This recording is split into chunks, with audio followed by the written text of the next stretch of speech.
Hello everyone and welcome to Laurence Plays. It's a Wednesday, so it's time for some more Factorio Space Age. Yes, it is. So, what are we going to do today? Well, last time I finished the game, but I'm going to carry on playing anyway because I'm having fun. So I built up this spaceship here, which was designed to fly out to the edge of the solar system and back again and so on. And it did okay, should we say? It got there. It took some minor damage on the way out, as you can see. There's a little bit. Yeah, it's picked up a bit of damage around here and there around the edges, but it basically it kind of worked. So yeah, I think for my next trick, I shall fly it back to Norvis orbit and probably dismantle some fair chunks of it and redesign it a bit and see if I can make it so it'll survive a little bit better. And now, how I'm going to do that, that is going to be the challenge, because as it is, well, it got there, but it was only under one engine's power for basically the whole journey, because if I had more than one engine, it was flying too quickly and couldn't deal with the rocks in front of it, so it took forever to get there. And also, and it took a load of damage, and it was a bit and it couldn't keep up with the rate it needed ammunition to be made at. So I kept having to do things like stop it, and then have it sit there for a little while it processed through a load of asteroid chunks, built up some more ammunition, then carried on. So some redesign work is required. And hello everyone, hello Peter, hello Johan. And no, Glebra music is not a spoiler for the stream. I put together a shortish MP3 of the sort of the hero music from each of the different space age planets, and that's just standard, so that plays for all streams. So no, I've not done anything quite that clever. So, yes, what do I need to do to this ship? Well, I ran through a few of the things at the end of the last stream, but let's run through them again because I've probably forgotten most of them. One of them is that I need more power, because when the lasers start all firing, it uses more power than the ship is capable of producing, at least temporarily. And so we get various blackouts across the ship. The lasers don't fire as effectively as I'd like them to. All the production down here stops running, and that's not great. So more power production, and also I think it's probably worth putting in some accumulators as well.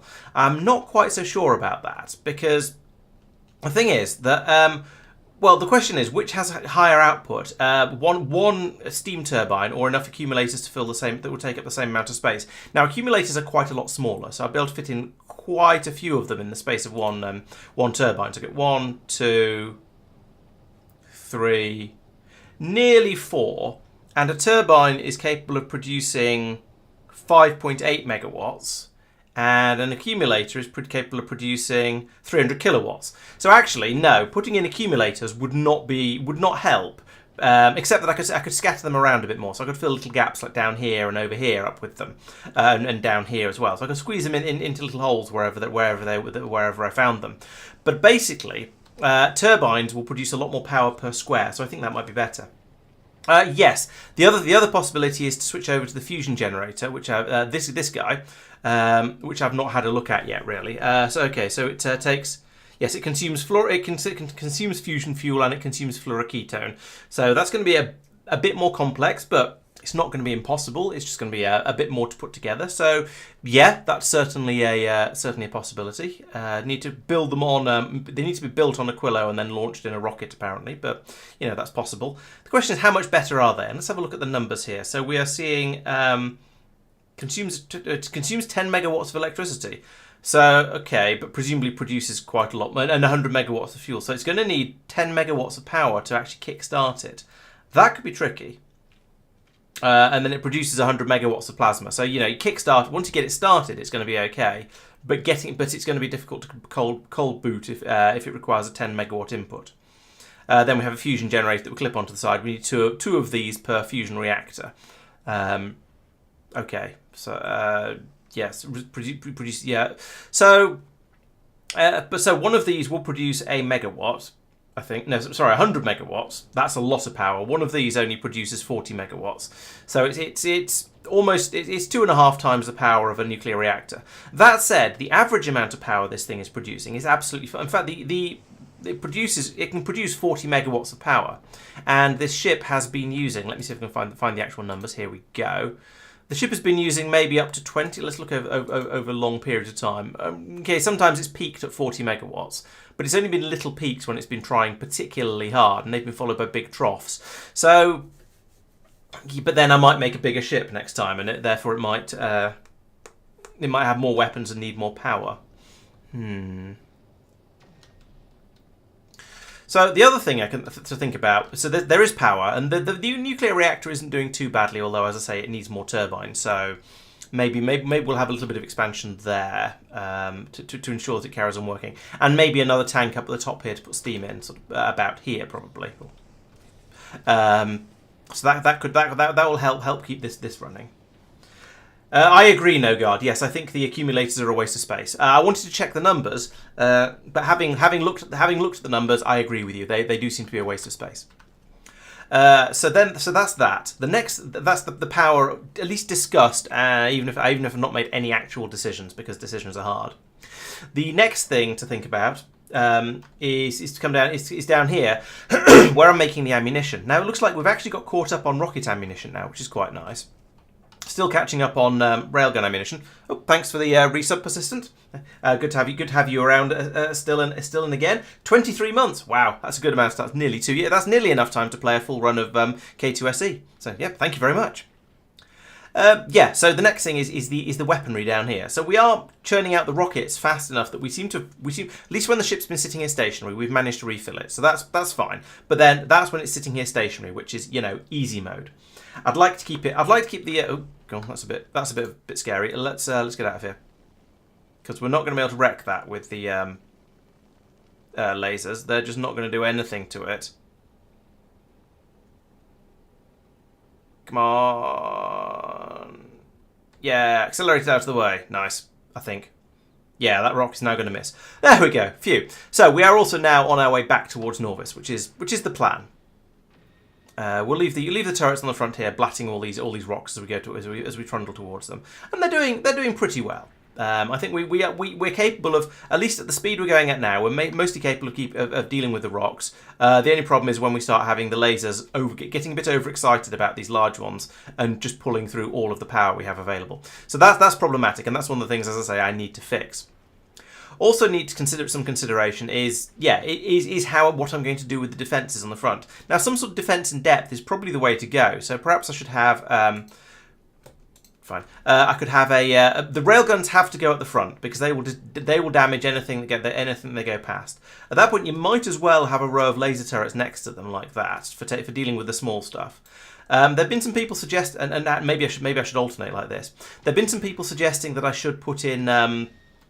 Use explosive rockets in my rocket turrets as well, because they do splash damage. So when we hit one rock up here with a rocket, it would damage the ones around it. And as we get further and further out, that's going to become more and more relevant. So I could do that if I wanted. I could even put in a bullet turret here, although that would require a lot of extra production area. I could put in a bullet turret like that to if I put that there maybe, because they do quite a lot of, they're quite good at doing damage to the medium rocks as well, I find. However, that's going to require quite a lot of extra infrastructure down here in order to make them, so maybe I won't do that. Hello, Sphere. So then we then need a belt coming along here to feed all of those, which is fine. We can have that there, and then we want rocket turrets as well for dealing with for basically dishing out a bit more damage when as and when required. And so maybe if we put in another belt for the rockets, we could then have a solid wall of turrets along the back here, and then another solid wall behind as well, like this, with inserters passing through. So we'd have a second row of rocket turrets. We'd be able to fire rockets twice as quickly. And I think that would give us quite a lot more capacity for launching rockets, obviously. And so that might increase the amount of damage we can do, especially if we switch them over to explosive rockets as well. I don't know. I'm certainly doing some redesign work, Sophia. I'm not sure if I'm going to redesign the entire ship or whether I'm just going to sort of nibble around the edges. So redesign the front, redesign the back where we're making the ammunition, maybe do some tweaks on the sides as well, but keep the core the same, because this core bit in the middle I think is working pretty well, and I'm generally fairly happy with it, I think. Yeah, so this would allow me to expand the defences on the front quite a bit. I'd have a lot more damage output, and if I made the ship a little bit wider, then we'd be able to fit more turrets in, so there'd be a bit more damage output. And I think that would be quite effective, because it would mean yes, we'd be interfering with more rocks as we fly through space, but we'd have enough extra space on the front for weaponry that it might be worth it. It's kind of hard to say.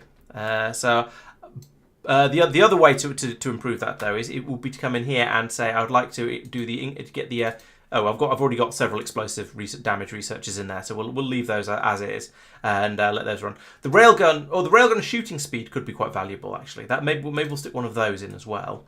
There's no point in increasing the railgun damage. It's already one-shotting absolutely anything it looks at, so I think that's probably fine.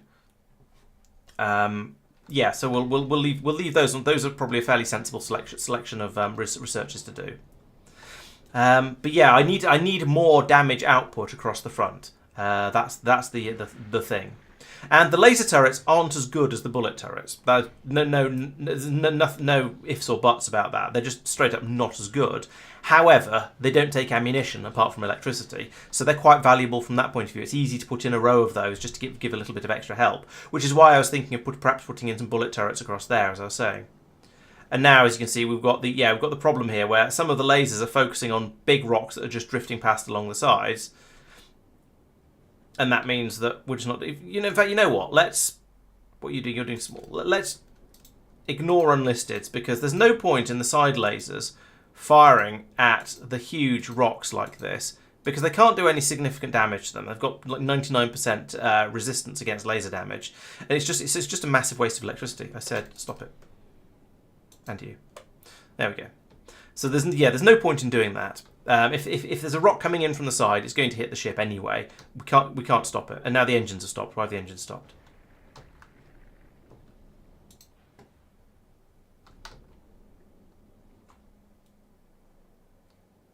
Because there's no fuel here. Why is there no? Oh, all right. I see why there's no fuel there. I need to put some flooring in there. There we go. Now the engine works. I don't know how we lost a piece of flooring down there. Oh, we probably didn't. It's finished using up the fuel in these pieces of pipe there. There we go. So sorry. Hello, Simon. I was a bit slow saying that. Promethium miner is going to need a lot of surface area storage. Yeah, I guess that's probably true. I think for now, my intention is to head out to the promethium areas and accept that I'll gather a little bit as whatever I can, and accept that I'm not going to be able to gather enormous amounts of it. Bring that back and then see what I can do with it and learn lessons from that in order to then carry on. So yes, if these were explosive rockets, they wouldn't do as much damage to the individual rocks they were hitting, but they would do splash damage to all the other rocks around them, which may well be better. It's kind of hard to be sure. So, rocket ammunition holding up nicely. We're still short of power because the lasers are blatting away there, and this is why I think bullet turrets might be a bit better along the front line, because they'll do the damage without soaking up all of the power from my spaceship. Yeah. So yes, this one has a number of flaws. Additionally, it's not making. I was going to say it's not making explosives fast enough. It is right now because we're making we're filled up on rockets. Although now that we're starting to get through them, maybe it's not going to be quite as true. And we're still trying to make the railgun ammunition. So I might need to improve the amount of explosives I'm making. And also, I think I want to prioritise more over to the railguns rather than the rockets, because we have oodles and oodles of metal on this ship. Producing metal is not difficult at all, but producing enough sulfur does seem to be a struggle. We are always short of sulfur, and so I think using the railguns more and the rockets less would be quite a good way of saving on the resources that we have a shortage of.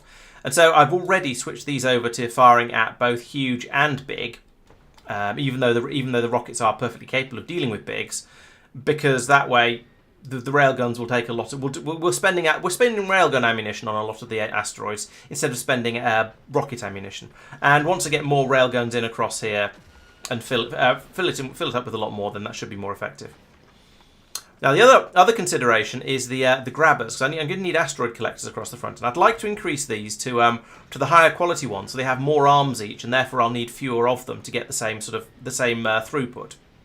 And I think that'll make a big difference, because I'll be able to gather in enough resources from the area around without needing to waste quite so much of the front end of the ship on grabometrons. So I think that's going to be a very, very valuable improvement as well. And I think Oh, and more resource processing along the sides here, I think, just to make sure we always have enough of all of the resources we're trying to gather. So that's going to make the ship a bit wider on this side for the extra ore processing, a bit wider on this side for the extra turbines and extra explosive production.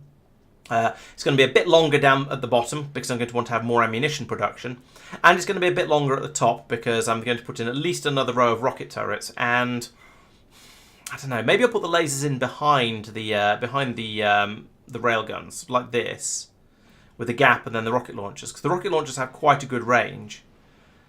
And it would sort of end up meaning that the railguns would then the railguns would deal with almost all of the rocks as much as they could, and the rocket turrets would be there as a sort of as a backup to deal with any if we ran out of if the railguns couldn't cope with everything.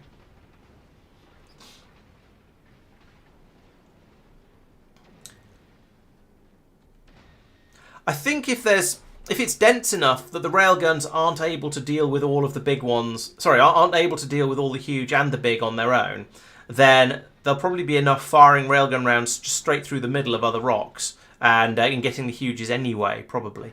But yeah, I could leave one in the middle firing only at the huge ones. That's not a bad idea. They have a decent coverage area like that across the middle, which will get most of the dangerous ones. So yeah, I think that makes sense. And I think sticking with the laser turrets, as long as I have more electricity available, probably makes sense. I think I'm not quite ready to start setting up fusion power yet. I think that's a bit of a jump too far. That's probably going to be on the next generation of ships, although it will save a certain amount of space. Another possibility would be to have multiple reactors. And if I stick 2 of them in next to each other, then we'll have oodles of heat available. But at the moment, I'm producing 40 megawatts of heat, and I'm only capable of... actually, no, we are capable of dealing with 40 megawatts of heat over here. And 6, 12, 24, 36, only about 40. So I could put in one more. Yeah. So if I'm going to put in, if I'm going to double the number of turbines, I am going to need to put in a second reactor as well to keep it going. Although again, that's down to the that's down to how much the spikes in the power, and if I have a steam tank in there, then that should help with that quite a lot. I think it's probably worth trying to squeeze in a second reactor as well, though. So there's certainly no harm in it. And I could perhaps pull all of these foundries a bit over to the right if I'm making the ship wider in both directions anyway. And then maybe I can actually have 3 engines on the back running as well. That'd be quite nice, because it's a little bit silly having a ship this big. It's only travelling at what speed are we going at? 82 kilometers a second. Actually, that is quite quick, but it's not. But I'd like to go faster.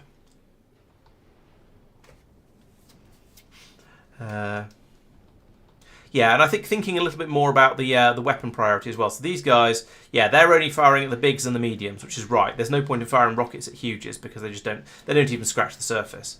The only things that can damage the huges are the railguns, realistically. I mean, yeah, okay. If the rockets keep hammering them, eventually they'll go down, but it's not worth it. So actually, I would like you to go to. Actually, let's.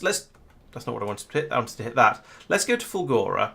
I don't want anything from Aquilo just yet. I mean, yes, I'm going to want to come back and get more railguns from Aquilo eventually, but for the time being, that's not necessary. Let's go to Aquilo and say I would like to take the railguns out and put them somewhere.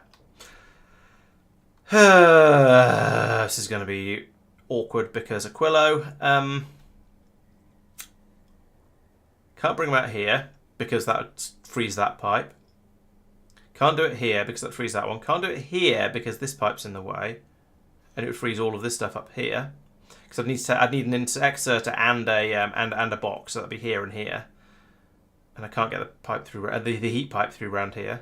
So short of moving all of these pipes down one, which maybe I should do actually. Yeah, maybe I'll do that. Move you to there. Move you to there, and then finish off the heat pipes again, and then remove that one, and we'll have an exerter there. Okay, we'll deal with that in a second. Going into a box, and I think along here as well. There we go. That should keep everything running.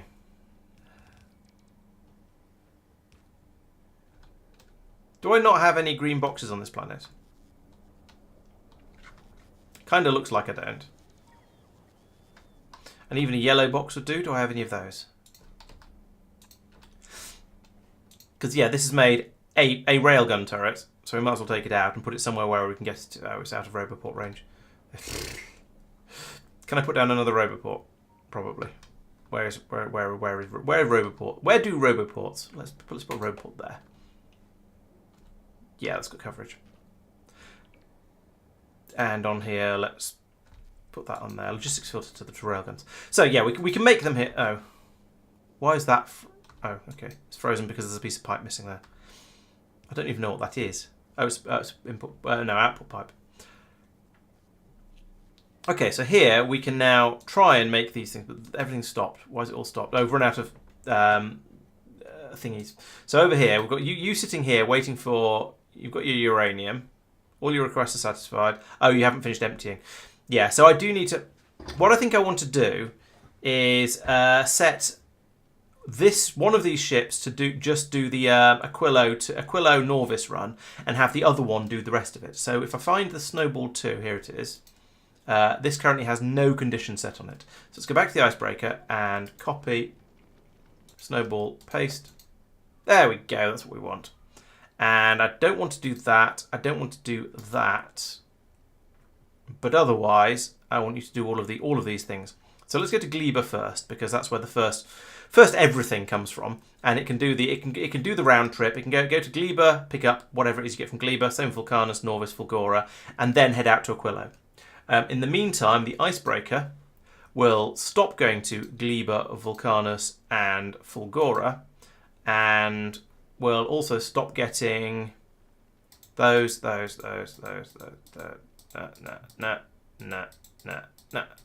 There we go. So now this is only doing the cryoscience packs. I think that's going to work much better because then we're going to have one ship that flies back and forwards with the science, and one ship that goes round and round whenever it's needed, whenever Aquilo needs more stuff to go and get that. So this is going to be much nicer in the long run. It'll work much more reliably. Because yeah, we're not using the cryogenic science packs up at all at the moment, in fact. So for any of this research except for that one on the end, so this ship is going to be sat here for a very long time. But that's fine. There's no need to move it on from here. I'm okay with that. Oh yes, you're right. I do. Yes, this one does need nuclear fuel cells. Thank you for pointing that out. I'd have been very sad if when this is inevitably broken in the future. Bought from Norvis, yes. Thank you.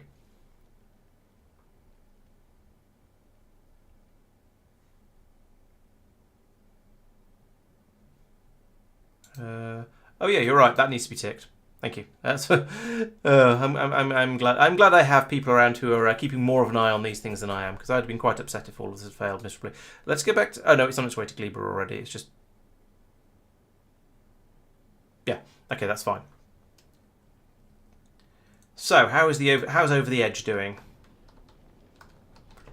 It's okay. It's most of the way back. You know what? I think it's probably safe now, and I'm probably going to regret this, but it's probably safe to put another engine on there.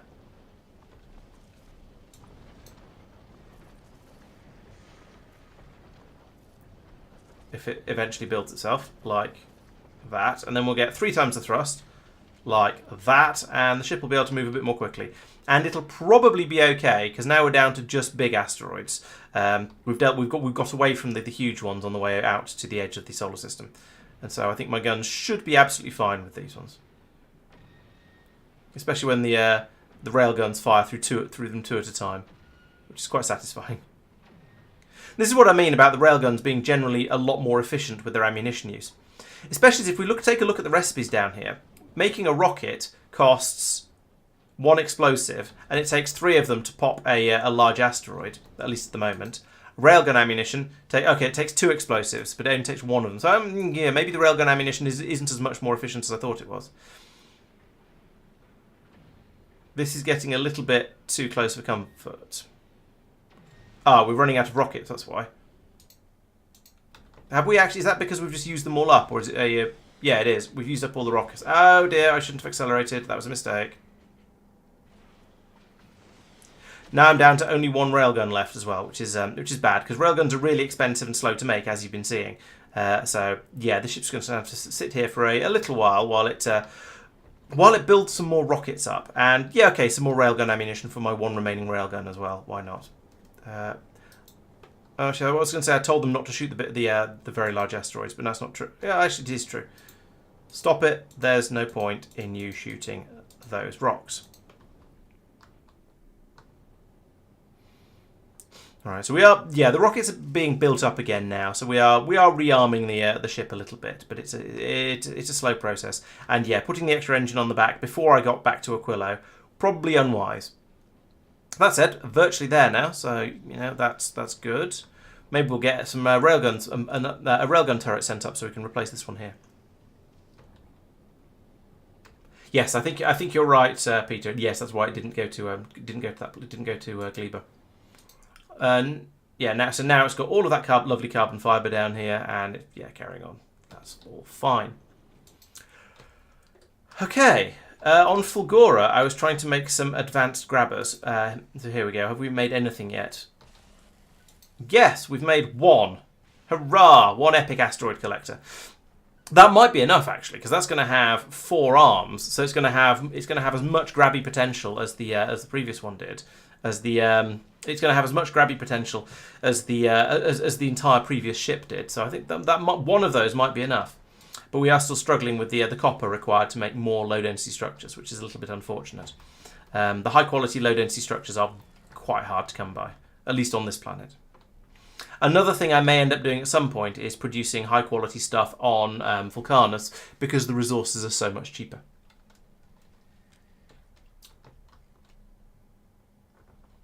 Why is this struggling? Oh no, it's running. It's just a big old research. Fair enough. How big a research is it? Oh, 38,000. Okay, that's it's sizable. Yeah, I can understand why that's taking a little while.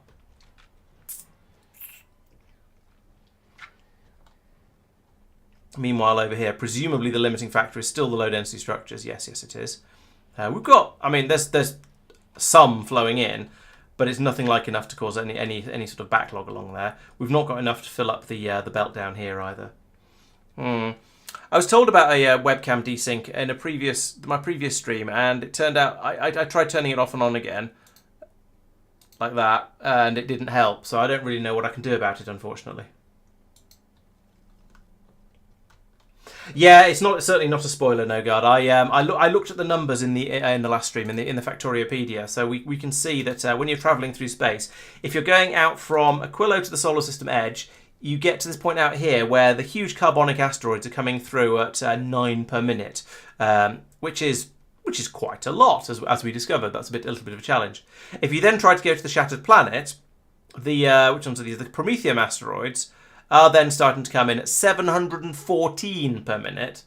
So it is basically 100 times worse out there than it is when you get to the edge of the solar system. So yeah, that's terrifying.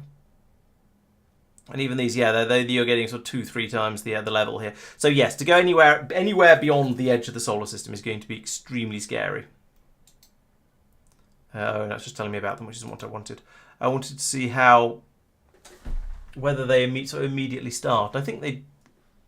Yeah, so as soon as you go... Yeah, you only have to get certainly, if you get 40,000 kilometres from the solar system edge, you do start to see at least 3 promethium asteroids a minute. So we'll be able to get a certain amount there. True, the collecting area won't increase. There's a lot of stuff to... With the big rocks coming in, there is a lot of stuff available for grabbing.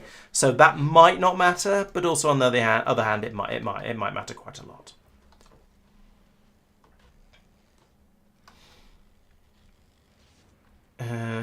Yeah, so we're dropping down as much copper as we can here, and if I look at the which one is it?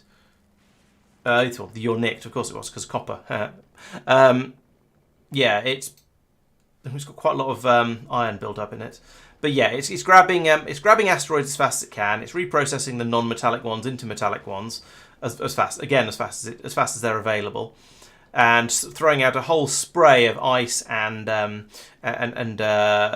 iron over here. So yeah, we're getting through quite a bit of it, and dropping down the calcite and the copper ore to be used on the ground. So, yeah, if this could be a little bit faster, that'd be very much appreciated. If this whole system here could run a little bit faster, that'd be very much appreciated. But I think had I run out of... I've got a green inserter there. Oh, it was the yellow belt wasn't fast enough to go any faster. The yellow belt is the limiting factor, not the inserters. Oh, okay. I guess I could move this to here and put an additional piece of belt there. That's not going to help. It's not going to help. What I wanted to do is get one on each side of the belt, and no, that's not working because of course it isn't. I forgot that this would then go onto the far side rather than the right side.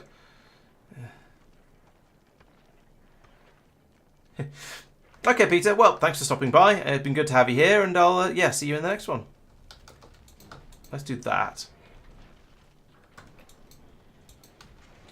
And then link a green cable from there to there.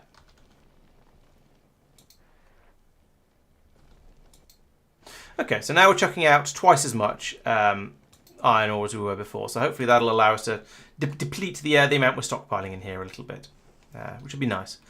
And yeah, just floating here in above the planet, there's not an enormous amount of stuff available for us to grab, which is a shame. Okay, Edge has... there we go. We've got our other railgun now, because Edge has reached Aquilo. So now I think it's probably safe to tell it to fly onto Fulgora. It's got some ammunition, mostly rocket, and we're not expecting to see that many rocks on this part of the flight. And all the ones we are seeing are quite a bit smaller and easier to deal with.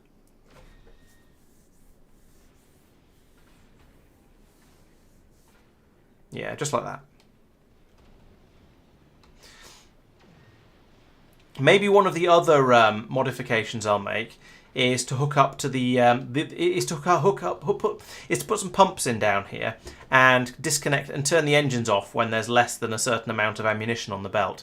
That would allow me to then at least crudely slow the ship down and stop it when there's when it's short of ammo, and have it drift a little bit more slowly through space. And I think that'd probably be quite useful. The only problem is that then you get rocks coming in from the side, so it's another thing to worry about. But yeah, oh well. I could put railgun turrets all the way down the sides, but they're being made so slowly on Aquilo that I don't really want... I want to use as few railguns as I can get away with, really, which is still going to be a lot, because they just take so long to build and so many resources.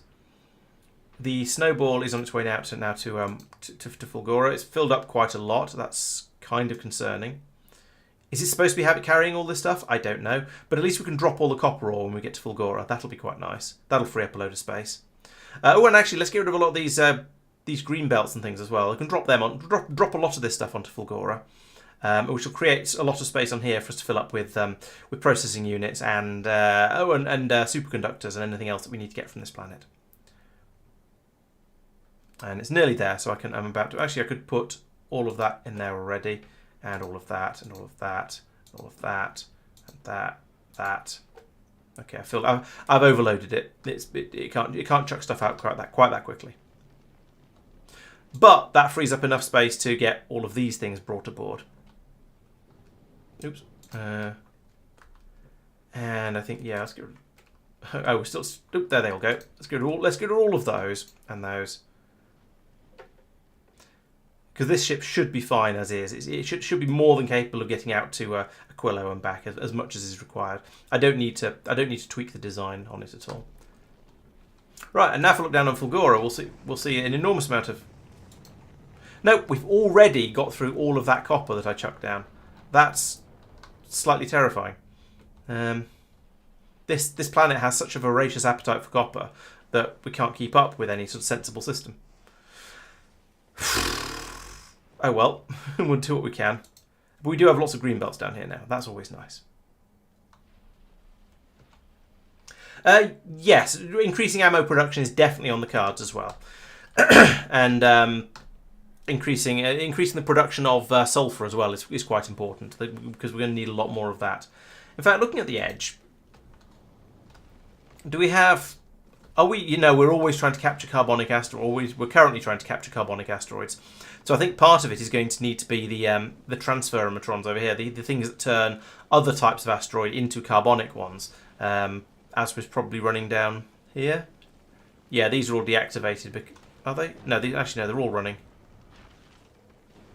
Okay, we have enough carbonic on the belt here. Maybe it's not as bad as I'm thinking it is. But if I extend it, then maybe it'll get worse and it'll then become difficult. We'll have to see. But I do want to have a lot more asteroid crushing happening on the ship in the future, because at the moment it's not remotely keeping up with the sulfur. So if I try and expand the ammunition production, the explosive production is going to lag a long way behind, and so that's going to be a problem. But I'm making the whole ship bigger, so it shouldn't be too much of an issue. So over here, I would like to... Actually, there's no point in doing that. If I go down to Fulgora, what I want to do down here is have a rocket over here and go over to... turn off automagic and say I would like to... Alright, I'm going to have to do this semi-manually. So we want to bring over a tier 4 grabber. Put it in there. We're not going to get 10, but we'll bring one over. That's fine. Then... is there any other quality stuff here that's worth bringing up? Lightning turrets are basically useless up in space. Let's have a look at the ship, in fact, to see if there's anything Fulgorian that could come in useful up here.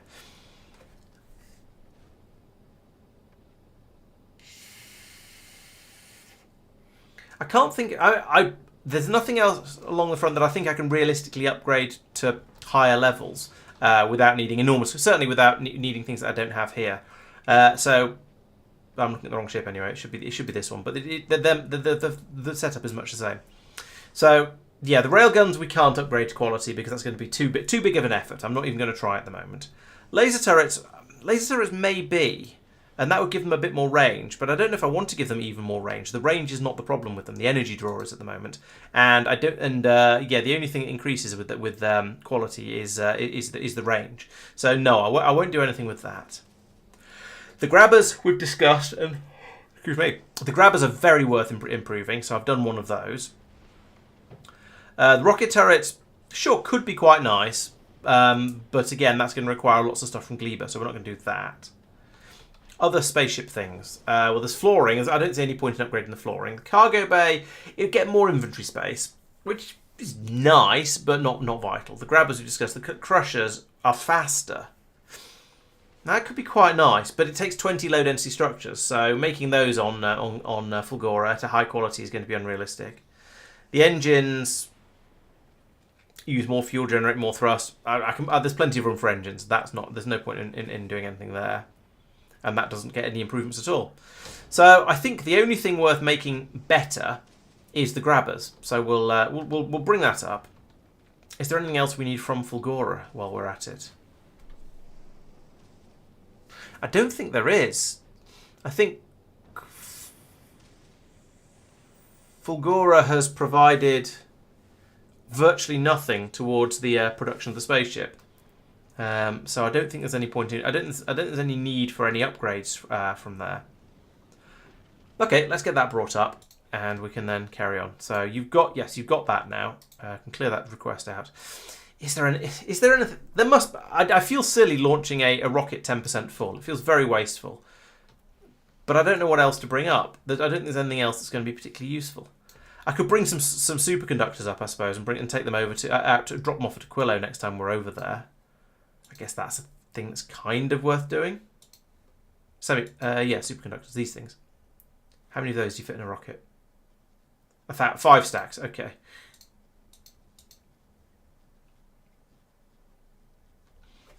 That's probably sufficient. It's not. That's a 90. When that fills up, that's a 90% full rocket, and I think that's good enough. I don't feel too bad about wasting that. I suppose I could put in another half stack. No, I couldn't. What? No. Never mind. We'll remove that.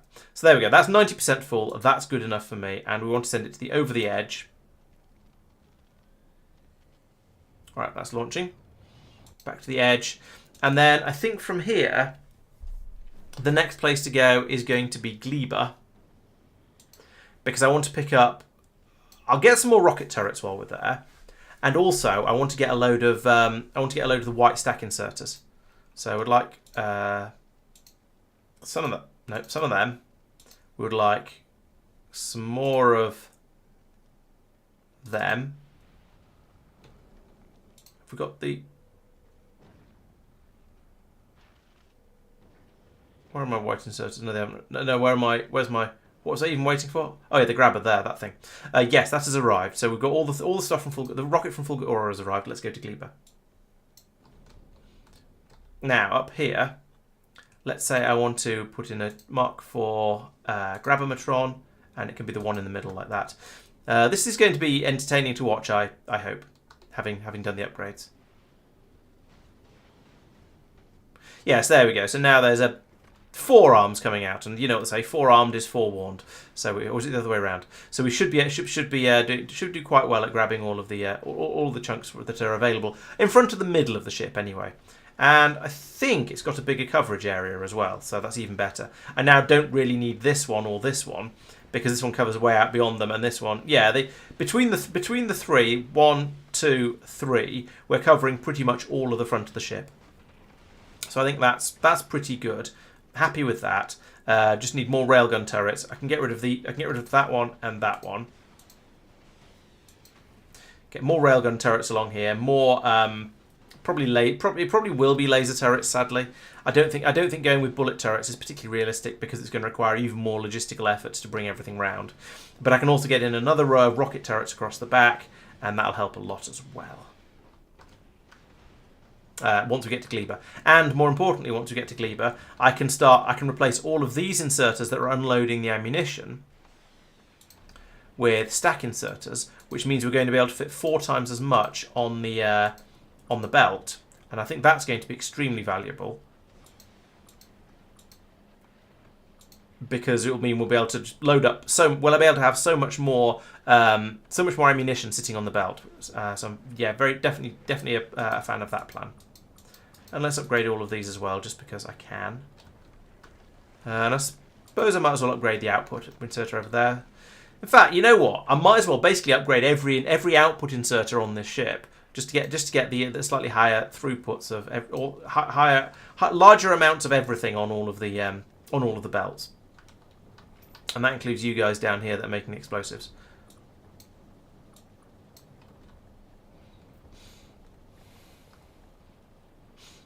I would also perhaps do the ones that are making the coal, but they're long inserters, so I can't.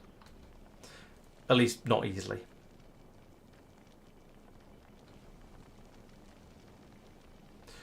Okay, have we reached? Yes, we've reached Gleba. So now we're getting, yes, the stack inserters are on their way up. We need 29 of them. We've got 50 coming up. We can use that for a convenient expansion. You are supposed to come from Gleba. Let's set that correctly. 20.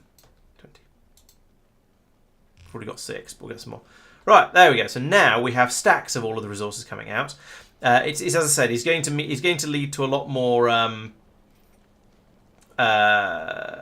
stuff being held on the belts, and I think that's a good thing.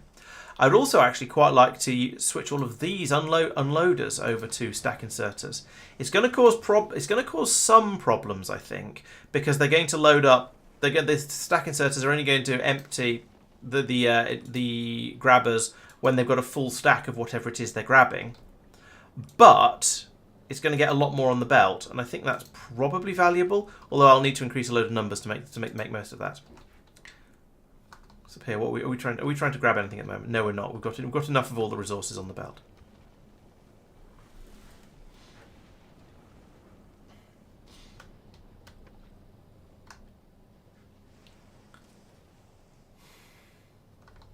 Why is that? Oh, because it's probably going through other things.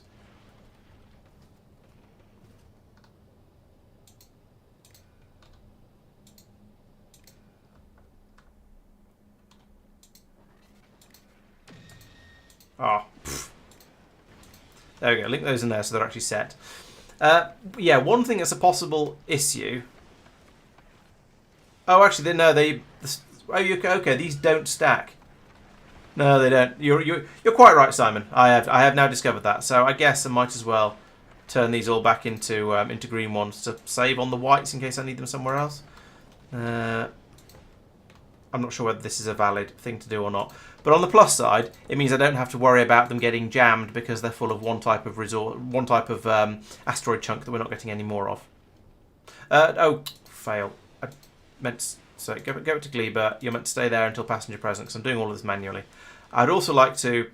Yeah, I would also like to order repair packs. Can we do that from anywhere other than... Are we making this anywhere other than Norvis? I don't actually know. Yeah, blues would probably be just as good, I guess. It's fine. I've got greens on the ship though, so I think it's worth sticking with greens because we've got them. If I downgrade to blue, I'll need to bring up an extra type of resource, and that's going to be a faff. Did we get the rocket turrets? Because if so, we don't actually... No, we didn't get the rocket turrets, so we do need to return to Gleba. Bang. Yeah, this Dr. Octopus-based Grabometron is definitely worth having. It's doing very, very well. Okay, so we've got to Gleba, dropping... Okay, so there we go. Bringing the rocket turrets up. Nice. That's going to take at least a couple of launches, but you know that's fine. I don't mind waiting a little bit. Science is running through quite nicely, doing laser weapon damage. So that will at least reduce the amount of power we're using trying to wreck all of these rocks, because the lasers will be able to destroy them a bit more quickly, like that apparently. And so that should cut down a bit on the amount of power being used. So that's nice. But yeah, there's a lot of building and tweaking and so forth required over here.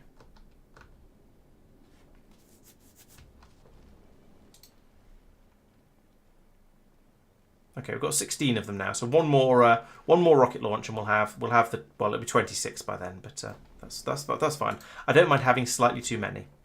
We've got plenty of storage space on this ship, and I can always put in more if I need it. Ooh, and there they go.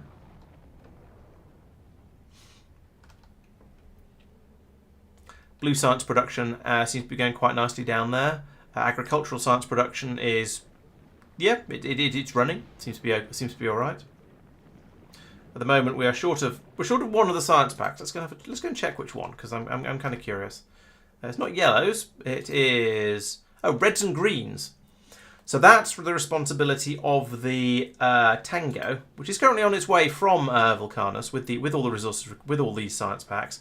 But I guess it's just a bit too slow. Maybe I need another one of these, and they can sort of ships passing in the night sort of thing. Or maybe I need to lollipop it, and then we can put a lot more storage space on board.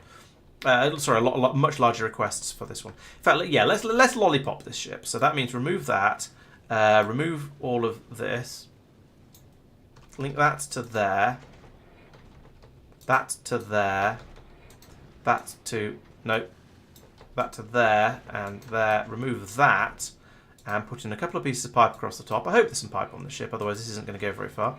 There we go. So now I've done that, I can remove these. And now put in more of these going there, and that actually wants to be there instead.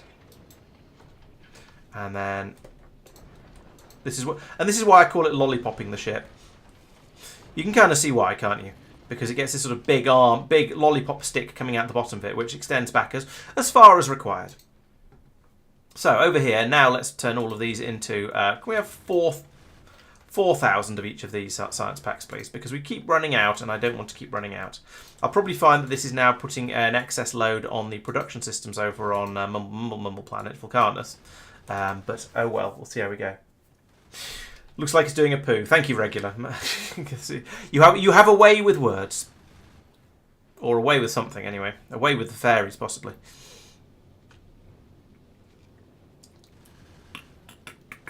So, where is it now?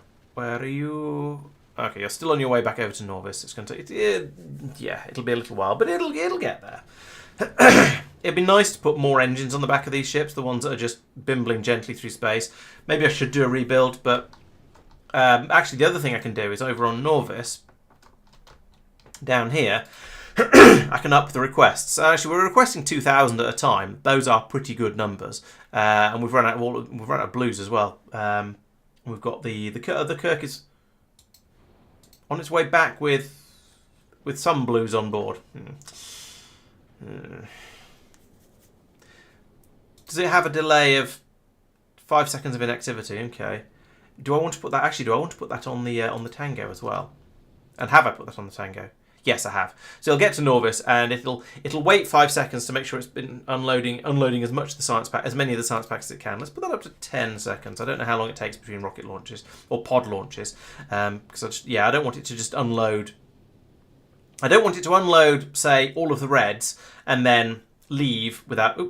Yeah, there we go. Okay, they all just go. There's enough. Catching systems down on Norvis that you can just launch them all at once, apparently, and that's absolutely fine. And then it just heads off again. So that's basically as expected. If we now look down on Norvis, we'll see suddenly here come all the reds, greens, and militaries, and we can fill the belts back up again. And then there is some science, and we can eventually, well, that'll pick up again once the science packs get down there. But it is a slow process. Yeah, but hopefully trying to bring more over will speed things up a little bit and allow us to get a bit more, allow the ship to float above the planet for at least a couple of minutes before it gets rid of something, before it has to fly off again, rather. Okay, Edge, how are you getting on? Have you got your rocket? Of course you got your rockets. I watched them being launched. Right, so now, I think now we want to go. Let's go to Norvis next, and do the No, passenger present. And then we'll do the rebuilding over Norvis, because that's where most of the bits and pieces come from, especially the flooring that we're going to need that we're going to need rather a lot of. And also the repair packs that I would like to have rather a lot of too. Are they in? They're in here, aren't they? Yes, those. Yeah, that's Norvis. So we can get the ship fixed up, get it up, and then start doing the upgrades, building out, making it a bit bigger, a bit faster, a bit stronger, just generally a bit more. In fact, you know what? I can put in another engine now. We're in sort of safe territory. At least we've got the flooring for it, which we seem to. Excellent. Let's fill that gap in as well, just because it feels nice to do so. Oh, and there's a pipe needed for it. That's okay. There we go. Right, now we're going at 5 times the speed we were before, which is 143. Well, and accelerating kilometers per second. That's pretty quick. I guess you need some sort of astronomical speeds. Although that makes me wonder a little bit how let's just say these rocks are not moving at 157 kilometers per second. But I guess this is sort of, gaming acceptable breaks from reality. And if you're going to try and gather things with grabby arms like this, then there's absolutely no way you can go at anything approaching realistic spaceship speeds. Even railguns and lasers would probably struggle a little bit to shoot stuff down. Rocket launchers even more so. And with that speed boost, it's going to be back at Norvis in almost no time. Excellent.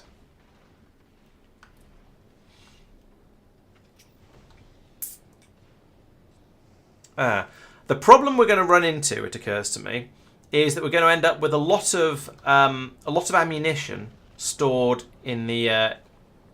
Let's turn that for the moment to stop those building. We're going to end up with a lot of ammunition stored in the space platform hub, because that's sort of the natural place for it to end up when you that is the place where it ends up when you start taking things apart. And they're going to be taking apart quite a lot of the belts that are carrying all of the ammo. So it's all going to end up in here, and that's going to be a bit of a shame. But oh well, maybe I'll just drop it all down to the ground and forget about it and rebuild it all later. For the time being, I sort of want to tell everything to stop. And I guess the way to do that is going to be to remove all of these, because then we'll have no power, and then everything will therefore grind to a halt, and we won't end up building more random whatever to replace everything I pull up. So, initially, let's grab the entire side of the ship down here and move it out, I'm going to say an arbitrary distance, so to way over here, which is probably much further than I'm going to put it in sort of actually serious buildings of the ship, but it's far enough that it gives me room to think about what I'm doing. And in fact, let's take this section as well, because all of this is just there to keep the is there to interact. I was going to say interfere. No, interact is the word I'm looking for. With the rest of the asteroid gathering systems over here, and I think that's the right place for it.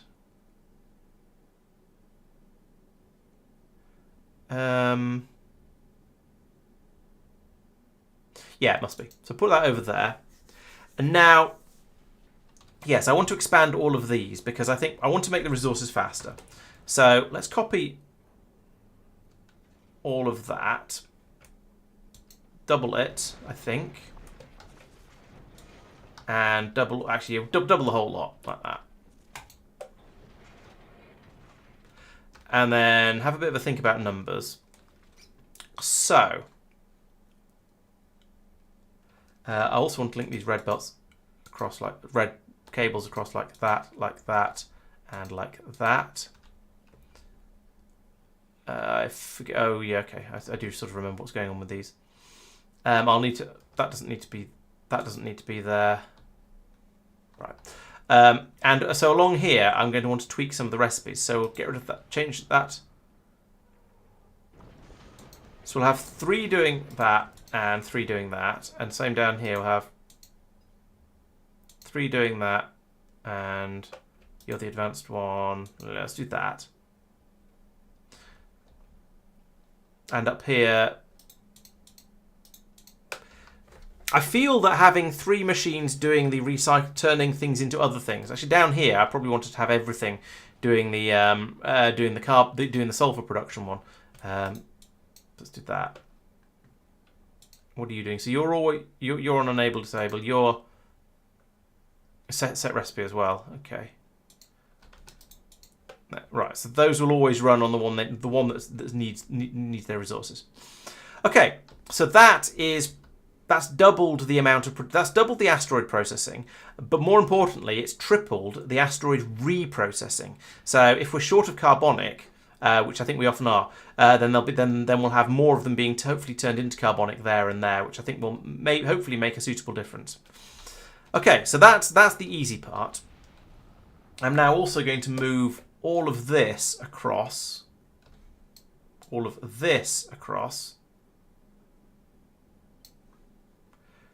I'm not quite sure where to. Probably, let's go to here.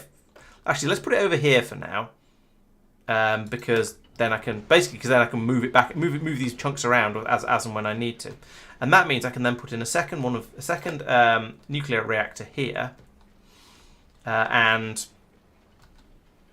then move all of this across one to the other to the right, I guess.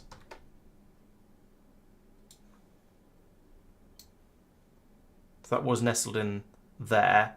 Put it to there. Like that. I think that's all right. And then we'll have... There's meant to be 2 of these guys. Oh, I see.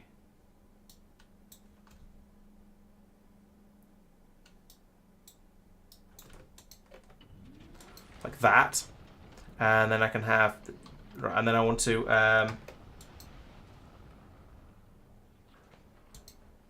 couple of inserters like that, and we need to have the exerters as well. I'll deal with those in a moment. You can't go there. You'll have to go up here, perhaps, and then I can have a belt coming along, going underground. Yeah, so there's going to be another need another inserter in there, but that's going to allow me to have 2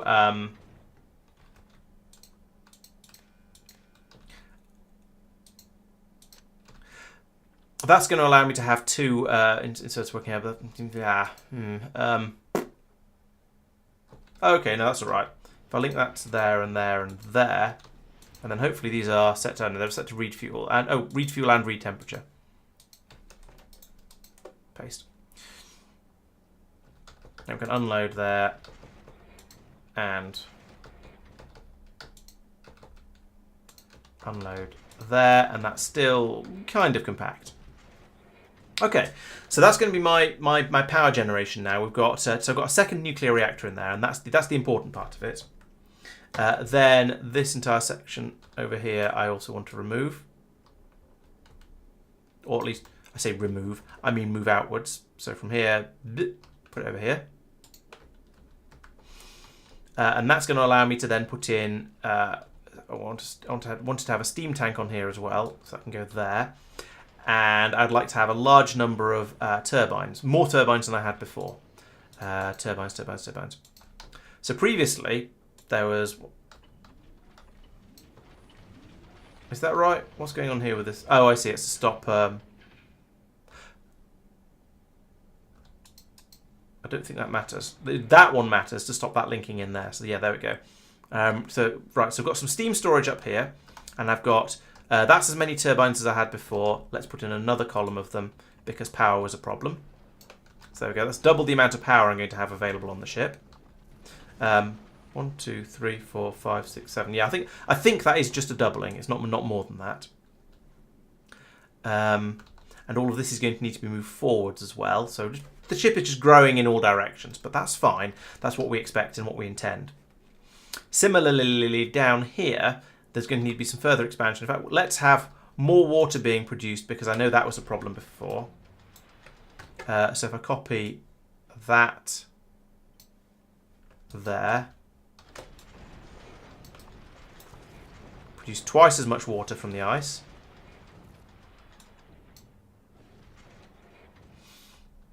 This needs to go underground to get down to here, I think. I'd either do that and put one of these in the middle and then go back to having them there and there. And that leaves a little bit of an ugly gap in the middle.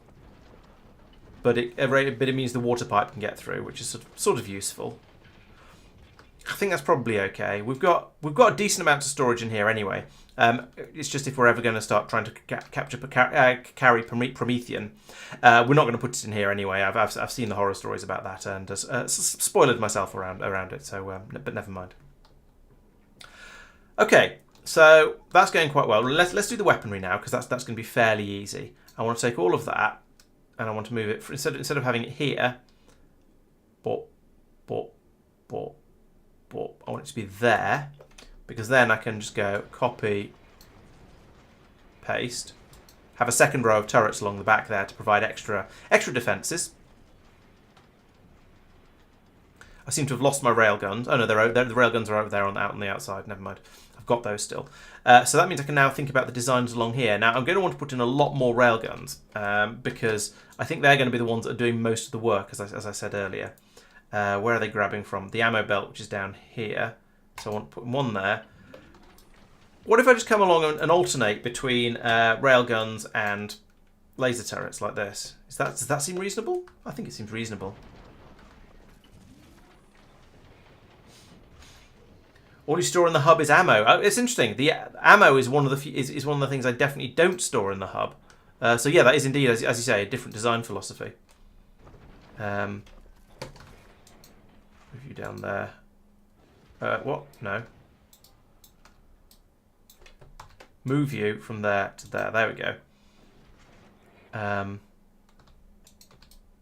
Yeah, the ammo. I'm definitely not storing in the hub. I'm storing many other things in the hub instead, everything. The hub is a sort of a sorting facility in a way, a bit like the way I used to use warehouses in space exploration until I realised it was terrible for UPS. so yeah, all kinds of things go into the hub, and then the ores come out this way to be upgraded. The metals go back, and then the metals go in and then come back down here to be sorted out, and then the overflow can be taken out of it as well. It does mean I'm a little bit short of space around the edge of my hub because it's basically completely surrounded by inserters at this point, but it's not too much of a problem, I want to think. Right. Okay. So that's extra. That's a lot of extra firepower on the front because I put in a lot more railgun turrets and I put in a lot more rocket turrets. And as we get to the corners, there's going to be more and more and more. And we'll have and we'll have railgun turrets and additional grabbers at the edge. Now maybe actually at this point, how far does this grab out to? So to get to that railgun, a normal grabber would then have to go there to get me 100% coverage. Maybe I'll put the grabbers on the inside of the railguns coming across here. I could put in another railgun and then a grabber.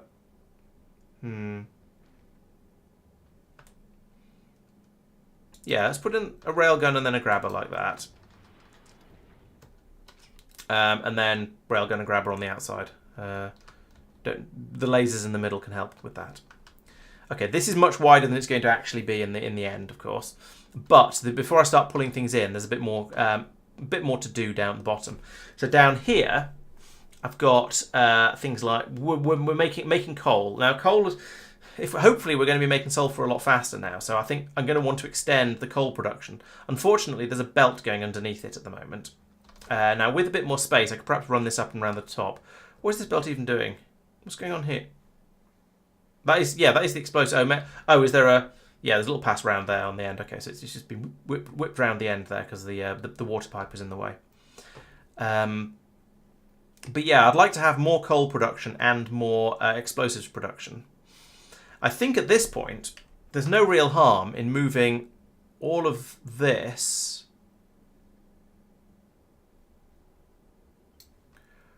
instead of having it nestled in there, if I move it to here, then I can bring, rather than sort of ugly retrofitting, I can bring this across here. And then up here. And underneath here, of course. But let's go from under here to pop up over here. And that can go there. And then I don't need any of this, which means I can then get the coal production in a better place.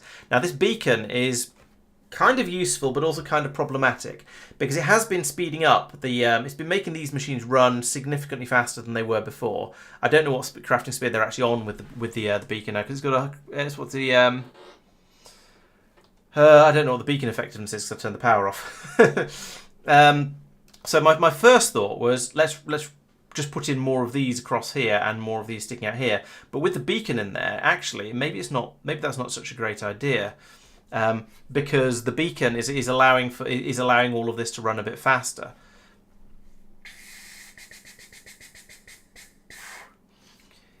It'd be nice. Here we go. What if I remove that beacon for the time being? What if I put it in here? Bear with me on this. I know there isn't room for all the inserters around up here and down here, well, on these two machines. But I could now move this out one. So yes, I've left a gap, but I'm building a bigger rocket, a bigger spaceship. Who cares if there's a little bit of a gap occasionally? Does this all still line up? It does seem to. I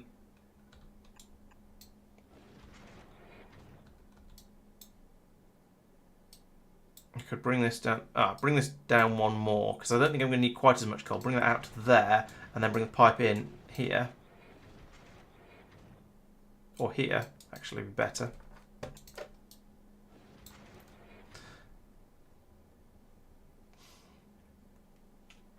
And then I can, so then I can put in another couple of these here and start interfering with all the pipework, of course. We'll burn that bridge when we come to it. Let's put those in there. And that can come to there instead. And then underground from there to, alright, there to there.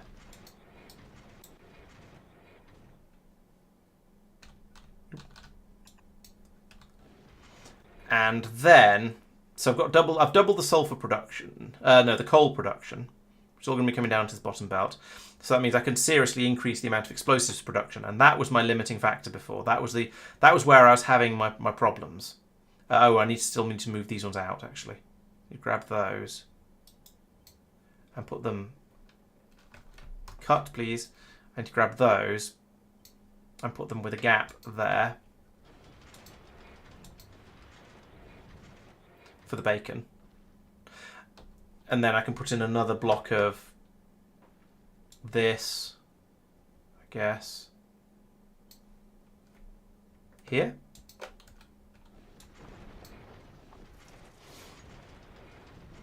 Oh, and we're going to need that across there because that needs sulfur too. Okay, so that's going to significantly increase the production of all the explosives. Okay, do that as well, so it works. And I haven't gone out beyond the perimeter I've already sort of established with these turbines. So that's all fitting in the available space now. And down here we've got, instead of having 4 machines, I've now got 6 and more, and I've got more of those machines underneath the beacon as well. So I think that's going to help quite a lot. Get me a lot more explosives coming through, and more explosives means more rockets and more railgun ammo, and that's very, very valuable at this point. And it's going to, well, can we put another machine? Yeah, we can easily put another machine on the bottom of there. So if I cut that, it's not going to work. It kind of is. All right, have a little bit of a redesign, actually. What if I make these ones also do railgun ammunition? I remove that and that and that and that and that. And all this, because it's full of rockets at the moment. So I have railgun ammunition being produced in this column. I don't know if I'm going to have enough input with this belt. So I guess I can put in some more speed modules, I suppose. I can come down to there anyway. Wait, hang on. Oh, that's got the railgun ammunition on it as well. Okay, so we'll need to do that, and then put in a splitter here that will only allow the railgun ammo through.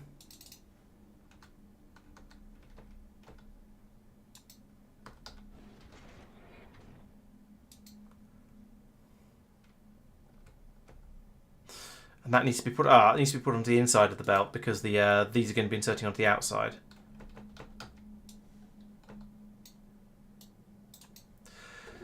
So I guess this sort of cramped construction is awkward. I guess I could bring it up here. Will that help?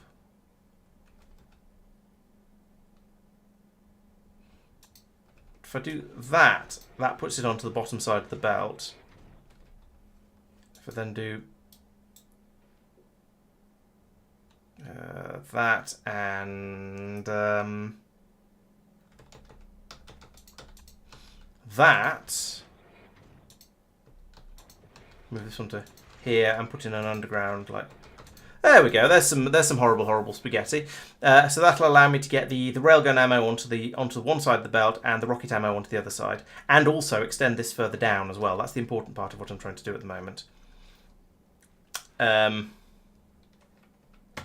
I pull that out and put it in 1, 2, 3. Let's just go all the way for now.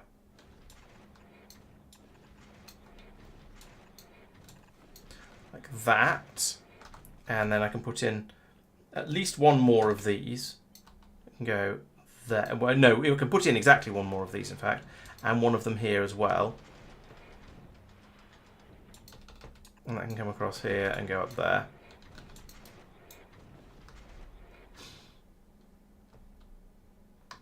Okay, so I've gained. In fact, I might have lost rocket production over here, but I think I can put in some. I can upgrade the number of speed modules in all of these. To make that go a little bit faster. I've also increased the amount of railgun ammo production, which is quite nice. Is it enough? I guess we'll see. There's going to be a lot more stored on the belts now because of the stack inserter. So we're going to quadruple the amount that can be stored, but I'm not entirely sure. I'm convinced that's truly enough. I feel like we're getting through the rocket ammunition faster. So what I could do is take all of this and put it here.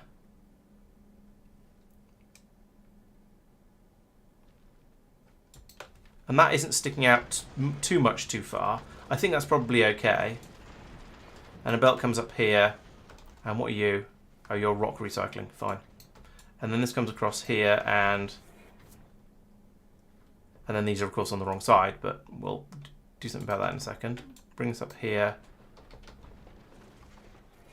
So I want them to be on the top side or the bottom side when it goes this way.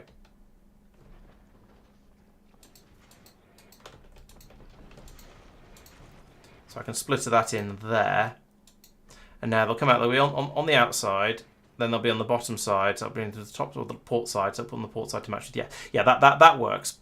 And then that can go out to lead onto the belt that goes around the outside and keeps everything supplied. Okay, so that's a lot more. That's a lot more rocket production and a bit more railgun ammo production. As long as everything can keep up with the resources required. That's the tricky part with all of this, making sure that everything keeps going at the right rate. So I now need to. What's left to do? I haven't needed to push the bottom of the ship out, which is quite surprising. I was expecting to have to expand in all directions, but so far so good. We've got the explosives over here. Those should be okay. The main things remaining, I think, is bringing this the metal processing back into putting it in the right place, and then just going around checking that everything is going. It has a chance of working. So you go in over here. You're completely self-contained as far as the pipe work is completely self-contained. We make the molten metal here, and then we immediately turn it into plates on site. So we don't need I don't need to do anything clever with the pipes. It would be nice to put this in sort of, I don't know, over here as much as possible. But I'm going to need to worry about getting the belts out. Oh, hang on, that's...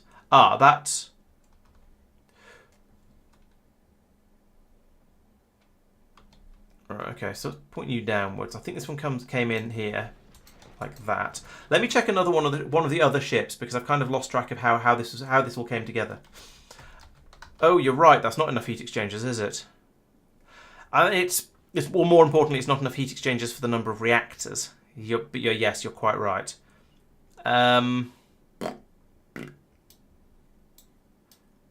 Well spotted. Put in another 3. It's still not going to be enough, but it's going to be 1, 2, 3, 4, 5, 6, 7. That's pretty close. I'm going to call that good enough, TM. The only problem here now is that I was hoping to put in a I want water storage on this as well, and I can't put it in down here because there isn't space. So it has to go at the top. And I want steam storage as well. That could fit in here. So if I lose a couple of rocket turrets, I don't think that's too serious. Actually, I could just stick the water tank where the rocket turret was. That'll fit in nicely. So I can put a water tank there, and I can put a steam tank. I guess it's going to have to go there again instead of a rocket turret. But, you know, that's how things go. I've got enough rocket turrets that I don't think losing a couple of these for resource storage is going to be a problem. Then, right. Oh yeah, I was going to go and look at another ship, wasn't I? So over here, what have we got? We've got okay. So yeah, we're bringing the copper and the iron in up the middle here, and then so the pipe work can nestle right up against whatever I want it to. Okay, fine. So back to the edge. Paste. This could go here if it fit. Those inserters down there on the but it doesn't fit, of course. Those inserters down there on the reactors are extremely annoying. Am I going to have to redesign this again?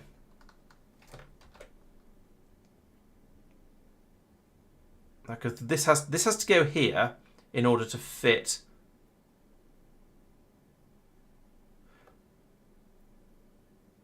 But what if I... Or it goes all the way down here, in which case there's a huge amount of space wasted on the left, and it sticks out way too far on the right. So if I put it here,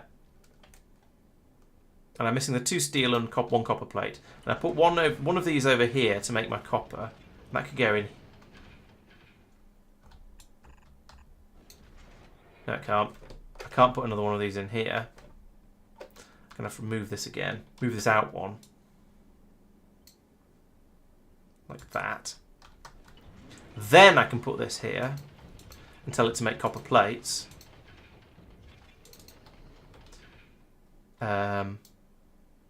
Which will feed out this way.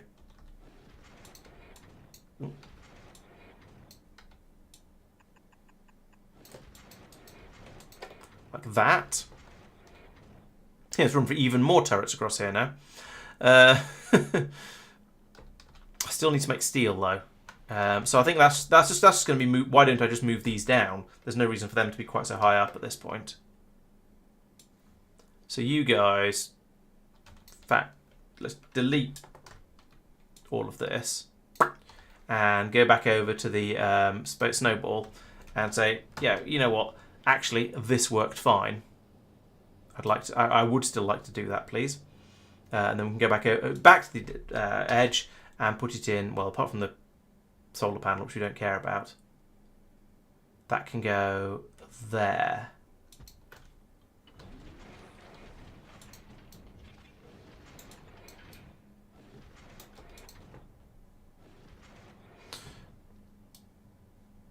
And then this comes off this way, like that. This one goes up here, and then this somehow made it back inside the ship. So because we're having moved stuff around, oh, this went down here and went in on this one. Okay, that's interesting. So that joined onto this belt and used this inserter to get into the storage systems. Now that's possible. I could just run it around here. In fact, that probably is the easiest way to do it. Especially if I press Q rather than W.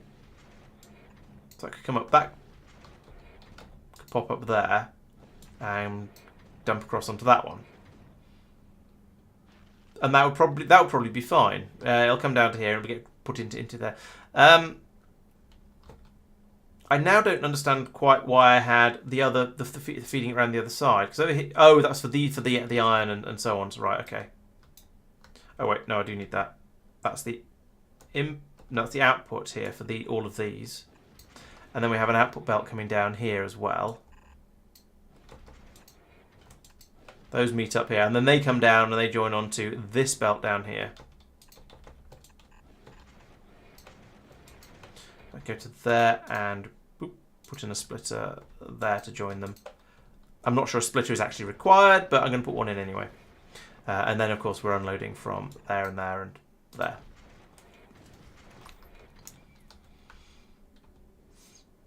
Is that now everything I could possibly want from a spaceship? I've massively increased the defences up at the front. Now I'm still going to need to finish these off once I pull these in. I'm going to need to go off and get a lot more railguns because I've only currently got 2. That's all fine. But have I done everything I need to around here to get the ship working? I am honestly not sure. But I feel like I've built up most of what I expect to need.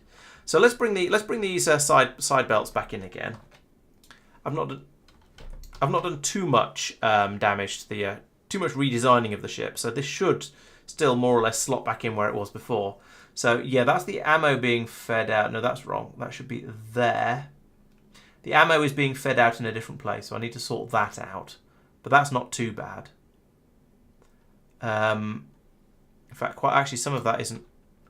Let's only take that much of it, because I seem to. Oh, come on, that much of it, because I've got some funny business going on with all of the links in there. And there's some combinators I need to move across. Rats, that's going to be a faff. Okay, so I put that goes there. And then we can extend these belts down the bottom. That's the easy part. It's the up here. How does all this work? That's going to be tricky. So you are unloading a grabber, fine. You're supposed to be loading a rail turrets, which we don't have any of over here, but you know, we'll ignore that. So this belt is the ammunition belt. Comes along here, goes under again. Where are we restocking ammunition? Here. Ugh. Okay, well that ain't gonna work. We'll have to move that.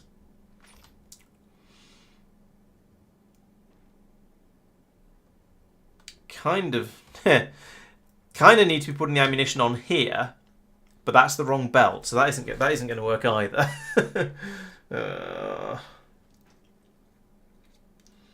Could dip under here actually and go and join in. Yeah, all right. This is a bit messy, but we'll do that because then that can come there. That can go there with an underground like that. Actually, that goes there.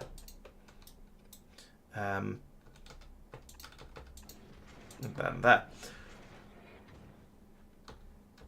Okay, so that's getting the ammunition onto the ammo belt. So we no longer need that, or therefore that. The ice chunks still being brought out here. The metallic and the... Oh, okay, this needs to go underground while we sort this out. So that can go like that. And then here we have a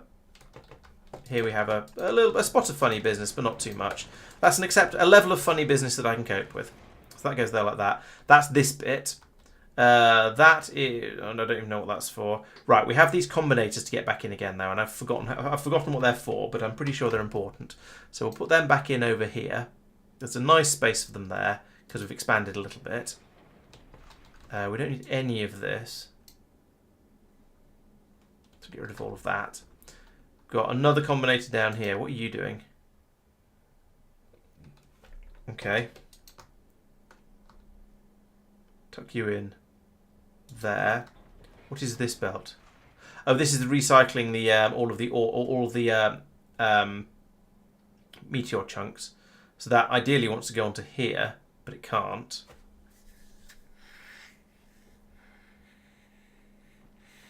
I could have it come back in on here, I suppose. This is starting to get spaghetti, which is not ideal.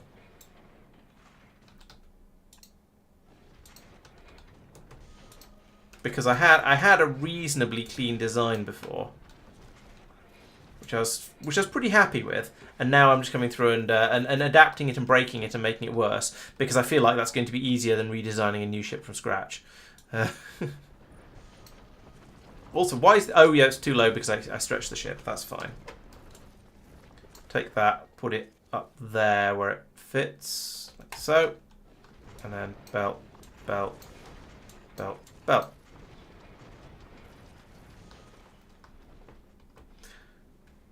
And, you know, let's just fill in all that space, all that space, all of that space. Right, so there we kind of go.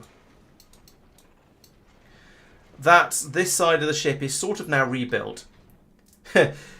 Yeah, I know what you mean, No Guard. And sometimes rebuilding the ships is easier because your brain doesn't fill up with cheese like mine did doing this. However, I reckon that the ship is complex enough that rebuilding it from scratch would probably be harder.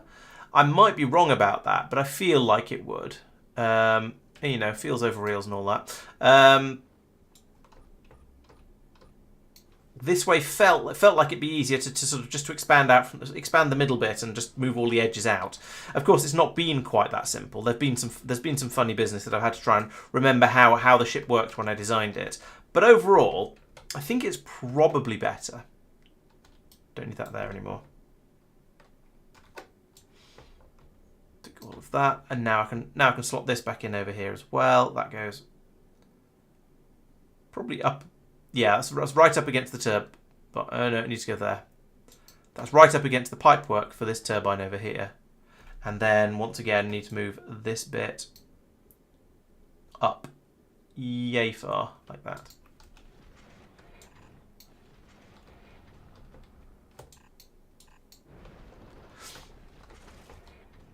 Okay, ta-da! I've built a ship. There may be a few problems with it.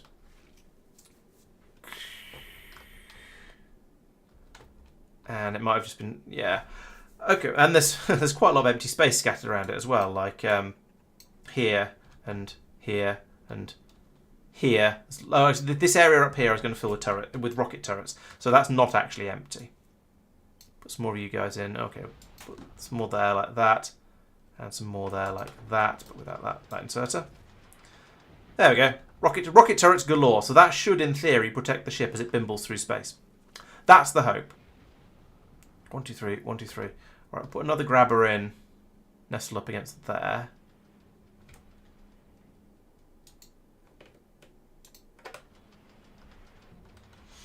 Then we've got these spaces on either side, which is a little bit annoying. We'll fix those just by pulling stuff inwards, I guess.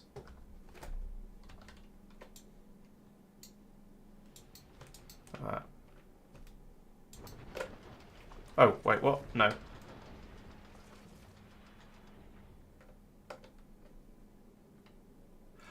Oh, I sort of see. Get that. Put that there.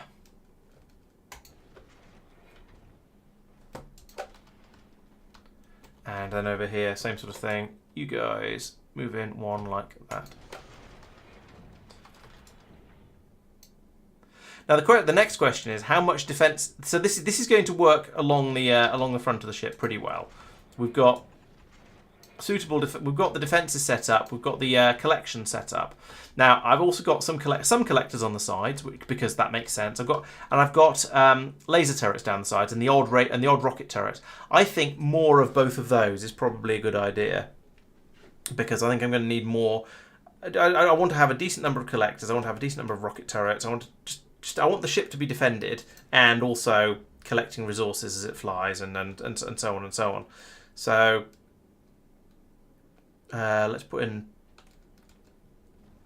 a decent amount of overlap or partial overlap of the grabby stuffs. And also some extra rocket turrets along the sides because it feels like a good idea. So rocket turrets, do rocket turrets go right up? Yes, they do.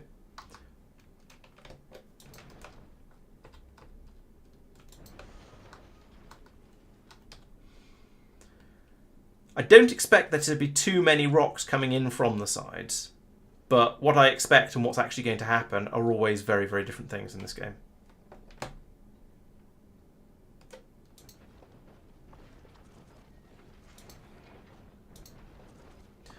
Okay, so now it's a case of check all the inserters. So that's in the wrong place. That should be a solid belt through there with an inserter there. This should probably be solid along here. I don't know. I might go around and trim some of this flooring off when I've finished. But still, we can grab... Yeah, that's going to work. Then here, I want a inserter like that. That one's correct. There's nothing there. I don't know why you're... That one's fine. That one's fine. That's the wrong way round. Boop. There we go. That's fine. That's not doing anything. That's not doing anything. That's not doing anything. That's not doing anything. I think I had a lot more railgun turrets in here on my first design. You're fine. You're not doing anything. You're unnecessarily underground. Let's not do that. There's it. You're fine. Right. You're not so fine. You need loading. You're wrong. Put you there and extend that across there. And then up here we need ammunition for all of these turrets, like you and you and you and you and you. You, and you. Okay, I think that might just work. I guess the trick now is, or the thing to do now, will be to put down some solar panels so things can turn on and find out what breaks and what I've massively underestimated. And then, well, if we fly it off somewhere, then we'll find out what breaks as we go. So, yeah, that'll be fun. Get some solar panels, solar power in from there. Another one in there and there, I guess. Oh, none of this is wired up properly. That's going to cause shenanigans and fun.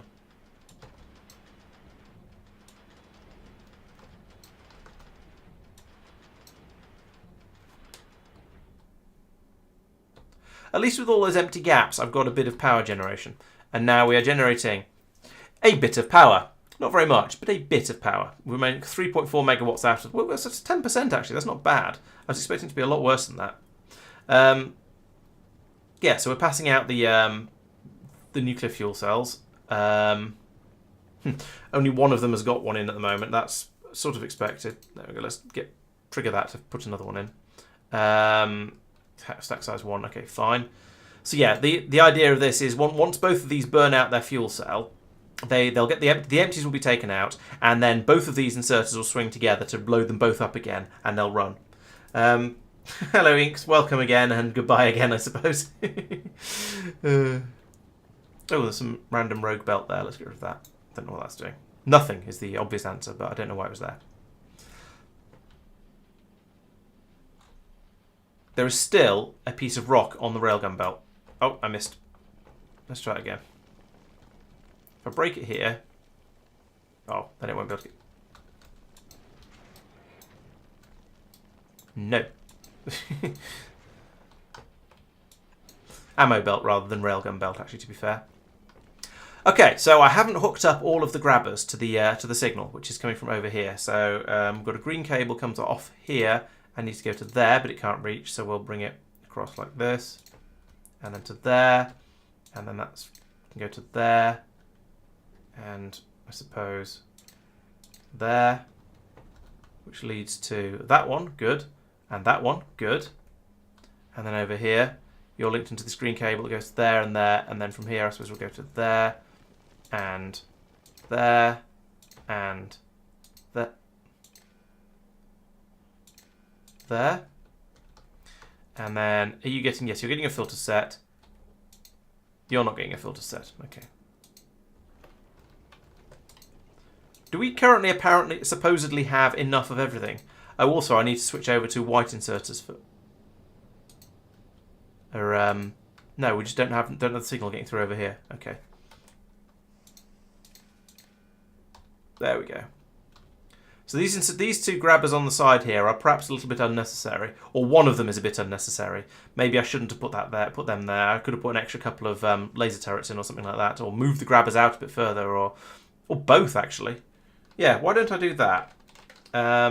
If I move the grabber out to like that, then I can put in an additional pair of lasers in here. And I can't do the same over here, there isn't room. Well, I say there isn't room, I mean I could do this. Enforce symmetry through sheer bloody-mindedness. Oops, I've chucked some... Oh no, it's that that's doing it. Stop that. Are there any other rogue inserters down here? No, I think I got rid of all the rest of them.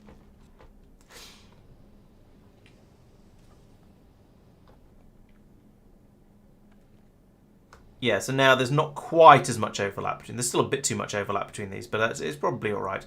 And most of the railguns are across the middle of the ship, where they're. I feel like they can do the most good. But what are their firing arcs like? Yeah, the central ones are covering most... The central two are covering the entire front of the ship. That's pretty good.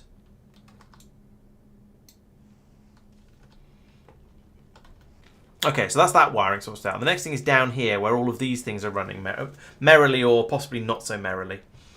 So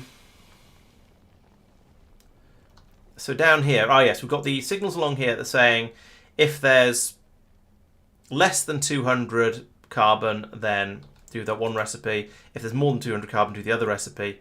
And that's supposed to be fed to all of these by... Oh, it's a green cable.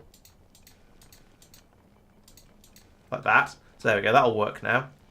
It's interesting that this one isn't full of speed modules, but never mind.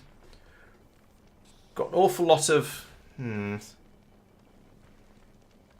awful lot of metal ore coming through here that is now preventing this from working. I could do that. In fact, I think I will. Oh, but then that'll just prevent these ones from working. I could side balance. Like that. Yeah, because everything that's coming through here is on the port side of the belt, which is a little bit unfortunate. But that has cleaned it out now. It does seem to be largely behaving.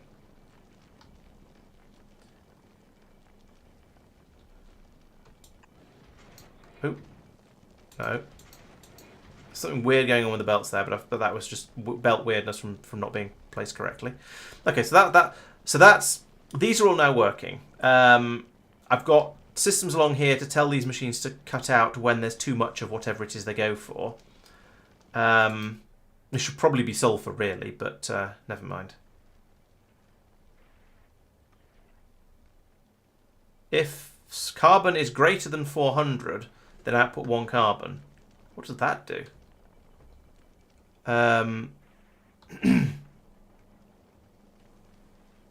Absolutely nothing. I think I might not be using these particularly anymore. Oh, and that belt's in the wrong place. Ah, yes, this is the one that gets rid of excess. Do that. Oh, I need to go around and upgrade everything back to be stack inserters, because then we'll have much fewer problems of congestion on the belts. That would help a lot, wouldn't it?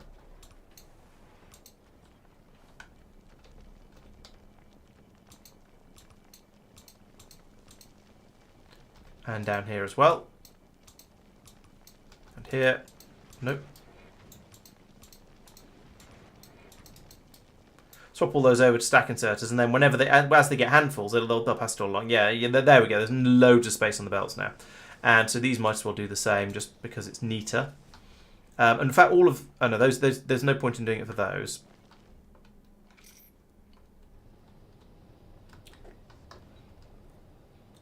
Right, my biggest problem now is likely to be that I just don't have... I can't gather the resources I need from Norbit because we're not shipping it. There's only these tiny little rocks floating around, and this ship is far too big and hungry for that. Now, that said, it does have an enormous... Well, it's got an enormous quantity of railgun ammo on it. I need to get that back onto the belt somehow.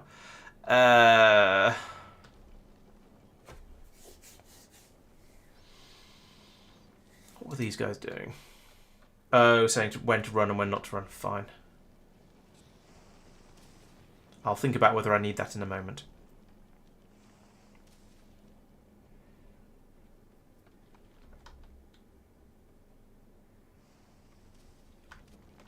Alright, so which way round is the ammunition supposed to be? We're supposed to have the... Well, it looks like we're supposed to have the railgun ammo on the left as it comes up here. Okay, so if I put that there... Then I can say filter railgun ammo to the left, and then go there we go. So that'll make sure it's always sorted onto the correct side. So now, if I do a temporary thing over here with this guy, I can use that to pass it out onto the ammunition belt for the time being, which is the inner one. Alright, let's get rid of stuff we have too much of first.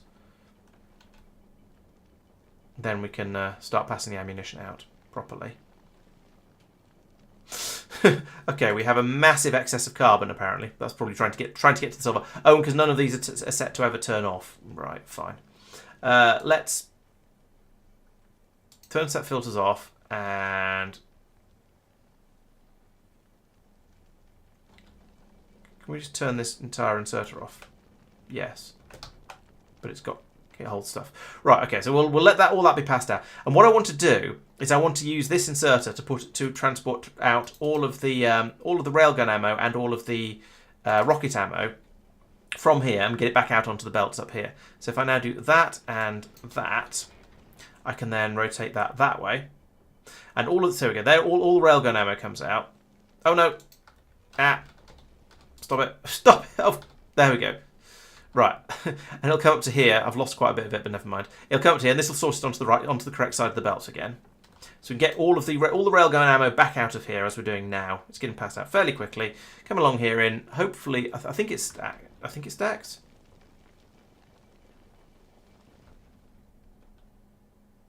Yeah, that's definitely stacked. So get all of that out, and also as well as that, I want to get rid of all of the rockets as well. So pass all the rockets out. Oh. There we go. Damn stack inserters. I mean, I want them as stacks, but even so, damn stack inserters.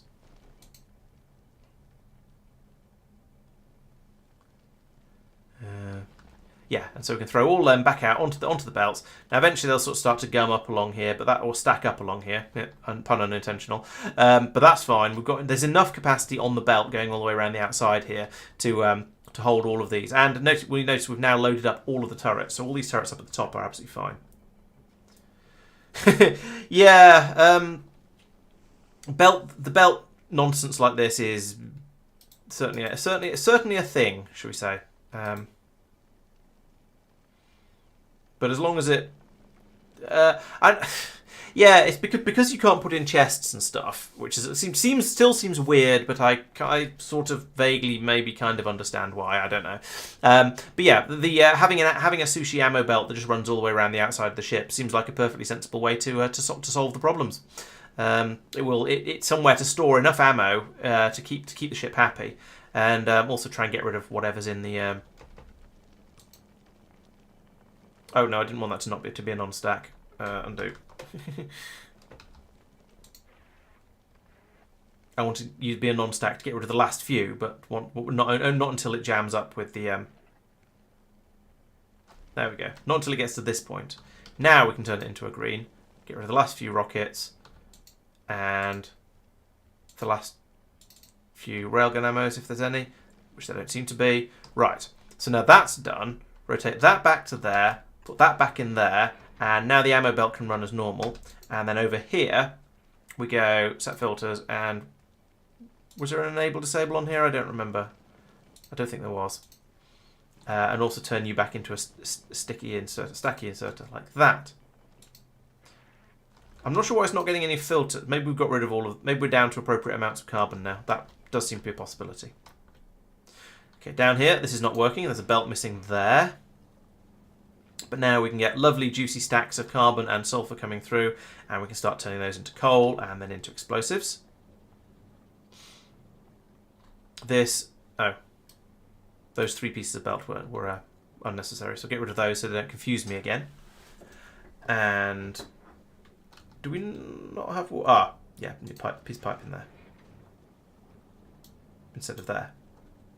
So now, yes, now we can start making explosives. Why are you not making explosives? You're not got any sulfur. Okay, right. You need a long inserter in there. We've ripped through all the carbon. That's a surprising problem. And it's slightly annoying given how much of it I just chucked away over here. But oh well. Well, once we start the ship moving, we can get some more carbon in. Hopefully, you're going to be able to produce enough explosives that you'll satisfy the stack inserter down here, and it'll be able to unload them onto the belt, and we can see them drift around. They'll be grabbed immediately by one of these ammunition production things. So this has kind of worked. Let's do a first flight to go to Fulgora first to see how the ship copes. This is sort of a shakedown flight, just to make sure the ship is vaguely capable. It doesn't have all of its weaponry yet, but I think it should be absolutely fine flying to Fulgora because there's like nothing out there to make it dangerous. Why do we only have some engines over here? Okay. There's a missing underground pipe here. There we go. I could put a lot more engines across the back of here. I'm not going to yet. We're going to wait and see whether the ship can cope with going out towards Aquilo and beyond, out to the edge of the solar system, with this sort of, with a design like with this level of weaponry. And I'm somewhat optimistic because we've got a lot of railgun turrets, or at least we will have a lot of railgun turrets, assuming they've all been made on Aquilo. So I think it should be able to handle itself quite well, and there's a lot of rocket turrets on it. So cautiously optimistic, but going to wait and see how it gets on. Maybe I should be putting more rocket turrets on the side. I'm not sure. That multi-arm grabber on the front there is doing. It's working very hard. I like that. That is looking very good for a gathering of resources and stuff. Hello, Urim. Welcome. Yes, we can beat everything up like this as we head out. The railguns probably aren't doing anything at the moment because we don't have any larges. We've only got, these are presumably, these are just mediums. So they're pretty safe. The rocket turrets are more than capable of dealing with those, and then the lasers can wipe out the little ones that pop up. So next question is, how is the power supply doing? And we're down at like 10%. Now that's because we haven't got anything like as many lasers as before, and they're not working particularly hard. You should have an inserter. And so should you. And you should have those settings as well. And so should you. Not that I'm too worried about having a little bit of excess of whatever resources we pick up, but that's fine. Yeah, ammo production is so far very much not doing anything. We need a lot more carbonic asteroid chunks at this stage to... Yeah, there's just nothing coming in here. Oh, yes, there is. We've got loads of carbonic asteroids. What? Okay, right, Okay, we've got to Fulgora. Let's have a look. Okay, that's fine. It's just going to sit here. Why are you guys not running? You've got nothing set on your inputs. If there's less than, and there's less than both of the amounts, there's less than 200 carbon, so we should be outputting we should be outputting one carboniferous thing. We're doing a set recipe here, so that's coming from here and here. It's going to all of these guys, but they're not getting their recipe set.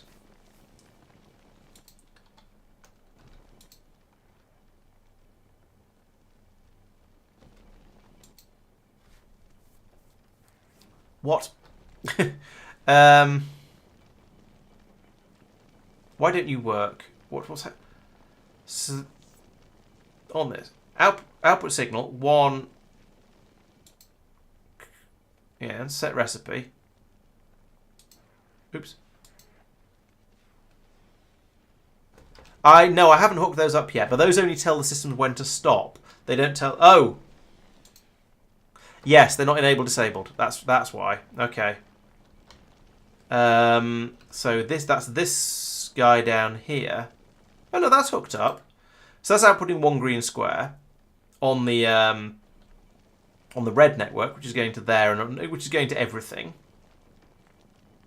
So it should have the it's got the green square, so that is enabled. So it's enabled. Oh, it's the amount. It's these things fill up with sulfur and they're not unloading it. That's why it's having problems.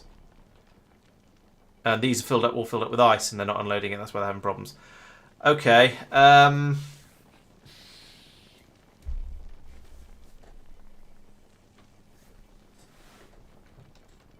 So I could do that and then say read hand contents, hold, use filters, blacklist. That didn't work. Set filters.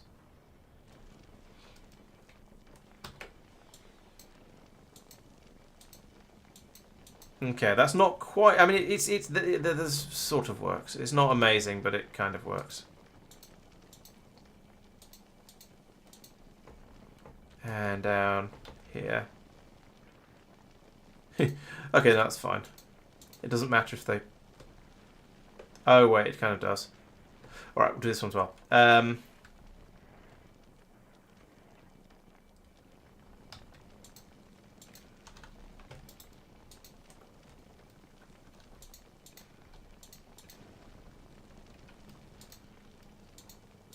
Right. So what the problem along here was when these things were running, they were producing this one when this runs, it produces 5 carbon and 2 sulfur, and that's not enough to fill up a stack inserter, so it has a SAD. So what I've done now is I've told it to read whatever it's got in its hand, and then essentially it's sending it just to itself, and then it's setting its filters to blacklist whatever it's got in its hand. So as soon as it picks some stuff up, it goes, I'm not allowed to hold this, and immediately drops it because it's scared. No, because it doesn't want it. So that means you do still get some benefit of the stacking out of it. So it's slightly better than using a bulk inserter, but it doesn't get stuck. And also, if these run and you get more than 5 carbon in there because the belt jams up like this, for example, then you can then you can get larger and larger stacks in the hand. So it's slightly better. It's just a sort of a slightly weird and dirty hack to get it to kind of play nicely. Emphasis on kind of here, unfortunately. Okay, up here these guys are set to run based on the amount of iron and steel available. So that needs to be hooked up to there so that they know when to stop.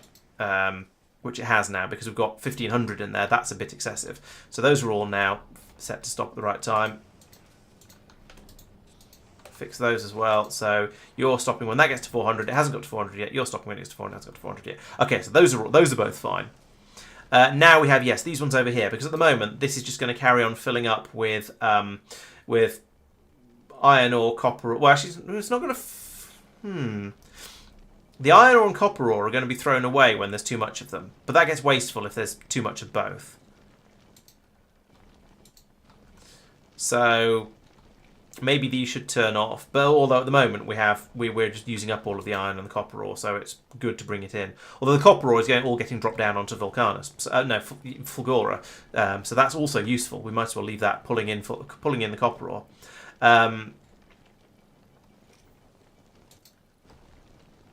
Is that all hooked up to... Yeah, that's all for this one. Then over here, we've got this one that goes along to all of these, and we're saying if we've got less than 100... Okay, that's fine. So yes, I can link that up to there as well. And that'll now say if there's less than of either copper or iron, then we tell that to stop. Over here, what have we got? We've got if sulfur is, or if ice, or if calcite. Is calcite greater than 400? Oh, these will be for chucking excess overboard. Okay. Now, we don't have any excess at the moment, because that's running quite happily. There is a shortage of the ice chunks coming through, I notice. We don't seem to have any ice asteroids in orbit around Fulgora, but oh well, we seem to have a small amount of ice. It is currently just about okay, and we're making a little bit from the reprocessing.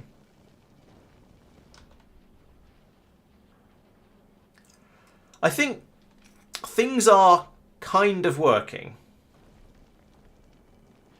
I should probably put in these things to tell it when to stop processing ice and so on and so on.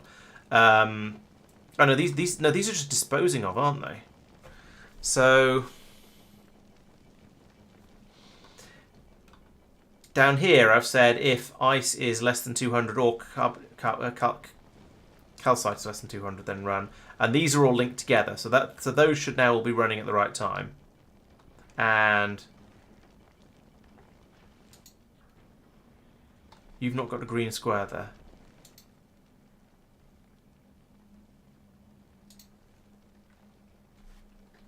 I'm going to increase these numbers because I think I want to stockpile more of this than I will have been before. But yeah, that's okay. Let's kick that into action. That's getting running again, and that means I should probably increase this as well. I've got so much storage space on here that I feel like I can safely store a bit more of the various resources. Not that I seem to be at the moment. Where's all the copper going? Is copper being dropped? Copper is being dropped down to Fulgora as well. So as long as this ship's sitting over Fulgora, we're never going to build up a stockpile of copper. Oh dear. Okay, never mind. Right, I feel like this seems to be working. I think this means it's time to fly off to Aquilo for the next challenge, and also to get some more railguns. Stream of iron ore coming off the side there. That's quite neat. Okay, so let's fly away, see how we get on with the flight out to Aquilo, which is going to be a bit harder. I think we end up seeing some big asteroids on the way out to Aquilo. But I've got a couple of railguns here. This one's covering most of the front of the ship, and the rocket launchers are capable of dealing with big asteroids if necessary. Anyway, that said, so far it's only mediums coming in, and the rockets are very capable of dealing with those. They can they're all one-shotting. Was that big? Yes, that's a big. Okay, so we've got some bigs coming in now. It's still three rockets to destroy a big. That's not unexpected. But it's only one railgun round. Like that to destroy a big.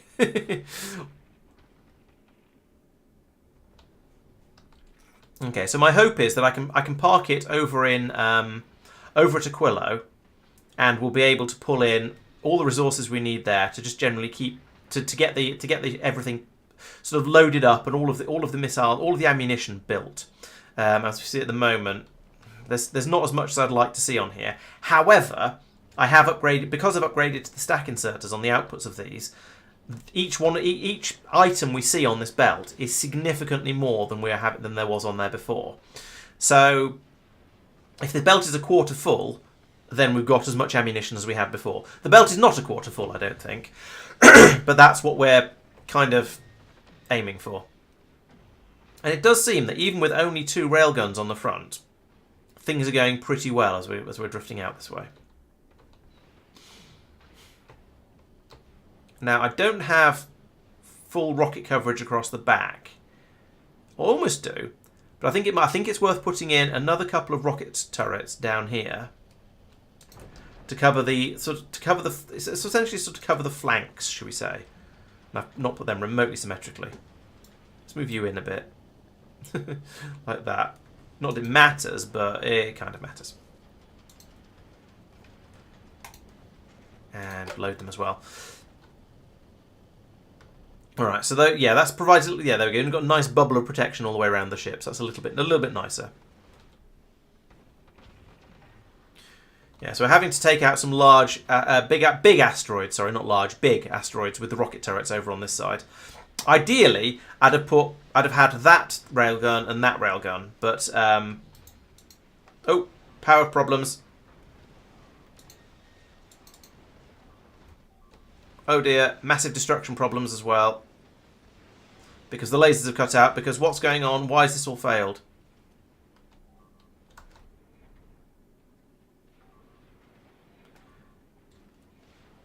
Now, fairly obviously, it's all failing. Oh no, it's destroyed my epic asteroid collector. That's probably the most upsetting part of all of that. Right, so we got to a point where we had no power. Is that because we're pulling the steam through? I mean, there's no steam stored up here, so... And, yeah, these have gone cold. We've reached Aquilo, which is nice, but not particularly promising. So what happened on the power front there?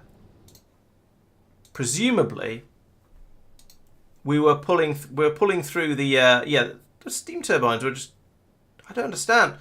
Did these not get reloaded properly? So over here we're seeing if temperature is less than 550 and fuel cells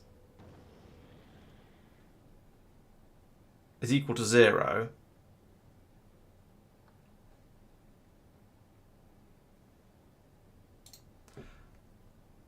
I don't understand why that failed. Oh, we've had some spaceship flooring brought up. That's awfully nice of it. I didn't know there was that on Aquilo. I don't understand why the power died.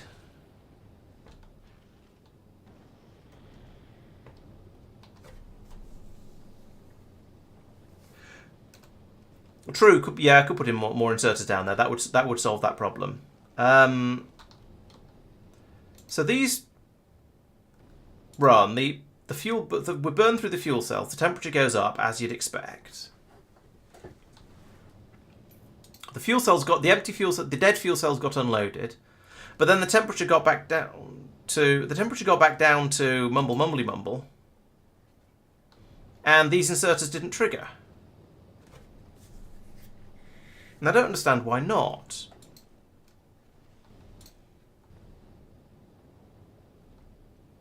And now we've lost a load of bits of belt around here, which is going to mean we can't restock things very well. Oh,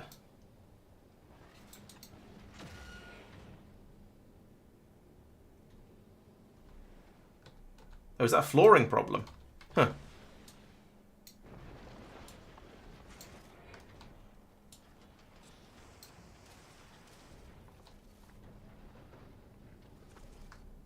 And we now have no collectors along... Well, almost no collectors along the front as well, which is a fairly serious problem. I don't understand why that failed. We've got the temperature, and it is... Oh, yes, I do. The temperature is 2000 now because it's adding up the temperature from the both of them. Oh, that's a stupid mistake. Right, yes. Okay, so if I do that, then it would probably work.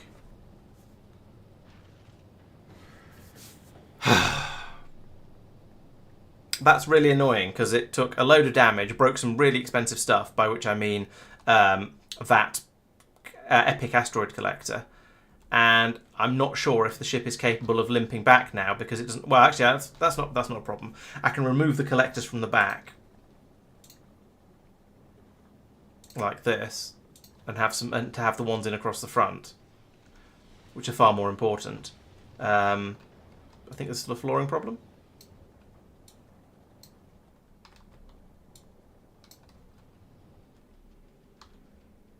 Okay, there we go. I'll put in a normal, basic, bog-standard vanilla collector there in the middle for now. Yes, exactly, Johan. I was And I didn't have any doubt that it was because I'd made a mistake. That's sort of more or less a given for when something goes wrong in Factorio. It doesn't have bugs, generally, except for the one I discovered a couple of weeks ago. But it's, yeah, there's definitely a lot of staring at it going, why on earth is that not working? And until eventually a light bulb goes on and you go, oh, right. And then you have a little cry because it's wrecked a load of your valuable stuff. And we still only have 2 railguns up here, so why have we not got more railguns been built down here? Why are you not making more railguns for me? You've run out of... Oh, right, yeah. That needs to be brought over manually because I haven't fixed it properly yet. Yeah. Fine. Here, have some of that. There you go. Now you can make me some more railguns. Eventually. Okay, now it's run out of circuits again, but you know, that's as, the way it tends to go.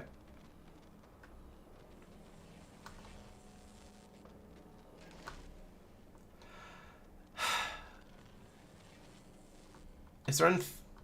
Yeah, so I looked at this and I went, I have no idea how I could possibly get the titanium plates over there, and I could perhaps pull them. I could pull them out here, and then I could belt them. I could probably belt them under here and here, and but then I don't know. Oh, could I get them onto the? Oh, maybe I could get them onto the other side of this belt. That's only slightly horrible. That might be doable actually. Okay, so let's put you in there. Filter you to titanium plate, tungsten plate, sorry. Which we can then pass out along here like this. That can go under there. And that can go...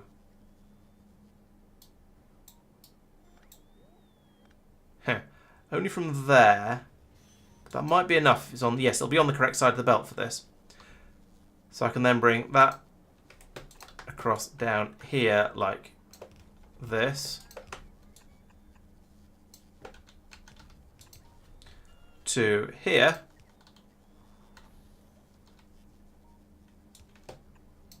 Put in some more heating things because that's the way the game works. And then, yes, there we go. Here comes the tungsten plate. Flowing onto this belt, comes along here. And completely bypasses that machine because it's not needed by it. Oh, oh goodness sake. Well,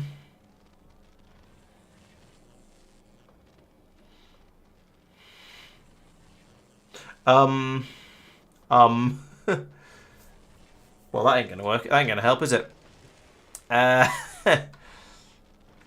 need a Bob's Weird Inserters for this, don't I think? Or I feel like I need Bob's Weird Inserters.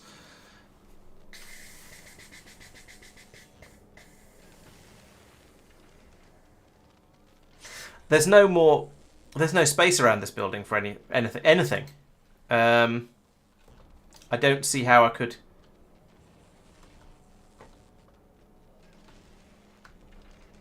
get any more anything around it. Oh, and you've run out of everything. Run out of blue circuits mostly, though. Why do we not have any blue circuits? What's the snowball up to? You're sitting at Fulgora. You are in automagic mode. You are waiting for requests to be satisfied. You're still waiting for stuff. Why are you still waiting for stuff? What's going on down here? Did I leave this in? I left this in manual mode. That's why. My fault, always, as always. But you know, there's a predictable, findable reason why that broke spectacularly. Oh well. So what am I going to do about this ship? It's probably perfectly capable of flying back to Norvis now. Or Fulgora to maybe get another one of those epic gatherers, or maybe 2 epic gatherers if I'm really lucky. The fueling problem is hopefully sorted, but it still needs all these railgun turrets. So I guess to a certain point it might as well just stay here. Have we run out of space platform foundation? That can't be true. I've been snipping it up from all kinds of places like that. Oh no, we are actually. Yeah, we took a load of damage to Space Platform Foundation as well. So let's gather little bits of it from around the edge until we can actually, finish the ship off. And then probably head back to Norvis to get more supplies. I'm really quite annoyed with that because yes, it was a dumb. I made a mistake and it was a dumb mistake, but to have it cause so much damage to the ship is upsetting. Is slightly too strong a word, but it's certainly annoying. And yeah, I was looking forward to doing some useful, exciting stuff with this ship. Yes, problem exists between chair and keyboard, but yeah. Or an ID10T error, as they also call them. So Snowball is still sat here, still waiting for... Okay, now it's working. And there you go. We've got a rocket sort of kind of working on it. Otherwise, they're sending 1,000 of them up. So that's all fine. It's just a bit annoying because it's missing a load of stuff that I would. It's taking a while to bring all the stuff out that I wanted to bring. So, but when that rocket arrives, it's at Fulgora now. It's going to go to Aquilo next. So it's going straight out there with all the bits and pieces that are needed. And this one doesn't need babysitting because it's been tested, or the design at least has been tested enough times. So it's not a screw up, unlike this one. Ugh.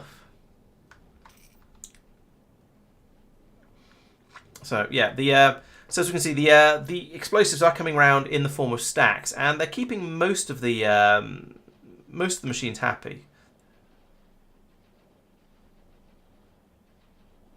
I don't know why you're not happy. Oh, because you're full. I was trying to put them out onto the wrong side, because of course it is. All right, let's move that down one, like that. And then I can have a belt there and a belt there. There you go. Now you can exert. Why are you full of rockets? Don't be full of rockets. Oh, I should have told it to dump them onto... I should have dumped them onto the belt rather than passing them back into storage. Oh, well, never mind. Okay, so... explosive production isn't quite keeping up. Why are you not running? You've not got any sulfur. You've not got any sulfur because you've not got an inserter. If I give you an inserter, then maybe that means that'll be just enough extra for explosive production to keep up. Maybe. You two aren't running. No coal. You're not running. No water.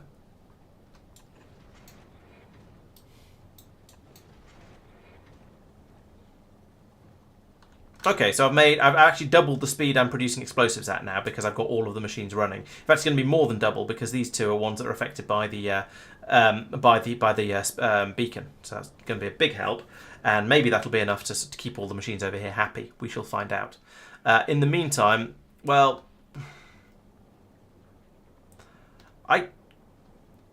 I feel like that feels like a lot more rockets than we had before.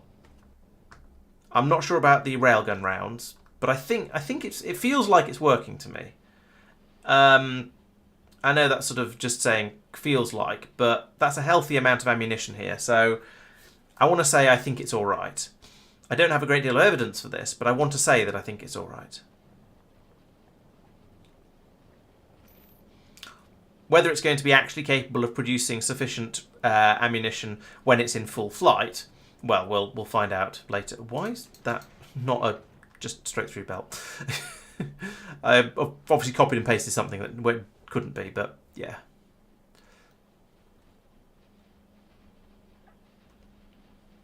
Yeah, the explosives are getting further and further through now, so I think that might be a largely sorted explosives production.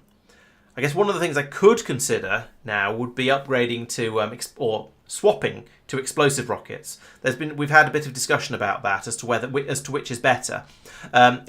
Normal rockets do more damage when they hit, but explosive rockets do less damage, but they do splash damage as well. So if you've got lots and lots of asteroids clumped close together, the explosive rocket can hit them all at once, and so in total you'll get a lot more damage out of it.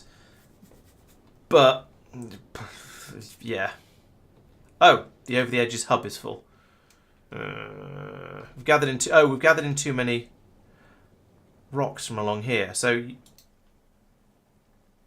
Can we make you run faster? No, of course we can't make it run faster. Yeah, we've filled up on rocks and we're not passing them out. And this inserter here isn't passing them out quickly enough. I'm going to upgrade it to a stack inserter, not because I think the stack is going to work, but because stack inserters are ever so slightly faster than bulk inserters. See if that helps, I guess. There is a space up here, so I could move all of this up one and get another unloading from down here. And I think that's a good idea. So let's grab this and move it to here. I can put that in there and then that there and copy that to there. And that's, yeah, it's kept all the connections as well. So there we go. Now we're unloading the asteroid chunks twice as quickly as we were before, and that seems to be helping. They're all disappearing nice and quickly now out of the storage system.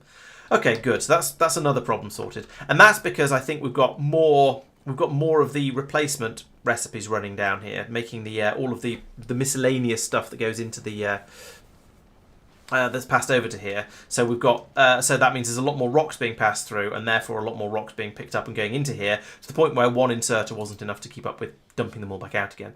We also have crazy amounts of ice. That's got way out of hand, and that's because I haven't hooked up these things over here. No, hang on. Oh, or if calcite. Okay, so so I need to hook up these ones. Can I move you to here? You to here, and you to here, and then there, and there, and there, and there, and there, and there, and there. There we go. Let's get rid of all that excess ice now. Feels weird, kind of slightly weird to have so much excess ice, but let's increase that to 600. In fact, they could probably potentially all be 600s. Yeah, this one certainly. I don't want to be throwing sulfur away because that's kind of valuable. Let's keep 600 of everything. Because I think I do have this. Well, maybe I don't have space for these ones. Let's bring these up to 300. Especially as gaining the metal seems to be pretty easy. And carbon, yeah, carbon can stick on 600.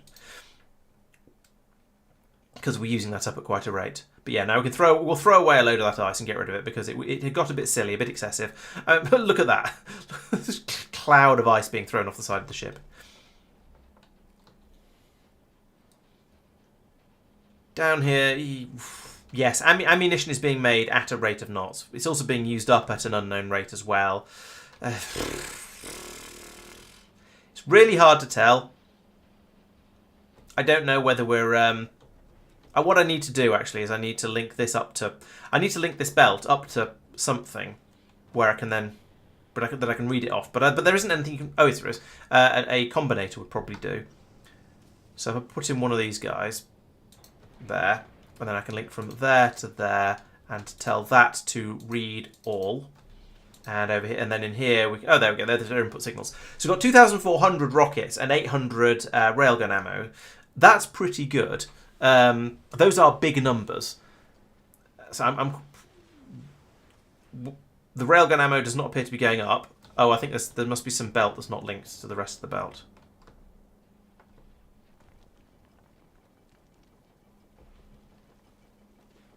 Yeah, okay, so there's a bit along here. Oh, and it's up to all the way up to here. Right. Okay, this bit can now be this can now be removed, I think. Like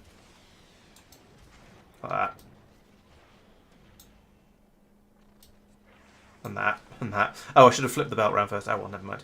Right.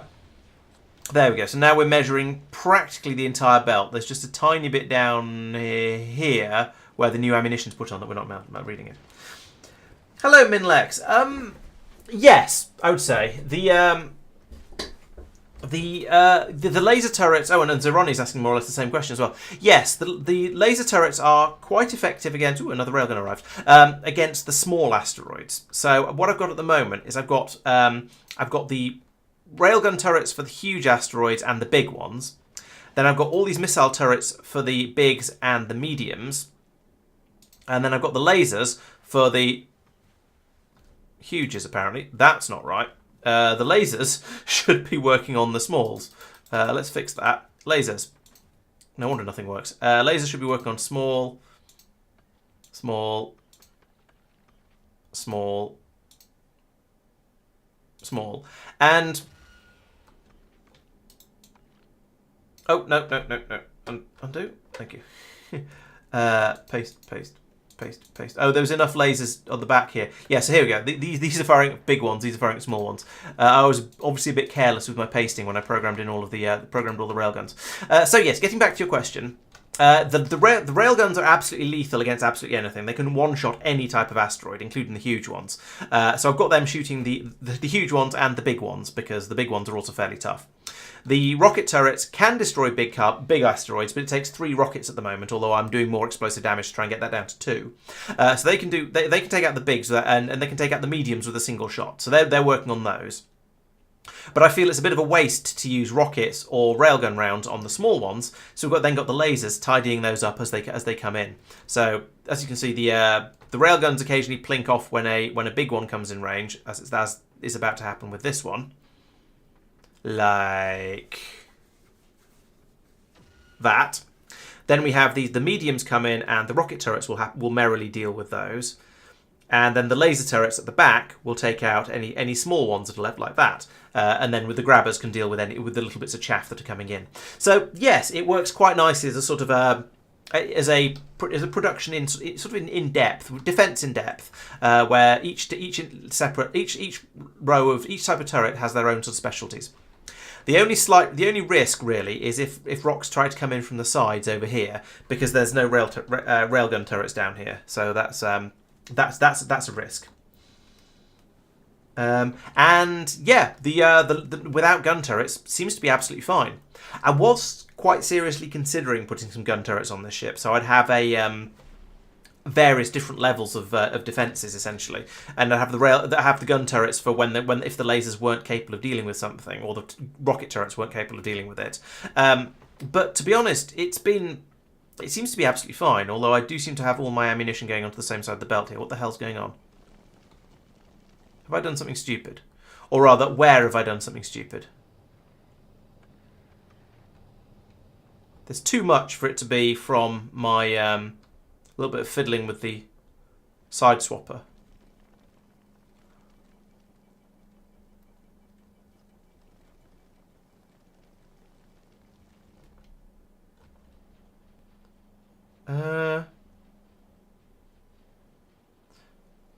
Right, so the railgun rounds are coming out on the right.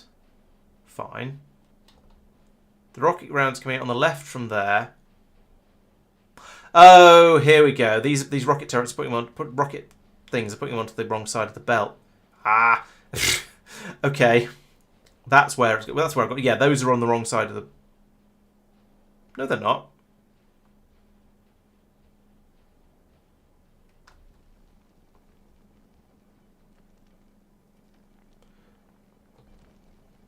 But I've got a huge number of railgun rounds on. Have I changed which side I'm putting stuff on at some point throughout this? Maybe I have. Maybe the swapper I had up here was putting them the wrong way round. Let's put that back in. Oh, okay, I don't want to put it in up. Yeah.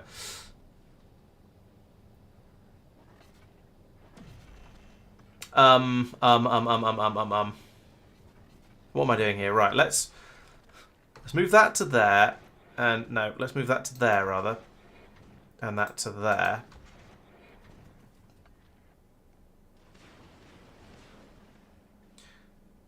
And because this is going to cause problems. Right, which way is he supposed to be? I mean, it kind of doesn't matter. It does matter. All right, so let's check this again. I've got railguns going on the inside along here, so rockets are going to be on the outside, on the port side, and then along here they're coming out on the starboard side. They'll get swapped over here on the port side. So this is passing them out a way round, which I'm sort of reasonably okay with. We're then putting them on. So I want to have rockets on the left, railgun rounds on the right. So let's come up here for reasons which I'll explain, which demonstrate in a moment. Rockets on the left, railgun on the right. And yeah, along there we've got, it's almost entirely the wrong way round.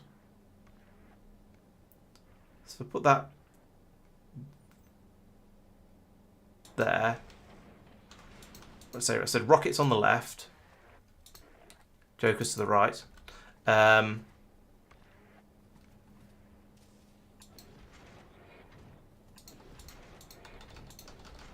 There we go. Okay, and I can just leave that up there now, I think. And if I link that to there as well, and do a read hold, yeah, should eventually sort itself out when there's a gap in the rockets. There's a bit of a gap in the rockets. Don't tell me the rocket side of the belt is full. No, there's a huge gap down here. So that'll when we get to that gap, when that gap makes it all the way around up here, then we can declog the whole system and stop having a crisis, essentially. Right. Yes. Thum.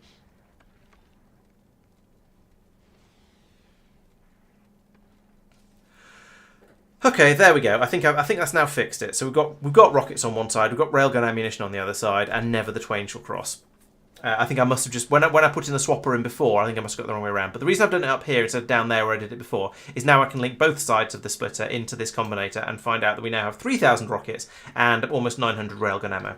So that tells me that I'm using the railgun ammo about as quickly as I'm producing it, which is a bit of a shock. Ooh, the railguns are getting brought up though, which is excellent. I like the fact that we're getting the front of the ship is now becoming armoured properly. Maybe that's a little bit of it. We've loaded up all these railguns with a whole 10 rounds each. It's not that many. So I guess if I want this to work, maybe I need to put more speed modules in all of these machines, which is certainly a thing I can do, like that. Copy, paste, paste, paste, paste. And we've got plenty of copper cable by the looks of it. What are you short of? No, you're short of copper. Oh. Alternatively, instead of putting in more... What? Why is this not working? Oh, we've got 4. But you're full of iron plate. Why are you full of iron plates? What the hell? Could this thing please stop being wrong? Right, okay, well I've got 2 more machines working now, so hopefully that'll sort that problem out. I do note that I'm a little bit shorter of... I haven't got as much... sulfur. Sulfur is the problem again. And by again, I mostly mean still. That's due to a lack of carbonic asteroid chunks. Because here in orbit around Aquilo, all we have is ice asteroids. Okay, there's a few carbonics, but basically it's just ice out here. So we're having to reprocess the ice. Actually, we don't even have that much ice coming through. Probably because we're reprocessing it, actually. Yeah, we're reprocessing it as fast as it's coming in. Okay. We don't need it, so we're just turning it straight into other types of asteroid chunks. But that isn't enough to keep the whole system, keep the system running happily. Okay. Well, let's see. Aquilo is still churning out. It's still gradually churning out. Oh no, it's going to run out of tungsten down here again now. So let's put some more of that in.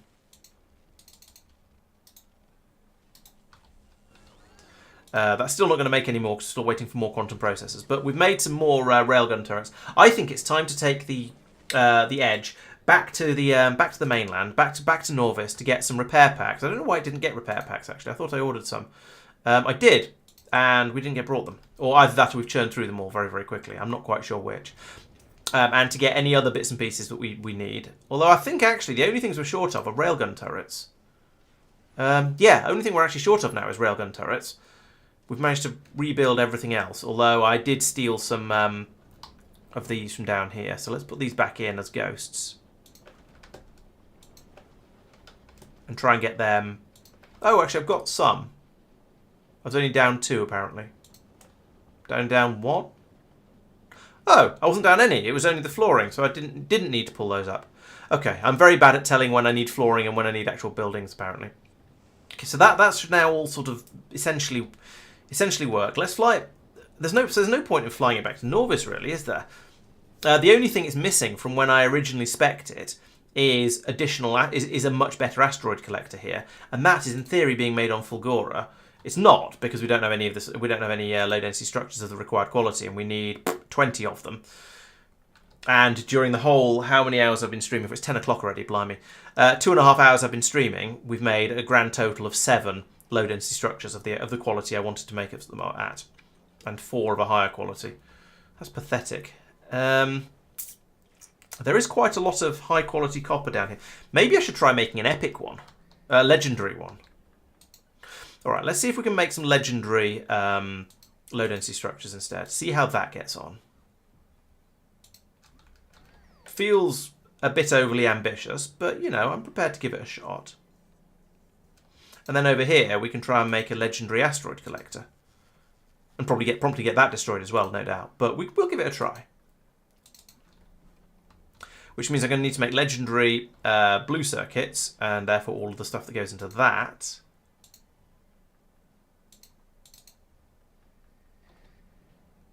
Wait, that's pointless.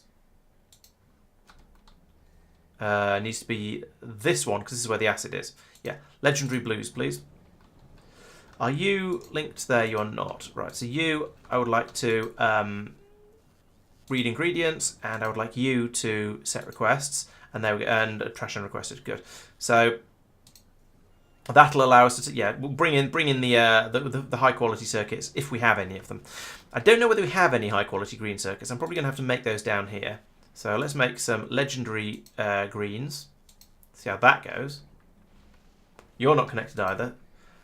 I clearly half-assed the upgrades down here. So you, I want to read ingredients. You, I want to set requests, and we don't need that anymore. Okay, so we can make some legendary green circuits. That's good, because I'm going to need them up here. Hang on, why do I need blue circuits? What am I making? Oh, yes, that's for this. And over here we're making the so we need some legendary steel. Why is there no legendary steel? Why is there no legendary steel? Is it just because the bots are busy? No, we just straight up don't have any. That surprises me. Makes me think it all must have gone somewhere. I guess I could cook some legendary steel. We'll come back to that in a moment. What was the other thing? Oh yes, electric motors. Those are over here. So I'd like you now to try and make me some legendary electric motors. And that means I'd like you to make me some legendary normal engines. And again, we'll set up the blue chests over here like that and that to read ingredients, set requests, don't do that, set requests, don't do that, trash unrequested, and trash unrequested. Right, so let's see how these get on. Do we have any legendary anythings for these? There's a lot of trash in here. Why is this not being got rid of? There we go. And what about you? Are you equally trashy? No, you're not. Okay, so that's okay. It's got the legendary circuits. It just needs the legendary engineers. It needs more legendary steel and legendary pipes and gears. Great. Okay. Well, let's make a quantity of legendary pipes and legendary gears then. So that'll be over here. I would like to make gears legendarily. How many of these do I need? 8 electric engine units. Okay, so we're probably going to need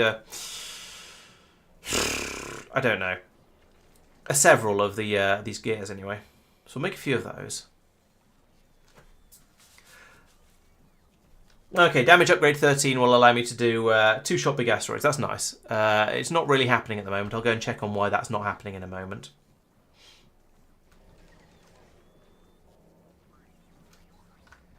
I feel like my logistics bots are a little bit overworked over here. In fact, there aren't very many of them, by the looks of it. Oh, no, there's 111 of them available. They just aren't all needed. Okay, fair enough then. Right, let's also make some legendary pipe. There we go. And again, I think I've got a decent amount of legendary iron. Well, I've got a quantity of legendary iron. I don't know whether to call it decent or not. But the old recirculator around here is just trying to it's doing its best to make me some high quality and reasonably legendarial stuff. Oh, and then we've got this extremely rare solid fuel going around and going, well, what's the point of new? I don't know what to do with that. I really don't. And I could just pull it all out, send it around the recyclometron again. So down here I could say, yes, I would also like your tier 3 solid fuel, please. And it'll all get brought over, and then we can recycle it. But is that a good thing? It's just, yeah. It's going to just go, and it's just going to end up going round and round and round until I do something with it anyway. So, meh, who cares?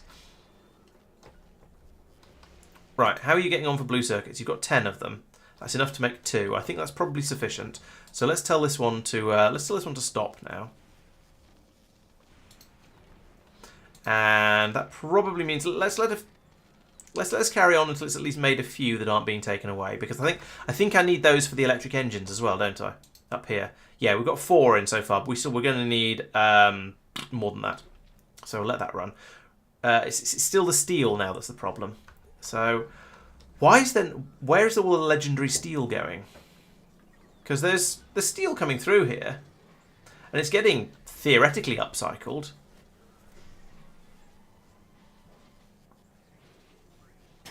But theoretically is not necessarily actually. I feel like most of what's coming through is... Oh, I could... Whew, excuse me. Let's pull through some slightly higher quality steel. Oh no, I'm already doing that there, though. I don't want to pull out the tier 4 steel, really, because 4 is... but then if I don't pull out the 4, then it won't get upgraded to 5. And we've got 3 of the tier 4 steel over here, and 48 of it over here. That's not very much. I think I'm going to have to start cooking legendary iron into quality iron into quality steel. So what have you got in the way of module slots? Nothing. Well, not very much. But still, let's try... Let's do that and that and that. So for the moment, I'm going to... Have you got anything? No, you haven't got any in you. Good. Right, so let's bring over a blue chest to here and a red chest on the other side. So that like that. And here, we then find we're outside the robo network. Great. How can we be... There's a tiny... Look at that. There's a tiny patch there that's outside the robo network. That's ridiculous.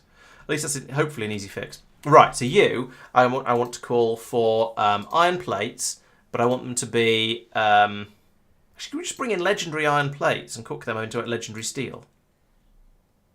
No, we don't have any legendary iron plates left. Fine. Okay. In that case, you get the... what's the best quality modules I've got, realistically? I've got some in storage up here. I've got some... I've got those. That's epic quality 2s. That'll do very nicely. That'll give me a reasonable chance. So you get quality module, epic quality module 2s. There's only 2 of them can fit in there, but still, it's a start. And then over here, I can bring over some tier 4 iron plates from buffer chests and hopefully upgrade them.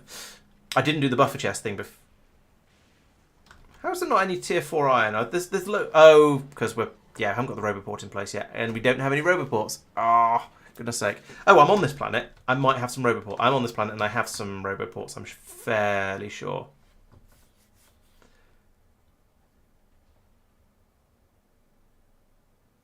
I can't see any.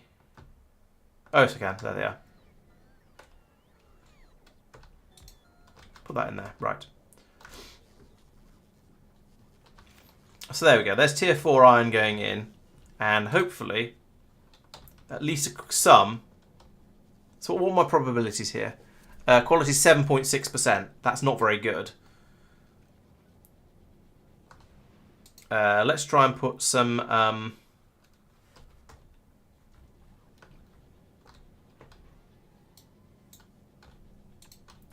Let's try and put some epic, legendary steel into this one. Legendary iron into this one. There we go. Because I've got some legendary iron, haven't I? Yeah, here it comes. So dump that straight into the machine, and we'll get some legendary. We'll get legendary steel out. So that's the way this works. How much of that have I got? 250. It's not a huge amount. Oh no, wait. No, I've got huge amounts of epic iron. What have I got 250 of then? Oh, legendary. Yeah, okay. So I can run this one for absolutely ages, and it'll be absolutely fine. But this one, I can only really do this much of it, and I'm probably going to run out. So, but still, that's going to get me some. How much steel do I need for this? And it's only one steel gear per engine, and then it's only one engine per electric engine, and it's only 8 electric engines per grabber. So that might be okay. Oh, but then we need a bucket load of for the low density structures over here. So we've got this. Yeah, we need to bring in a lot of epic steel in order to make the 20 low density structures. Only 40 for the low density structures. This is going to be my only hope. I think we're going to have to hopefully try and churn through enough of this. Or actually, I could put this legendary steel, epic steel, into some. Epic steel sounds like some sort of theft thing. I could put that in here, and then there's this one's got a 15% chance of bumping it up in quality, but it's also going to destroy 3/4 of it. So, yeah, it's again not great odds, but we'll try.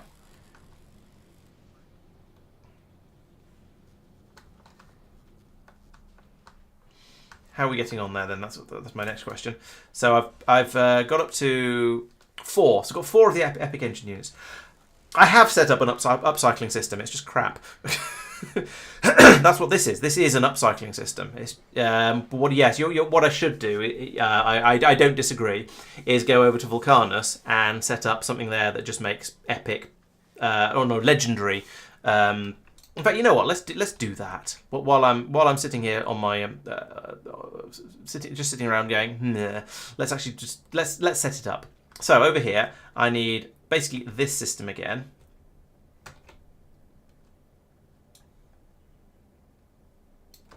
Goes.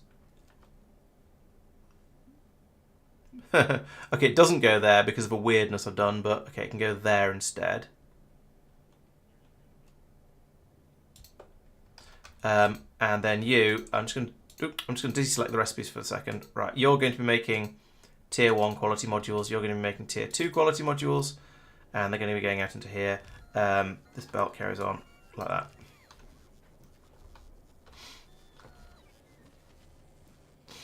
Okay, so that will. I'm going to need recyclers as well. So I'm going to need to bring them from Fulgora over to wherever I am. Where the hell am I? Vulcanus. Okay, well, I can do design work while I'm waiting anyway. Oh, and you need to be reprogrammed to be those.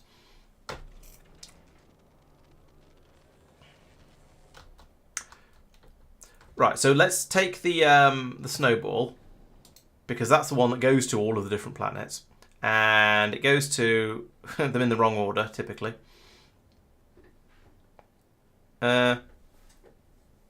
Interestingly, this also picks up things from Aquilo. Let's not do that.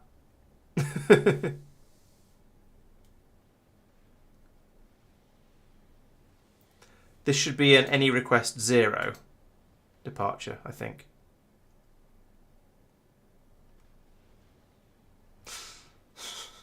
That's weird, having both of those. It should be any request except for ones from this planet. If you've run out of anything on this planet, then leave. But oh well, we'll worry about that another time. So we'll get rid of that for now. Yeah, that's correct. So I can fly off. It's going to go to Gleba. It's going to go to Vulcan. It's going to go to Novus. Let's go to Fulgora first and say I would like to pick up a large quantity of recyclers.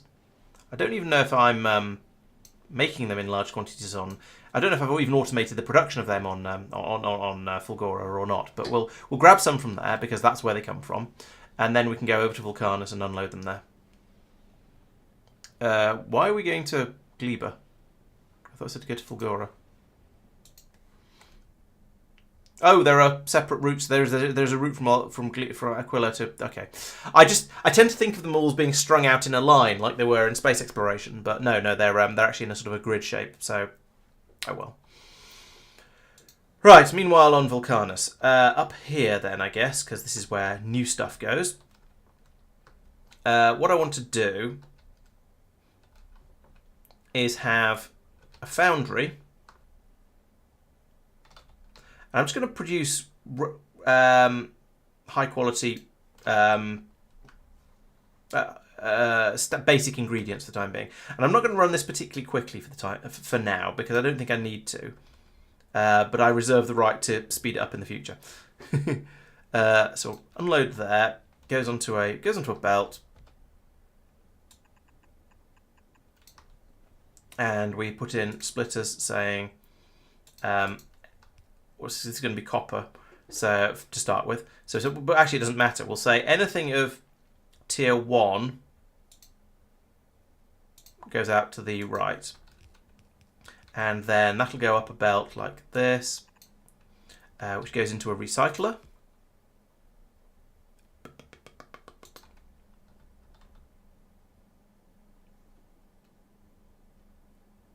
Here. And then it all goes... Actually, let's bring it downwards instead.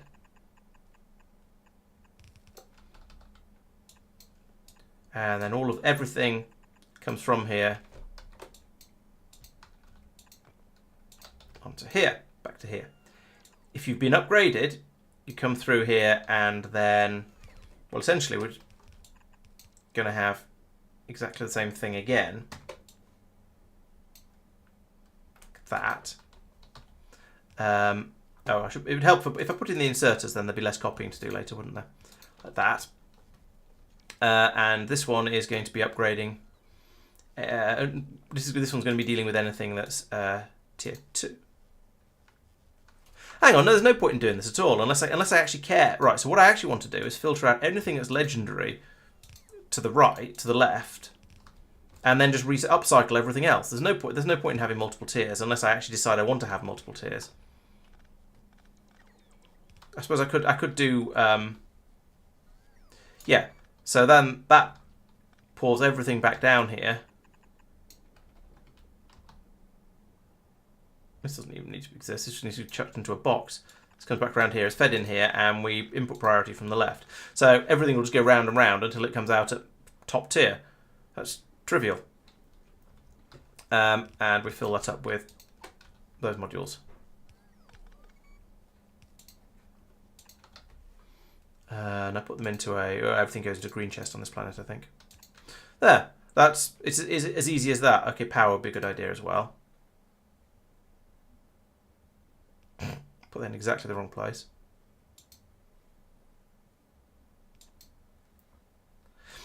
And having more of these would enable the whole system to run faster, because this probably isn't going to be sufficient.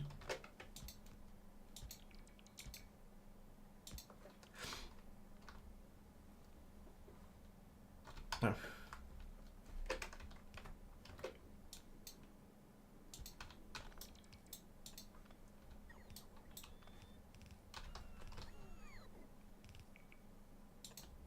Better to run them outside of that. There we go. Oh, burning tree in the way. Right, let's do that instead. So yeah, that's all. That's basically all we need, and eventually that'll churn out legendary copper. I can do the same thing. Let's have 2 of these. So make here we want to make. I'm just going to make copper plates.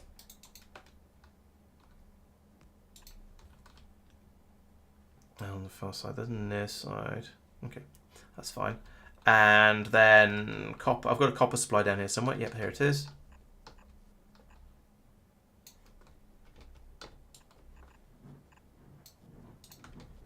Fed in there.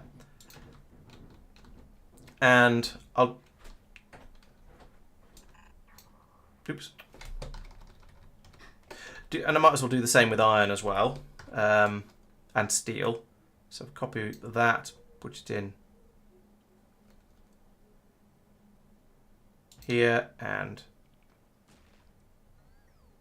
here, and tell these ones not like that, like that. Tell these ones to produce iron plates, and these ones to produce steel plates. It's not particularly elegant, but it'll get me a supply of top quality iron, copper, and steel in a matter of time. Then that's what I sort of want there. Yeah, quality tier 5 quality modules will be happening at some point in about 3 million years when I actually manage to roll things up to there. But yeah, I wouldn't say I'm not going to. I won't say I'm not going to put really high tier quality modules in all of my quality production stuff buildings. But certainly not yet. On this planet, I haven't even got the quality modules at all. Actually, take that back. I've got some 33 apparently. So that's going to be enough to fill some of these buildings up. And then hopefully the plan is once I bring the recyclers over, there'll be enough quality modules to just start for it to churn through the. Once I bring the recyclers over, there'll be enough quality modules to fill them all up, and it'll start working nicely. There you go. Got some tier 2 quality coming out already. Then what more could you want? Don't be greedy. Could do with more.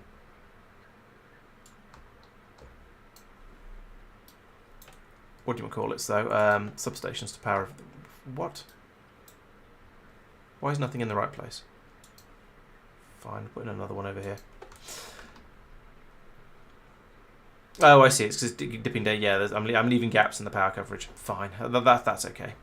Right, so there we go. That's going to produce me my basic metals, at least in quality, various quality levels. I could do the same with plastics. I'm not going to on this planet, but I could.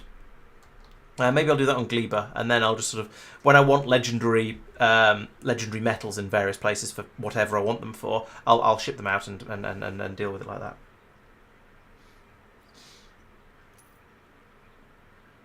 Hello, Divine Intervention. Welcome.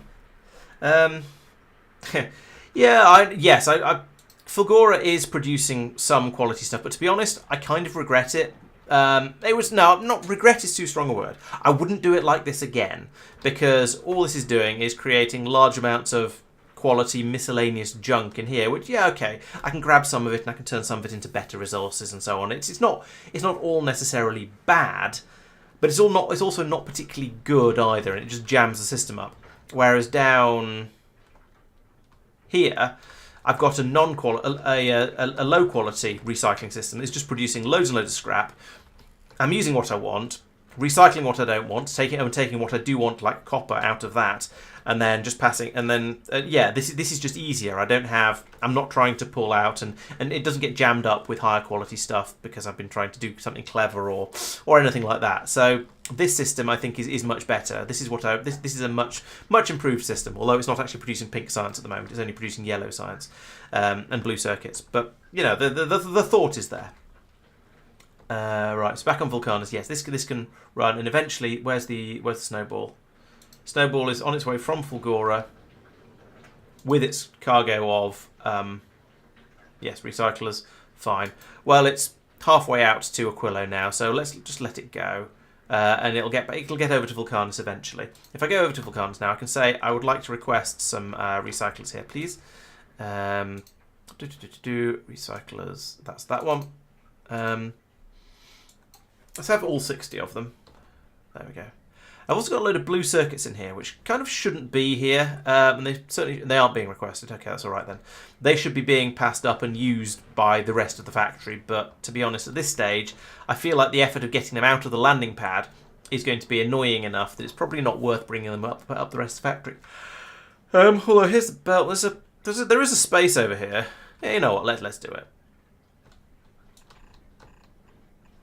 Assuming I can get there, which I probably can. Where was the blue circuits line? Here it was.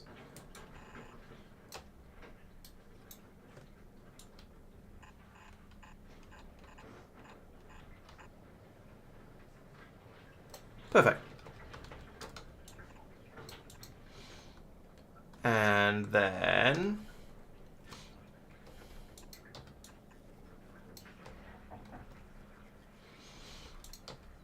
I'm just going to... No, I'm not. I'm going to put them on like that.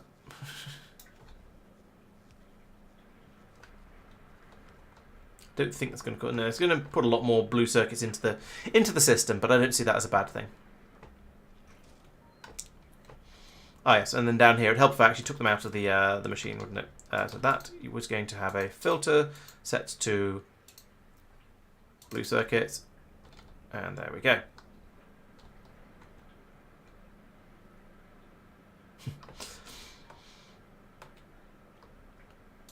Okay, so that'll clear some space out in here as well, which I think is probably a good thing. Got loads of train bits down here, but that's fine. Whatever.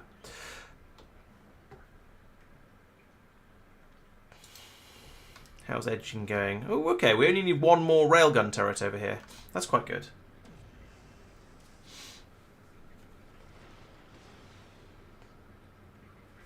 Oh, it looks like I might have...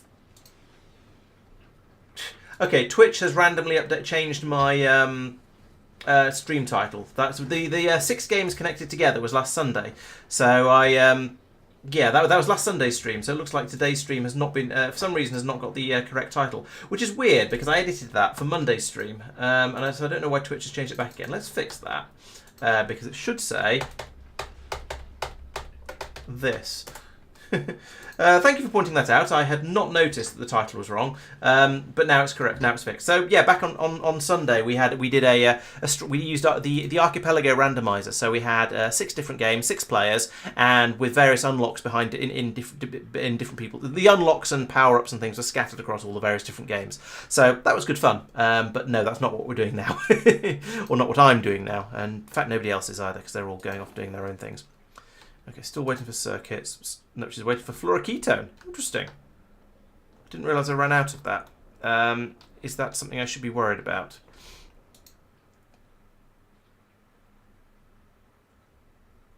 No, we have warm fluoroketone up here. And we are chilling it here. That's fully chilled. We need a supply of fluoroketone down here. It's this pipe. Have I broken the pipe? I mean, clearly, but... How did... Okay, there's warm coming in down this pipe. Except there isn't.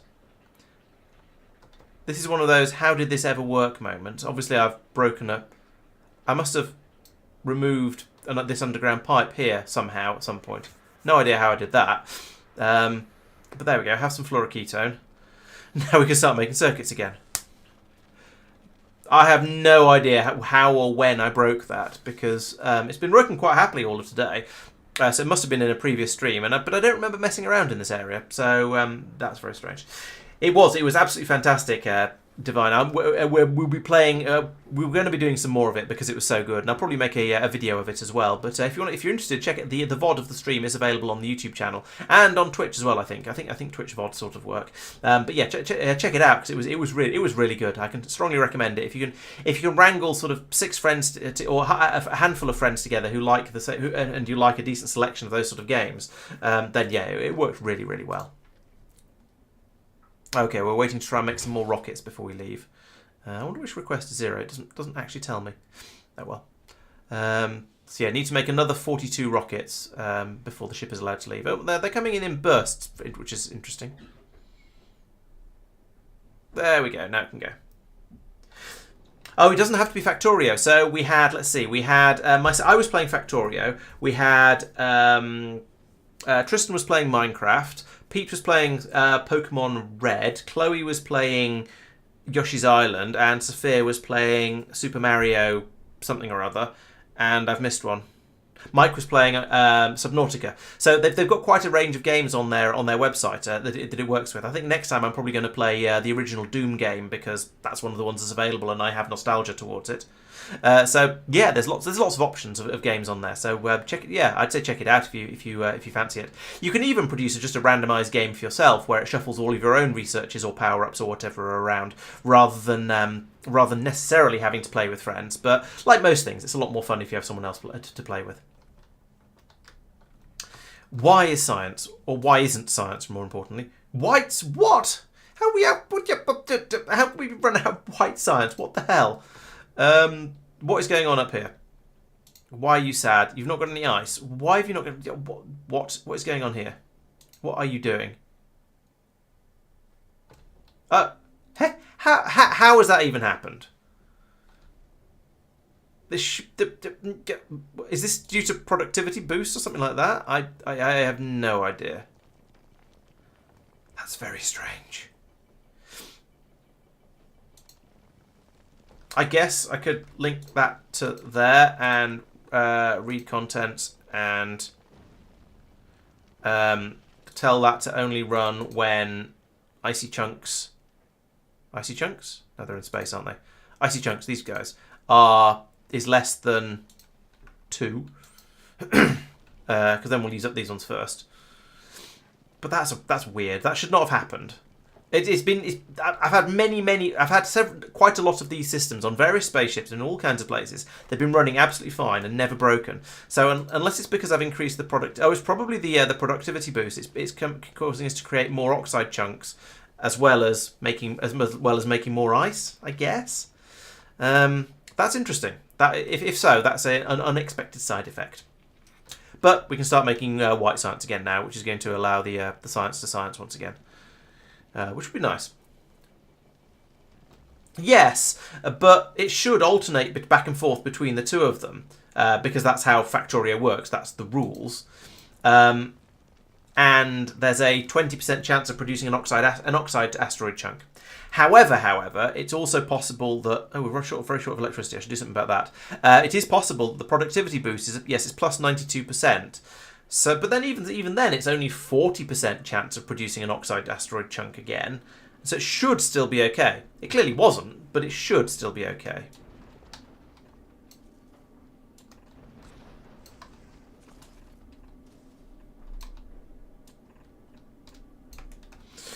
So, yeah, that was unexpected.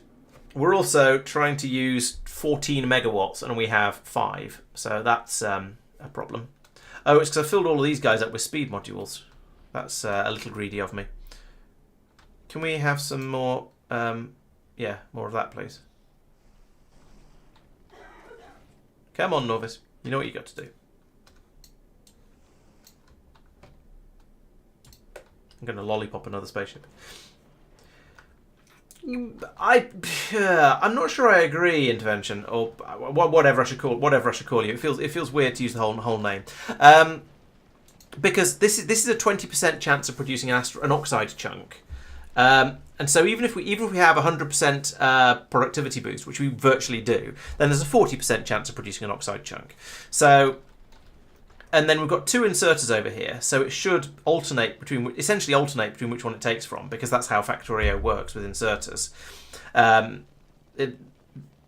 so it should take from this one half the time, which means you should gradually deplete the number on here, because you're only producing enough for 40% of the time, but it's trying to take them 50% of the time. So it should be fine. And you'll notice the other 2 are fine, although I haven't put productivity modules in those, so maybe that's the difference.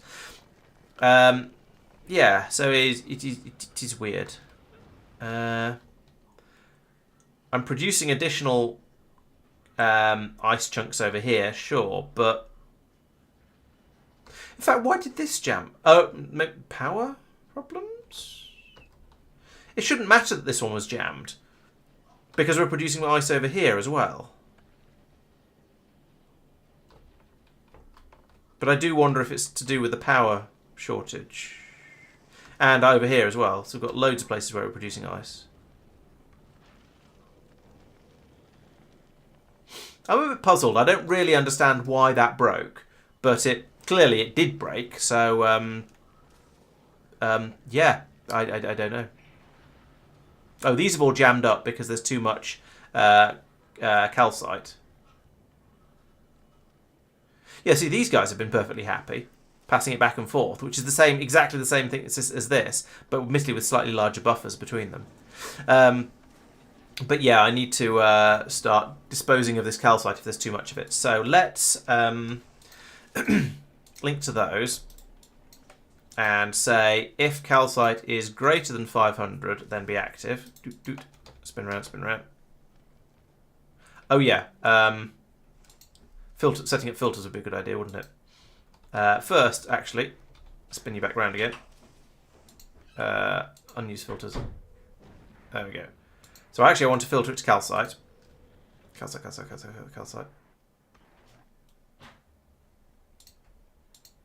Calcite's over here. There we go. Filter that to calcite, copy, paste, spin round. And these belts then, like that. Actually, no, better idea. Just get rid of all of that. Nope, not all of that. Get rid of all of that. And that. And then you can just chuck them out into space.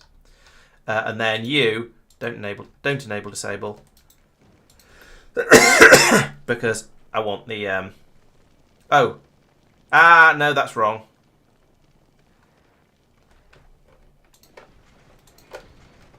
I want the ice.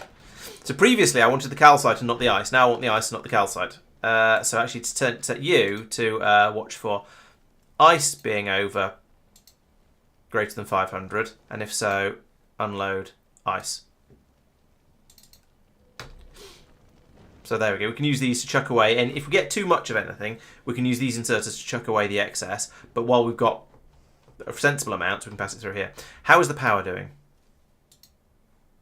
Okay, now we're all right. We've got 18 megawatts or 17 megawatts available almost, and so we've dropped down to only using 12 of them, and we've caught up on the science packs, so that's good. So down here now we should be sciencing like crazy. Yeah, there we go. Nice 600 and some mumble. And it's still accelerating. I think it gets up to about 700 or so. I forget exactly. So now we're doing the stronger explosives 13 with the in the vain hope that we'll be able to start blowing up rocks with a single shot. I noticed the Snowball 2 has left Vulcanus, which should mean now that we don't have. Why do we not have? Just a little request there. Okay, Snowball 2, what are you playing at? Go back to Vulcanus. Oh, it's the all request satisfied, so it was already satisfied, presumably. Let's have an inactivity of 5 seconds as well, then. Yeah, because it didn't have an unload set, that's why. Goodness knows what's going to unload over here. Probably a load of blue... No, wouldn't be blue circuits. No, I don't think there's anything in here that would unload unexpectedly.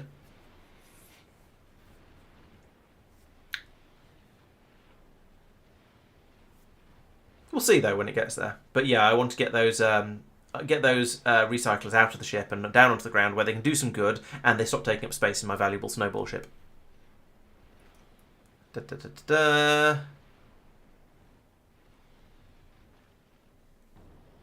Have we? Yes, they've gone. Excellent. So we can load up with a bit more ice, but a few more rockets, and then it's ready to go again. Excellent. Right, so now down on Vulcanus, we should have. Well, they'll be arriving any moment now.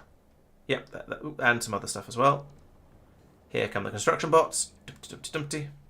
Lovely. I'll drop those in up there. We'll waste a load of metal while we wait for the modules to come over, but I don't think that's a problem. We've got 88 modules. That's pretty good. That's going to be in... Yeah, that should be enough to fill all these up. So put all those in. They're just going to recycle it for now and not have any chance of producing anything of any quality whatsoever. But oh, look, some tier 3s have come out. That's nice. And they're all just getting smashed up, but oh well. And here come the quality modules. Lovely. So what are your odds? 8%. Only 8%? Is it really only 2% for each one of these? Jeez. Okay, this is going to be a slow process. I think we knew that going in, but still, it's still horrific to be reminded of it. But eventually, in about 1 million years, we might start to get a few slightly higher quality bits and pieces out. So one thing I can do is come down here and put in... I can put quality modules into here. I can't put them into here because then this machine won't accept them.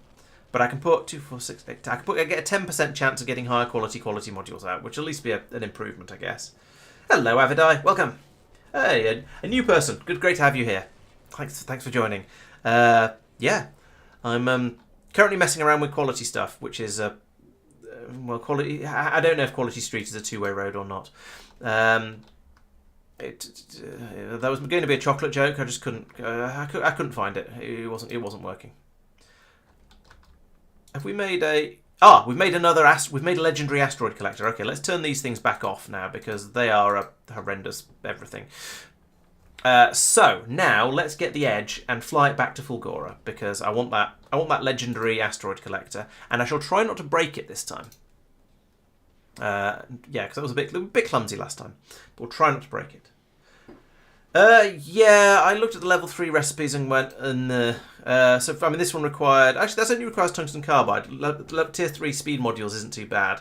Efficiency spoilage, that's not too bad either, actually. But this one required biter eggs, and this one required superconductors. Yeah, I don't know why I haven't made quality 3 modules. Now I look at this, they're not actually that difficult. I was expecting it to be another one like the biter eggs that perhaps it would require, I don't know, pentapod eggs or something. So I just didn't look at the quality 3. I didn't look at the tier 3 module recipes. So yeah, I should be making quality 3s. I have no good excuse. I don't even have a bad excuse, apart from Fulgora being a bit of a mess. But yeah, I could request some. You give me ideas. Right, let's come over here and let's put in a. So what was? Let's line these up so they don't look awful. Right, what was the recipe again? Okay, red circuits as well, so they're going to need to come from above. Let's move this. Let's not have that there then. Let's move this robot port to here. Put another one of these here. And that there, and and you make tier 3 quality modules. So I'm going to need to get superconductors over there. That's going to be the fun part. So I want to filter to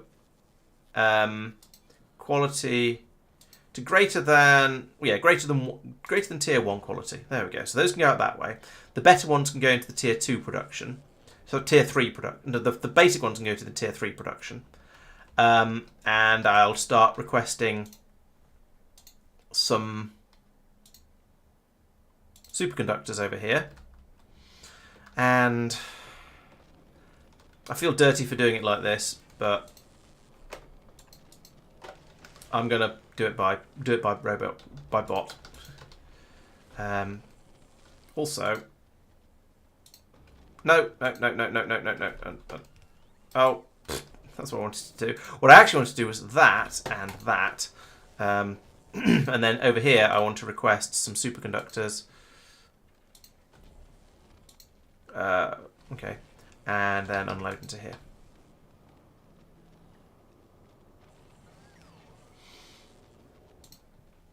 Right, we're inevitably going to run into having this machine's going to jam up because we don't have any superconductors here. We will, however, get some when the Snowball 2. Yeah, so if this does get superconductors, there we go. It's got many of them here. So when this ship next gets to Vulcanus, it'll unload some there, unless it's dumped them all on Aquilo, which is entirely possible. But yeah, it'll kind of work. We'll see how it goes.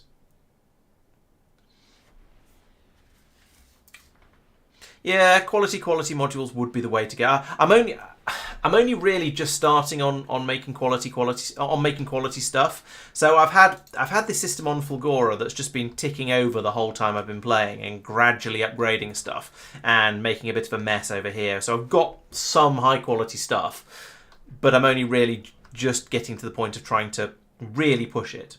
Oh, the Edge has arrived. Right, so now I want you to upgrade that to a legendary. Blip, like that. You know what? Let's put a wall across in front of that. I don't know when this wall's going to actually get built, but let's try. Oh no, you can't put walls in front of grabbers. Never mind. Let's not do that.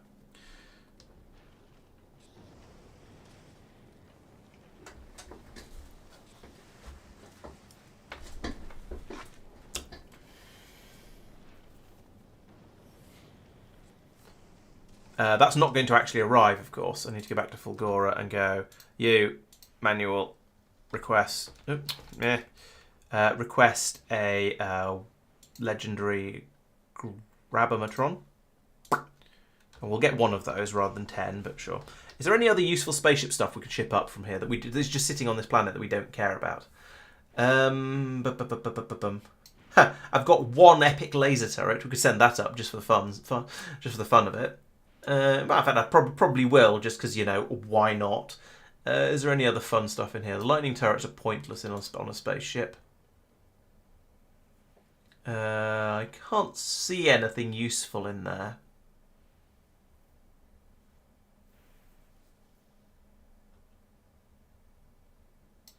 Maybe some of these rare productivity modules. There's no harm in sending those up. I could stick them in one of the explosives producing machines. I'm not putting quality modules in. That'll just cause confusion. Yeah, let's end up the uncommon and rare productivity modules just for fun. So that's productivity modules. I had some rare prod 2s and I had some uncommon prod 2s. Bring those over, just because I don't want to send a rocket up with that's only 10% full. So I'll put in a. There we go. It's about half full now. Think that's enough? I didn't really see anything useful up there. The ship has enough cargo space for what it's being used for at the moment, which is to see if I can get to the edge of the solar system, which I can. I did that on Monday, but to see if I can get to the edge of the solar system reliably. And then go a little bit further out, grab a little bit of promethium, and then realise that I can't fit any of it in my spaceship. But that's basically my current plan. But you know, I feel that using the information I've gathered from other people's playthroughs to tell me that I haven't got enough space on my spaceship is kind of cheaty. So I sort of want to make the mistakes myself and go out and find things out rather than just go by what everyone else has already found. We've got up to 1600 railgun ammo now. That's a big improvement. It was at about 800 before, and the rockets still seem to be going up, so that's always nice. The more ammunition I can stockpile on this ship, the better. The railgun ammo is being made more slowly than I was expecting, though. Now, granted, I do have twice as many machines making the rockets. Yeah, exactly twice as many machines making the rockets, so that's probably part of it. Maybe I should switch this one over to rockets to railgun as well. In fact, I think I will, because I think I put this in before I did the expansion over there with those extra rocket machines. So let's get rid of... Right, you. Firstly, let's unselect that. Secondly, let's tell you to... this is a faff, isn't it? But if I do that, and then enable... No, not enable, disable. Set filters, read hand contents, hold, blacklist.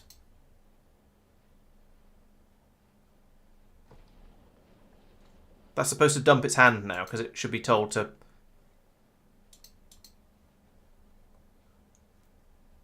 Why has that not worked? I thought you...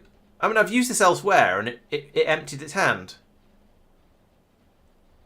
On this very ship, in fact. Over here, we've got these inserters. Yeah, they're being told what to... They're not allowed to hold whatever they're holding, so they immediately drop it. This one is not doing that. You've been told you're not allowed to hold rockets. So why are you not putting them down? Nope, I'm not playing with any mods at all. This is completely vanilla. I decided it'd be fun to do my first playthrough of Factorio as a completely vanilla run, just because it was because it's new and exciting.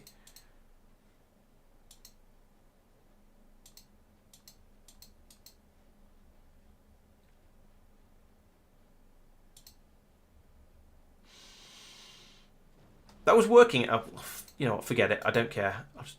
I had other stuff to dump. Oh. Bugger.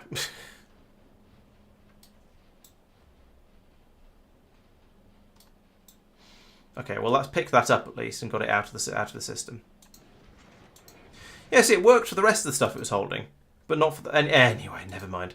Right, you are going to... so what we're going to do here is... remove that for the moment and some of that. I'm going to bring this down to here. And that to there. That to there. Copy that to there. And then you go there. And you have no explosives. So here comes... Hopefully, here comes some explosives. So even with... Are we still short of sulfur? We're still short of sulfur. Oh, that's because we're in... I was going to say it's because we're in orbit over Aquilo, but we're not. We're in orbit over Fulgora at the moment, and yet we're still short of sulfur for some reason. Okay, let's let's put these quality modules, got 14 of them. So that's 1, 2, 3, 4. That's 12 of them.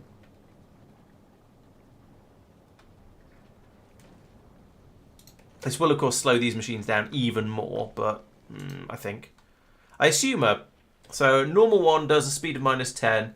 Oh no, it's still the same speed drop. They are actually just better. Awesome. I was half expecting them to be to give me to just be more, the same modules but more so, and therefore they give me. Sorry, I seem to be struggling with words. And so they give me more speed. They give me more productivity, but more of a speed penalty. There we go. That's what I'm trying to say. Where was I seeing Roboports? Probably must have been on a platform, on a planet. Sorry. So yeah, Roboports. If I turn them on, there's options up here, so you can turn on and off Roboport coverage, and power coverage, and gun turret coverage. Not that there is any on this planet. Pollution pellet coverage. Again, none on this planet. Station displays, player names, tag, bots, and so on. So yeah, you can turn. There's lots and lots of things you can turn on and off from the underneath the map up here. Pipelines as well. That's I didn't realise that was a thing. And recipe icons as well, which is quite nice because then you can tell you can sort of see where you're doing various different things when you look at the map. But if you turn too many of them on, then it gets very, very hard to tell what's actually happening. Quick look at Vulcanus because I'm curious. How are you getting on? Oh, we've made one legendary iron plate. Well done there. Oh, this feels ridiculous. And ridiculous and wasteful, but never mind. Down here we will have stopped making productivity modules because this will have jammed up because it's got 4 in there. We haven't managed to get any of the superconductors over yet because the Snowball 2 is still out parked at Aquilo because it's waiting for any requests to be 0. Something is getting a little bit low, but it's not quite got there yet. Let's send it on its way. In fact, let's go straight to No, let's not go straight to Vulcanus. Does it still have... Yeah, it's still got 444 superconductors, so that'll get a bit of a start. Get me a good start on that. So, over the edge. I think this ship is as good as it's going to get. Let's fly to the solar system edge. No, let's fly to Aquilo first. See how it gets on with that. We've found... So far, I've done a little bit of bug fixing with it. We found that the fueling of the reactors over here wasn't working. We ran out of power and everything got destroyed, and I was very, very sad. I should have made some repair packs and sent them up to it because it could do with some up here. But yeah, so it's reasonably at least wacky flailing arms. They do amuse me. Yeah, so we can gather up lots and lots of useful resources as we fly out. This basically it works in the inner planets. It's absolutely fine. We can pull in loads of stuff. Hopefully this will increase the amount of sulfur we can produce because we'll get a load more carbonic asteroid chunks coming through. Now we're in motion, we should be able to pull more stuff through. And we won't really be using the railguns yet, I don't think, because we're not... We're just about starting to see big asteroids now because we're getting... Presumably, yes, we're a chunk of the way out towards Aquilo, but we're not going to be using the railguns a huge amount compared to the rocket launchers.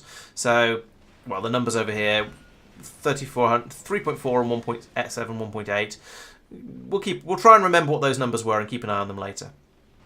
I feel like this one grabber system here is doing nearly all the work, with these ones along here with the single arms are a little bit feeble. But at least we've got some down the sides grabbing anything that gets missed down the side. And we've got a steady stream of iron dribbling out the side. I should have put that on the back and called it an iron drive, because throwing the iron away hard enough means the ship would move, right? Yes, that was an awful pun. I do apologise. No, I'm not actually sorry. You're probably all used to me by now. Still 34 at 3.4 and 1.8. That seems okay. We're maintaining ammunition levels. That's good. What sort of stocks of rocks am I requesting? So these are... The belt is not very full. What sort of inputs are we getting over here? Yeah, I'm going to have to link that up to another combinator to find out what it is. Yes, we do, but it's only these ones at the back here that are really pushing us forwards by expelling stuff. This thing on the side is probably pushing us sideways ever so slightly, but never mind. The engines are capable of dealing with that. So with 5 engines running, and we seem to be doing absolutely fine approaching Aquilo. I feel like the rocks aren't getting closer than the rocket turrets can deal with them. But I don't think I'd be comfortable flying out towards the edge of the solar system at this speed. Well, I guess we'll try with one engine. Oh, I didn't bring any pumps. Ah, fail. I meant to pick up some pumps at some point for the ship, so I could control the speed a bit more nicely than I am at the moment. By just adding and removing engines from the back of it. Although it works, so I won't knock it. There we go. Got to Aquilo.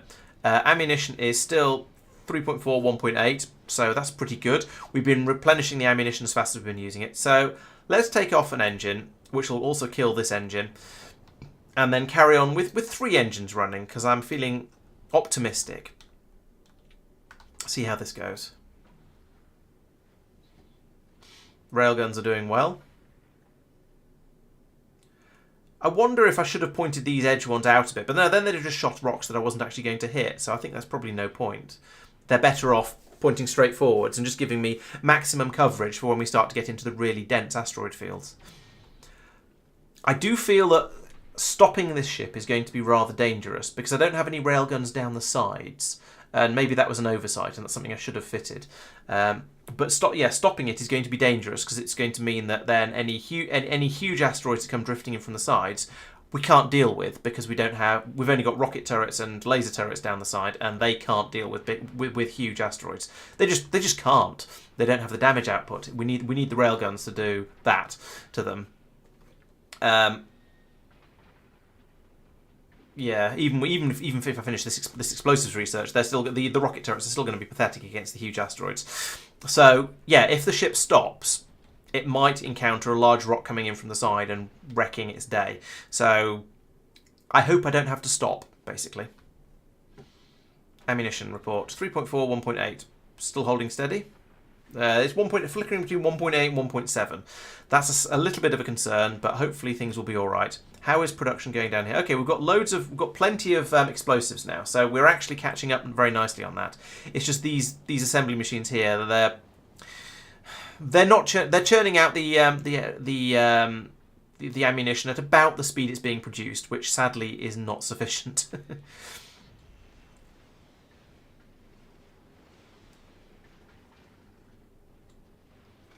I should set a request for some promethium asteroid chunks as well.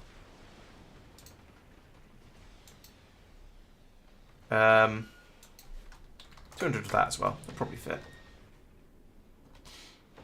Yeah, you see, these massive asteroids going past the side down here, they're just absorbing large quantities of rockets, which is pointless. You guys should filter more sensibly, because there's no point. Oh, it was just that one and that one. Yeah, it's just the new ones I put in more recently that haven't been programmed properly. There we go. So shooting big asteroids, fine. I don't care too much about that. But there's actually no point in shooting the huge ones. You see, that drifted past about half the ship, and it's only taken a 10% damage or so. You need railguns to deal with the huge ones. But we can snag a few useful pieces of resource from the sides as we go past. That works fine. And as long as the ship keeps moving, I think we've got enough coverage there that even a rock that's drifting slowly inwards will clear the ship on the way past. Maybe I should go for a sort of a hammerhead shark design and make the front end a little bit wider than the rest of the ship. I've done it a tiny bit there, but significantly more so, in order to make sure it sort of sweeps a slightly wider area than we need on the way past, and there's less risk of rocks coming in. But when the ship's moving, I think it's absolutely fine, and when it's stopped, it doesn't matter how wide the front end is, because it's still going to have exactly the same problem. Pum! Wow. Okay, so the range on the railgun rounds actually fly quite a lot further than the range shows. So the range is just the targeting range, not the actual effective range, which is quite interesting. I guess that's the same as the lightning turret, which sends out a lightning bolt, which can then sort of fork and spike and go out much further and get a lot more things beyond. This seems to be going quite well. Nothing feels like it's getting too close, so I'm going to be stupid and try putting in another engine and pick the speed up from 110 to, I don't know, it's about 150, I think, with 5 engines on the back. Let's see how the defences keep up, and also a quick check of the ammunition levels. Still 3.4 and 1.7. That seems all right. We seem to still be happily destroying all the rockets as they come in. The railgun turrets are hardly being used, to be honest. I've got far more output from the railguns than I actually need. So the rocket turrets are doing a good job of taking out all of the mediums as they come in. So I'm pretty happy with that. And yeah, all of the big ones or the very big ones are getting immediately destroyed as soon as a railgun spots them. This is going really well. I'm very pleased. I think the second bank of rocket turrets across here has made an enormous difference.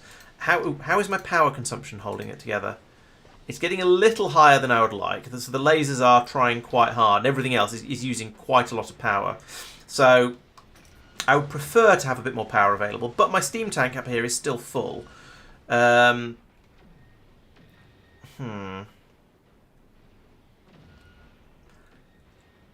I think, in hindsight, and it's not a serious problem at this point, it's just sort of more of a consideration. I think I would have been better to have put slightly more turbines in, even if that meant more turbines than the heat exchangers are technically capable of coping with. So I think having some more of these would have been a good idea, and maybe it's going to be worth squeezing them in somewhere if I decide I can actually fit them somewhere. Ringo says, shooting rockets at mediums. Well, I don't know, because I don't think the lasers have the damage output to deal with medium rocks. I could have put bullet turrets on as well, machine gun turrets, and have the machine gun turrets deal with the mediums. That would certainly be possible. But then I'd have had to worry about a third type of ammunition on here, and that would have been fiddly. Possible, but fiddly. So I haven't done that at all. And I don't think the lasers are really particularly effective against medium rocks. I haven't checked into this particularly carefully, but also I seem to be more power limited on this spaceship than I am rocket limited. You see, I've still got 3.4 thousand on my belts. When I get slightly less scared. Okay, I'll have a look down here and where's rocket production coming? Yeah, rocket production is looking pretty good. It's not quite keeping up, but it's very, very close to keeping up. So I think I'm happy with that. And explosives production is not keeping up, but it's doing quite well. This laser turret. Why is there a laser turret attacking a massive rock over there? Don't do that. It's pointless. We've got a lot of bits and pieces, chunks floating in and not being captured. Apparently the capture belt is full. So why are we short of sulfur then in that case? These machines are all working flat out. This one doesn't have speed modules in it, and it probably should. Yeah, so we're a bit short of carbonic chunks. They're just not. Are we not capturing carbonics out here? What are you guys? No, what are you guys trying to capture at the moment? Oh, you filled up. Okay, I've set my numbers too high then. That's interesting. I thought there was room for. I wonder if I'm not reading the belt properly. I'm not reading the belt at all.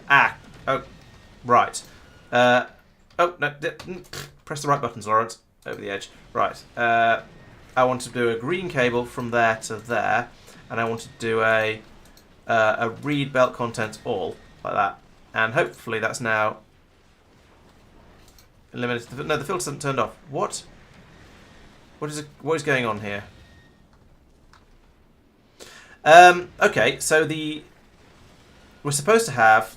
Oh no, wait, that doesn't go to there. That goes to there. Not there. Right, there we go. So we've filled up on ice. We need to get rid of a load of that ice before we can pick up the stuff we actually need. Oops, that was a mistake. But still, at least we'll now be able to process some of these ice chunks here, hopefully, and then start throwing stuff overboard. Again, sorry, not start throwing stuff overboard. Start claiming the stuff we actually want. That was a bit of a lull. There's a huge gap here with almost no rocks in it. How bizarre. Yes, okay, we're getting through. We're getting through the. Oh, electricity's being problematic. Right. Okay. So that's interesting. Yes, I don't have enough power generation on this ship, so that is something I was sort of suspecting might be a problem. Where's something that uses electricity? Something that uses electricity. Yeah, we're seeing flickers there. So let's take out an engine because that reduces the threat level quite a bit, and therefore the lasers aren't going to have to work quite as hard. So I've done that before it's become a problem, rather than waiting for it to actually be a problem and start smashing stuff on the front of the ship up. Although that said, this railgun turret here is not very healthy. Definitely should have picked up repair packs before I set off. That would have been smart. So, getting back to Ringo's question, because I got rather distracted by various other things that happened. There's definitely a debate there. So the yellow rockets do a lot more damage. That's unequivocally. I can say that unequivocally. However, yes, when things are crowded like they are around here, it is quite possible that using the splash damage from the red rockets would be better. I think I kind of wanted to try this design out, having got most of the way through building it. Give it a try, see how it goes. But yes, there are a few more things to play with, like trying out the red rockets, see what they're like, because it was in a dense field like that, they probably would have been much better. Someone suggested that inside the solar system, yellow rockets are better, and then, well, at least inside Aquilo, red rockets are better. Inside Aquilo, yellow rockets are definitely better, and somewhere between, I think it was somewhere between Aquilo and the Edge, or possibly between the Edge, or somewhere just beyond the Edge. I forget exactly what they said. At some point, the red rockets become better because of the splash damage and the dense and the target-rich environments, as we're seeing here. So yeah, it's it's a kind of balancing act. It's hard to say. It's hard to say unequivocally which one is better and which is worse. And now they're getting this dense, I suspect the red rockets would be significantly better, just because of the sheer amount of they'd be able to hit 4 or 5 things at a time. So even if it took 2 rockets to destroy a medium, maybe it'd be worth it. I'm not sure. So where's my train of thought going? Right, yes, the next thing was the fusion rockets. I have not played with the fusion reactors yet. I noticed they required fluoroketone as a consumable, and went, I'll come back to that later. So this is a sort of I guess a late game tech rather than an end game tech ship. I am using the railguns, of course, but I haven't upgraded beyond the normal nuclear reactors. So. The nuclear reactors, though, are absolutely fine at kicking out enough heat. It's just that I haven't got enough of the. I mean, as you can see, they're not being fueled at the moment, and they're still up at 800 and something degrees C. So they're capable of producing more than the reactors are capable of producing enough power, and with a steam buffer here, it's fine. But switching over to the fusion plants would probably be better, because I imagine they're going to be they would be a lot smaller and a lot more space efficient to put in. So. I have the choice between making the ship even longer and putting in a load more turbines, or trying to squeeze turbines in somewhere else. I'm not sure where I'd do that. Or alternatively, switching over, as you say, to the fusion turbines. And I think I will. Oh, it's closest. Okay, well, that's not so bad then. Yeah, I think at some point, the next version of this ship, I suspect, once I've flown out a little bit beyond the edge of the solar system and picked up a little bit of promethium because I want to. At that point, then we'll start playing with then we'll go back and redesign a ship to be fusion powered and have a bit more higher power density. And I don't know, because this ship is holding its own quite well at the moment.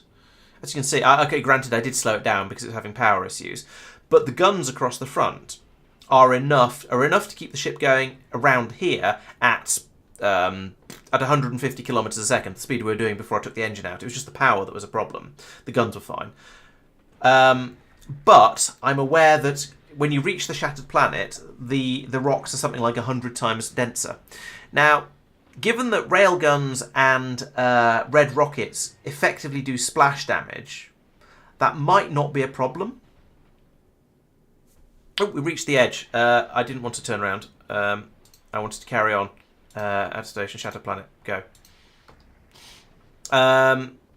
yeah, given that the rail guns are effectively splash damage in that they penetrate and will carry on. Yeah, like I took two rocks out with the same shell there, same whatever you call a railgun round.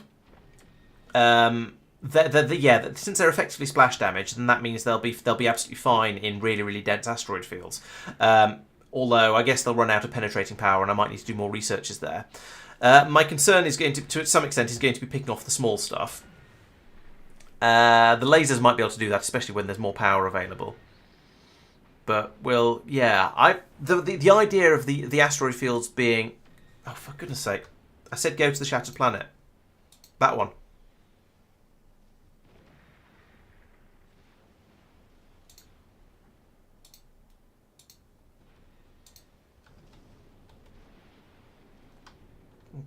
Okay, here we are arriving at the solar system edge.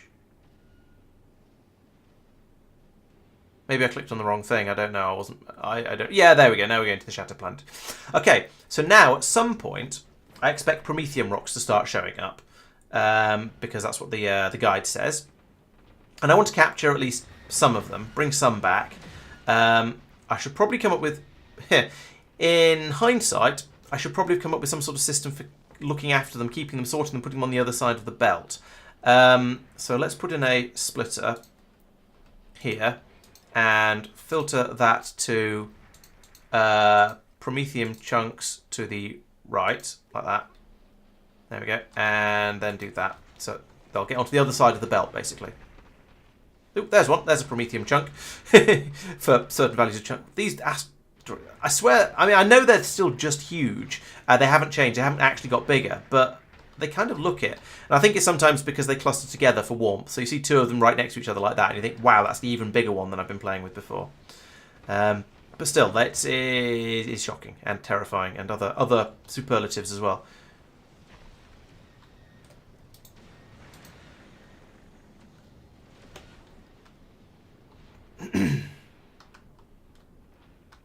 Not had any promethium rocks in front of us yet, though. Oh, so we've got a good supply of all of the asteroid chunks, except now Prometheus. So we're only trying to grab the Prometheans. We've got enough of all of the other ones on the belt. It's just fine. And the other... Ooh, 10,000 kilometers to Shattered Planet. Nice. Oh, it's because I've got a load of my grabbers down here being naughty. And not setting their filters. Because I took them out and replaced them, basically. So, as always, it's my fault. But still, it'd be nice if they did what they're supposed to.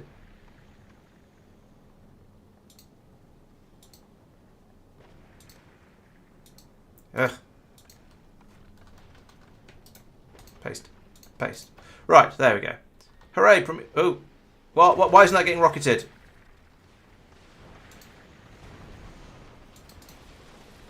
Was that you? I just updated. No, it wasn't. Was it you? Yes.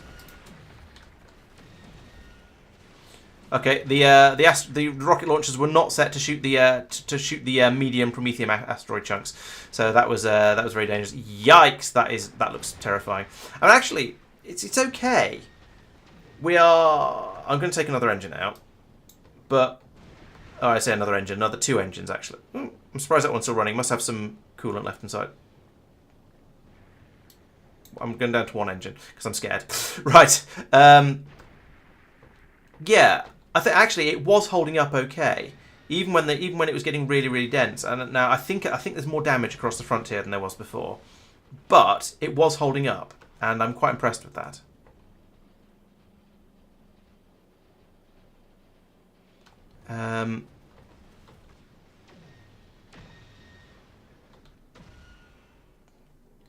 Yeah, someone did mention that fusion is net neutral on fluoroketone. Yeah, so that's a lot less bad. If it's just a coolant, that I can cope with that. It's still going to be a faff to get Aquilo into a position where it can send it up into space, but it's a faff I can deal with. Okay, these railguns are really really good. I am very very impressed.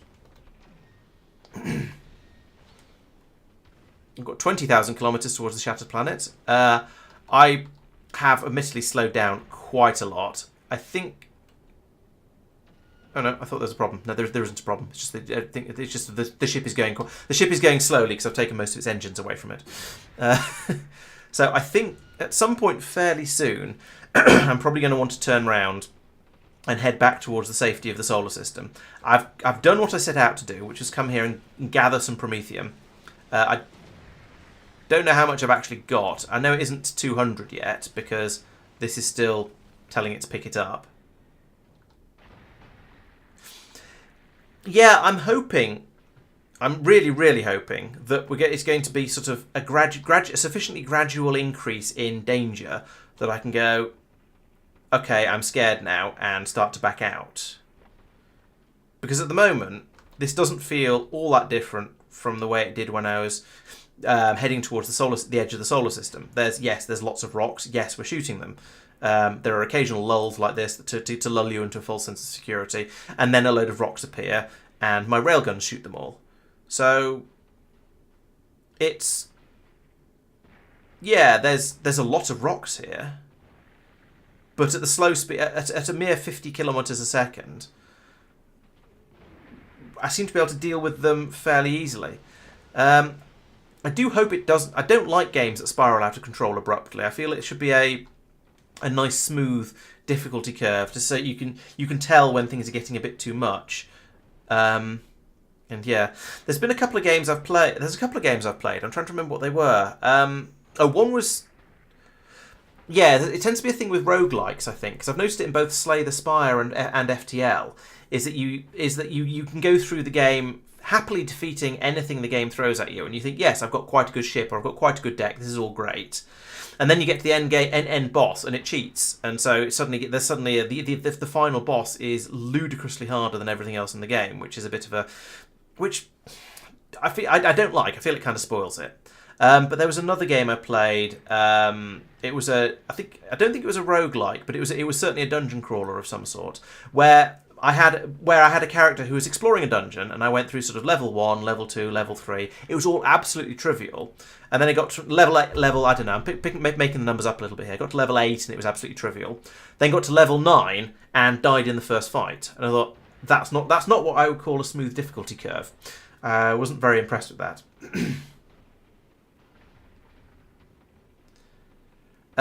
Yeah, I think that's sort of the point, Madman. In FTL, at least, yes, you have to. You have to design your ship. In fact, you have to know what the 30k to the Shattered Planet. Nice. You have to know what the final boss ship does and how it works, and then build a strategy around defeating that. And the most effective one I've found, I think, was teleporting my crew members on board the ship, or possibly oxygen depriving the enemy crew. I forget exactly how I did it, but I came up with a couple of tactics that worked. But you had to be designing your ship for that sort of tactic from the beginning. If you built a ship that was just doing really well at defeating whatever enemies you ran into on the way out, when you got to the final boss, it would then suddenly start cheating it. Or no, not cheating, but the rules were sufficiently different. They had the same problem with Deus Ex Human Revolution, the first of the new Deus Ex games, where in theory, the game is built around you being able to either do a combat build or a stealth and sneaky and hacky and so on build. But initially, all of the bosses were they were all bullet sponges, so you could only really defeat them through shooting them lots with heavy weapons. And if you hadn't spec'd your character for that, then it was going to be very, very difficult. So yeah, sometimes you get these sort of things where the difficulty curve hasn't really been thought through properly. How far is it to the Shattered Planet? I assume it's a very, very long way. I can't even make out those zeros. That's 1,000, 1, 2, 3, so 4 million kilometers, or 4 gigameters, and I've done 34 megameters. Okay, well, yeah, I'm not very far on the journey. We've stopped collecting stuff, so I think it's now time to turn around, head back to Aquilo, because that's a sensible place to stop and inside the solar system and think about what I've done, decide what I want to do next. As far as I can tell, there is absolutely no point in stopping at the edge of the solar system edge. It's just a landmark that you say, hey, I've left the solar system. Place a flag. I'd place a flag, but there's nothing to place it in. It's not like the actual planets where there's reasons to go there. So I think yes, it's time to head back again and conserve and conserve sanity basically. How are we doing on? Yeah, so I've still got. Okay, so I've used up 700-800 of my railgun rounds. So, but I'm still on 3,400 rockets. So the rockets are being produced. Yeah, the rockets are basically being produced as fast as they're being used. It's not quite as fast. If you look here, the belts have pulled up away from the machines that are building them, but there's still a lot of them in there. The railgun ammunition, it has dropped. We've got more than half left, but only slightly more than half. So I think, yes, it's heading. That looks like an absolutely massive rock, but it's just lots of rocks close together. There's a Blackadder reference there, I think, about the cow with 2 heads and 8 legs. But anyway, we'll yes, exactly. No guard. I've now got some of the promethium stocked up on the ship here. I can take that back and I can go and do science with it and find out what on earth we discovered with that, and do a research productivity research, because that seems to be the only thing it gets used for, as far as I can tell. But we'll see. More of that might happen. Do you mean the difficulty level spiraling up? I don't think it is. I mean, I've started heading back again now, so it should be getting easier. I don't know. I've removed some engines from the back, so the ship is now travelling slower than it was before. So I can't really judge, or it's not fair to judge. So I think, but I'm not sure. I don't know how I can realistically improve the defences of the ship, and I don't think I necessarily need to a great deal. The rockets are keeping up with the supply of medium and large asteroids. The railguns are keeping up with the huge and the bigs, or the larges. And the lasers are keeping up with the smalls. So it seems at this speed, and granted it's going very slowly, but at this speed the system is absolutely fine. What are you shooting at over there? There must have been some smalls. It is absolutely fine. Now, I do think that switching over to explosive rockets rather than non-explosive rockets, in order to get the bonus from the splash damage, is going to be worthwhile. So I'll rejig the ship for that.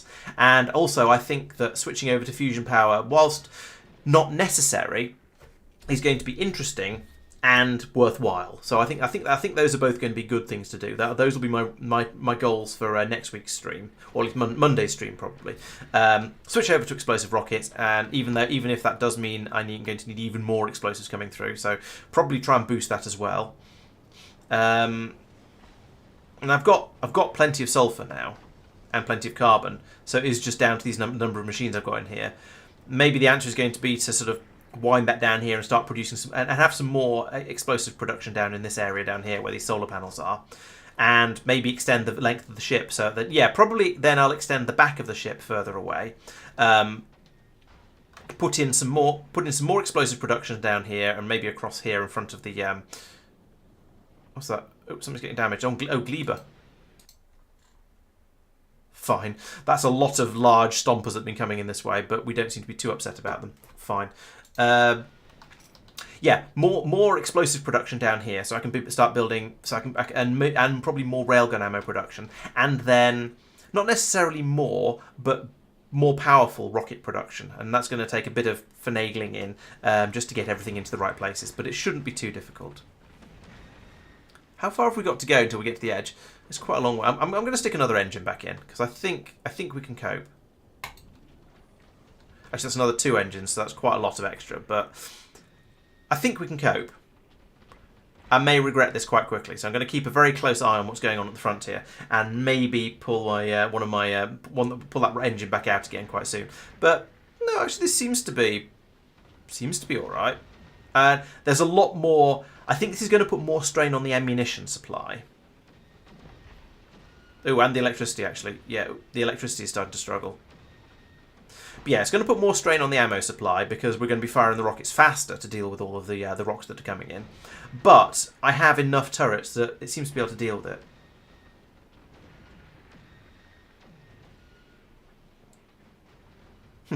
Okay, that does make will make the fusion reactor a bit easier, but to be honest, it's not complicated. I've just set up I've just rigged up a combinator here that's watching the now that you can read the temperature of these things. I've just set up a combinator that's watching the temperature and watching whether there's any fuel in it, and when both of those are bad, then it puts more fuel in. It's very, very straightforward. I don't.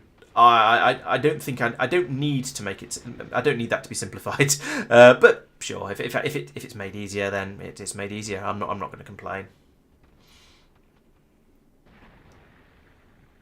Nearly there. 6,000. Yeah, 6,000 kilometers or 6 megameters. Pew. I suppose actually having rockets with splash damage may mean that quite a lot of the small asteroids get destroyed as well. Therefore, there'll be less work for the lasers to do, which means less power. Which means they'll be using up less power. Which means there's less of a concern on the amount of electricity you need to generate and so on. So, yeah, that's another big advantage of the Oh yeah, because we're short of electricity now. Slow down. Oh no. And oh no, everything's gone really badly wrong. Wow. Okay. I think I might be building a new ship. Jeez. I've even got inside the back inside the solar system now. Oh, and the ship's gone. Well, I'm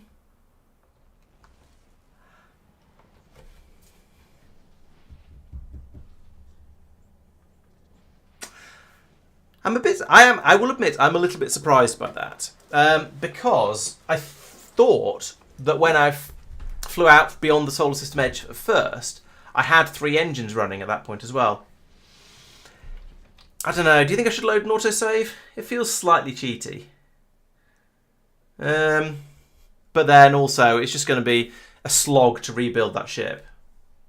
So yeah, I don't know. What was I saying? Yeah, so I'm pretty sure I was flying on 3... Oh, maybe I was only flying on 2 engines when I initially left the solar system. I do feel like the rocks were coming in thicker and faster. Actually, no, I am going to load, because otherwise it's just going to be a massive waste of time. Yeah, so remove a couple of engines. Has that still got a net power? Yeah, fuel. Yes, it has. Right. Yeah, I feel like the rockets are. I'm still heading outward bound. Does that mean? Oh, that was long enough ago that I haven't connected enough promethium yet. Okay, so that did answer my question. So I had 2 engines running at that point, whereas I had 3 running on the way back in. And that, I think, is why the ship got overwhelmed, because it couldn't. It could cope with 2 engines worth of asteroids coming in. It couldn't cope with 3, and once again, it was the power that was the problem. We used too much electricity. The lasers cut out, which meant the small asteroids weren't getting wrecked, which meant they then did damage to all kinds of things across the front. That meant the railguns stopped firing, and so then momentum just did its thing, and the huge rocks, weren't getting taken out by the railguns, so they just took out the entire ship, essentially. Oh, I did not know about that speed mechanic, Dave. Okay, that's interesting. So is that sort of supposed to be gravity or something? Interesting. So on the way out, you get a 10% debuff, and on the way in, you get a 10% buff. Okay, I was not aware of that at all. I don't know if that's something I should have known about, if it's mentioned in the Factoriopedia. I have to admit, because I tend to play this on stream, I haven't done a lot of going in and just reading the box text, because that feels like a way to bore people during a stream, should we say? So yeah, not been doing that. So maybe it's something I should have known. Do I want to risk putting in a second engine? I can't put in a second engine. I wouldn't have the piping for it. How does this even work? Oh, you need to put in 3. I'll just put a second one there and it would work, and the third one there. In fact, that's probably more sensible. All right, for now, let's risk the second engine again, because that was okay. I'm pretty sure that was okay on the way out. Get to 30,000 kilometers and turn around at that point. and reckon that we can probably pick and reckon we can probably grab enough promethium. And there we go. Yeah, the gravimetron in the middle here is going out, is grabbing all the little red rocks that are coming in, getting good. Oh, and other stuff as well. Excellent. Did that fix I put in happen as well? Yes, we are reading that through there. And oh, we've got our 200 promethium now, so we can stop gathering that. Yeah, it's just a case of, wow, that's a lot of rocks coming in. Yeah, I can see why I ran into power issues, I guess. There must be a lot of small asteroids in here that are just getting... They are getting zapped by the lasers, but that's using a lot of juice. Look in here. How are we holding it? Yeah, that's into the danger zone, so let's take that out. I suppose this is a use for I could put in an accumulator. Now accumulators are absolutely useless on a spaceship for actually powering stuff, because you'd be better off just putting in more turbines. They produce a lot more power per square. But I could put in an accumulator to say to keep an eye on the amount of electricity available on the ship, and if it dips below 100%, then I need to cut out at least some of the engines. So maybe that's a thing to do for a future ship design. Yeah, Naquium solar panel. No, the Naquium solar panels would be useless out here, because this is going out in deep space, where even Naquium solar panels are useless. It's the equivalent thing. Yeah, I think that it's quite possible that did make a difference, and I think I also screwed up and had 3 engines instead of 2 on the way back in as well. Oh, I've done the 30 kilometers. Let's turn around. Back to Aquilo. And so previous, you're right. So I was doing 49 kilometers a second on the way out, and now it's gone up to 65. If it's still accelerating as after having turned round, 67. That's gravity for you, I suppose. Makes me wonder how all these rocks don't fall out into the main solar system. But I suppose maybe the theory is that they're in orbit, and actually in orbit this far out, an orbit is relatively slow, I think. I mean, I know it's relatively slow. I don't know if it's absolutely slow, but it's certainly relatively slow. So maybe that might explain why they just seem to be hanging in space like this. Yeah, so we're doing almost 70 instead of almost 50. So yeah, that's about almost 40% faster. No wonder I struggle. No wonder it's a struggle. In fact, it probably is 40% faster. Yeah, if I had the handheld railgun, I could just stand on the front, shooting the asteroids down to keep myself safe. That'd be rather nice, wouldn't it? But probably also not particularly feasible. I suspect the railgun turrets are more accurate, and probably you'd hope they'd be more powerful given how much bigger they are. I don't know. Actually, I'll have the numbers for that in here, won't I? Actually, they use the same ammunition, and in Factorio, it's the ammo that does the damage, isn't it? Not the weapon. So we can see down here, there's absolutely no bonuses or anything for the to the damage. So yeah, it's exactly the same.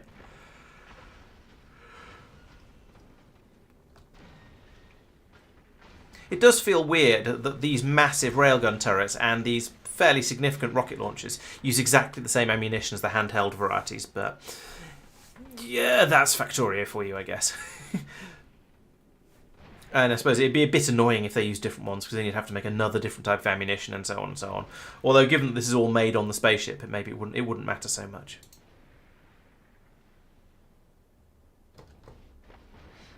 Right, we do seem to be able to survive one engine thrusting. This is going absolutely fine. How is the electricity? Actually, that's my main question here. Yeah, that's fine. I want to put a second engine on the back. I feel that's extremely unwise, so I'm not going to. I shall play it safe, play it sensibly, and just let the guns carry on plinking away as they do. And yeah. At the moment, we are only missing icy chunks, and down here, yeah, we've got good full supplies of everything, loads of sulfur, loads of carbon.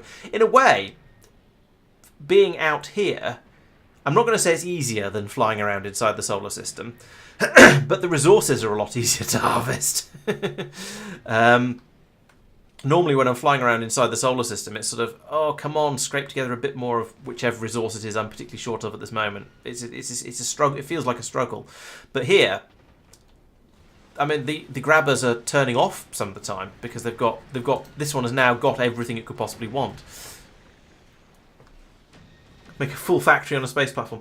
I'm sure they have. Oh no, we had a discussion about this on Discord. I think it was it. I think it might have been Gamro who wanted to try it, and we had a bit of a think about it. And we went, yeah, okay, you've got iron and you've got copper, so you can make red science, you can make green science because that just again is just iron and copper. You can't make plastic in space. I think we reckoned you wouldn't be able to make plastic, and that eliminates quite a lot of the other science packs, unfortunately, which is a shame. But there was definitely a reason that you couldn't just do all of them in space. Oh, actually, no, I take that back. You could do plastic because you can make coal, so you could liquefy the coal, and then you can make that into. Then you can crack it down to petroleum gas and make that into plastic. I think there was something though. There was one of them that we reckoned you couldn't do. So that's. You need coal. Oh, stone. Yeah, you can't make military science because there's no stone in space, and you can't make production science because there's no stone in space. That was the one. Yeah, no stone. The rest of them, though, yeah, you can't make grey science, you can't make purple science, but I think the rest of them. Oh, and you can't make the exotic ones either, but obviously because they have their very. Oh well, I suppose. So you'd have to you'd fly to Vulcanus and get tungsten shipped up and stone shipped up. Maybe you could then do it that way. If you reckoned on getting a few raw resources from planets like tungsten and pentapods, and yeah, you might be able to do most of it though. If you reckoned on just getting a few raw resources from the planets and then doing absolutely everything else, you'd have to drop down lots and lots of low density structures and blue circuits and rocket fuel in order to allow the rockets to come back up again. But it could be quite entertaining to see what the least amount of processing you could do on the planet was. Yeah, it is weird that there's no stone in space, given that that kind of looks a lot of these asteroids kind of look pretty rocky to me. But I guess that's implying this one is these are entirely iron and copper. These ones are entirely made of carbon, and these ones are entirely made of water ice and calcite and such like. So yeah, it's a bit weird. Yeah, no uranium in space, so I can't recycle my fuel cells. Which is a shame, but it means I can't. It means the downside of it is it means you can't make a completely self-sufficient space platform to go around Aquilo, because the solar out there is terrible and pointless, and there's no so you basically need to use. You need to use nuclear to get to power a ship that's going to sit out there, and that means it has to move, or at least it has to be resupplied. And if you don't have, and I don't like having ships that require, or anything that requires other planets requires deliveries to keep ticking over. So every other planet is self-sufficient for the basics. Like you might run out of, I don't know, you might run out of one of the ingredients you need to make something. But at least if you then drop some of that ingredient in, the planet can then kickstart itself, get back up and running without needing any additional help. Even Aquilo, I think my Aquilo is self-sufficient as long as the oil doesn't run out, and as long as the as long as the oil doesn't run out, Aquilo is completely self-sufficient. It will keep itself ticking over. So when you then drop some more holmium and some more blue circuits and some more superconductors in, it'll then kick back in and it'll start working. You don't need to go down there and try and sort of crank start any of the buildings. No, there's more sort of. Is this a sign that I'm inside the solar? No, I'm not quite inside the solar system yet. So maybe I've just been being unobservant and not noticed the wind spren before. Yeah, so I feel like all of the planets are capable of being self-sufficient, and even if they can't produce their science packs without stuff being brought in, they will at least be able to self-start themselves when you do bring more resources into them. A deep space spaceship or an Aquilo orbiting spaceship is not going to be like that. It could get to the point where it has run out of power, and your inserters won't work because there's so little power coming out of your solar panels. Although that's, I suppose there's apparently a kilowatt coming out of them. Well, 700 watts coming out of them. Maybe you could get by with a few solar panels that would be just about enough to pass over the uranium fuel cells when they arrive. Maybe. Yes, I'm sure the mods will fix putting stone into space, or there'll be mods to put stone and uranium in space at some point. What I'd also like to see is a way to send goods from one space platform to another, and I wouldn't mind if it cost a small quantity of rocket fuel and low density structures to make a delivery capsule that isn't just going to fall down into the atmosphere. That'd be okay. But I don't want to. If I want to pass something from one spaceship to another, I don't want to have to drop it all down to the ground and then boost it back up again. I would like to see that, but you know, I'm very deliberately playing vanilla and not going beyond that for the time being. Right, I'm far enough in now. I think it's time to get up to 3 engines. Let's see how this goes.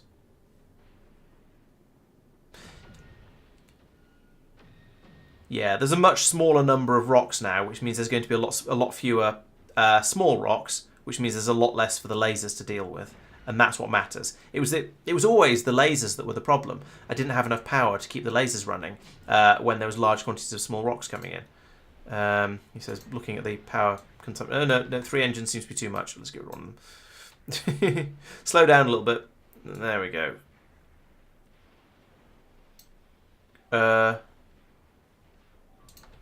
Uh-oh. What's happened? Oh no, I've done it again. Okay, I can't go up to 3 engines even inside the solar system. That's a surprise. 27 minutes ago. That was when I was way out on the way out again. So I'm going to stop the stream here because this is getting silly, and hubris is being hubritic, and everything is just going wrong. So I'll finish this off and get that done again and get back to Aquilo for the start of the next stream. I'm not going to make you watch all of that again. Yeah, I've resorted to lasers without getting in enough power. I thought doubling the amount of power I had available would be enough. Turns out it wasn't. The lasers I think are fine. They just don't. I just don't have the power for them. Bullets is a possibility actually, and it might be. Maybe actually putting in a row of bullet turrets behind the laser turrets could work quite well, because they're just sort of emergency insurance systems, and they won't be taking a great deal of resources to keep them supplied. They'll only be there to be used if there's a crisis, because they're quite short range. Yeah, not a bad idea. It does mean more faffery trying to get the ammunition up here, but it's not impossible. Certainly could do it. Yeah, but anyway, that's all going to be stuff for next week. I'm not going to carry on any further because this has got a little bit silly now. So thank you very much for watching. It is Wednesday today, so that means the next stream will be on Monday. There's nothing planned for this, no streams planned for this weekend. All that, but if you didn't see the Archipelago stream over the last weekend, I'd recommend going and watching that, because that was a lot of fun. I really enjoyed that, and it was something a bit different and a bit weird, and I know that sort of thing appeals to, well, everybody. So yeah, please go and check that out. It was good fun. I've got a video that I've recorded the voiceover for, and it should be a fairly quick one to make, so I'm going to try and get that done tomorrow evening, ready to come out on Friday for supporters, and that'll mean it'll come out next week for non-supporters. So that's something to keep an eye out for if you're and maybe an incentive to become a channel supporter if you're not already one. We shall see. But yeah, that'll be coming out later, and yeah, I shall be back on Monday for more streaming and improving this spaceship and making it a little bit more capable of going outside the solar system. So thank you very much for watching. I hope you've enjoyed the stream, and I shall see you next week. Good night. Maybe the bullets as a backup seems like a good possibility. Especially the lasers just seem to be a bit too much, and fusion generators as well. So I've got a lot more power to play with. Right. Good night, Dave. Good night, Madman, and good night, No Guard, and everyone else who's around as well, and Hunter as well. Good to have you all here. See you next time.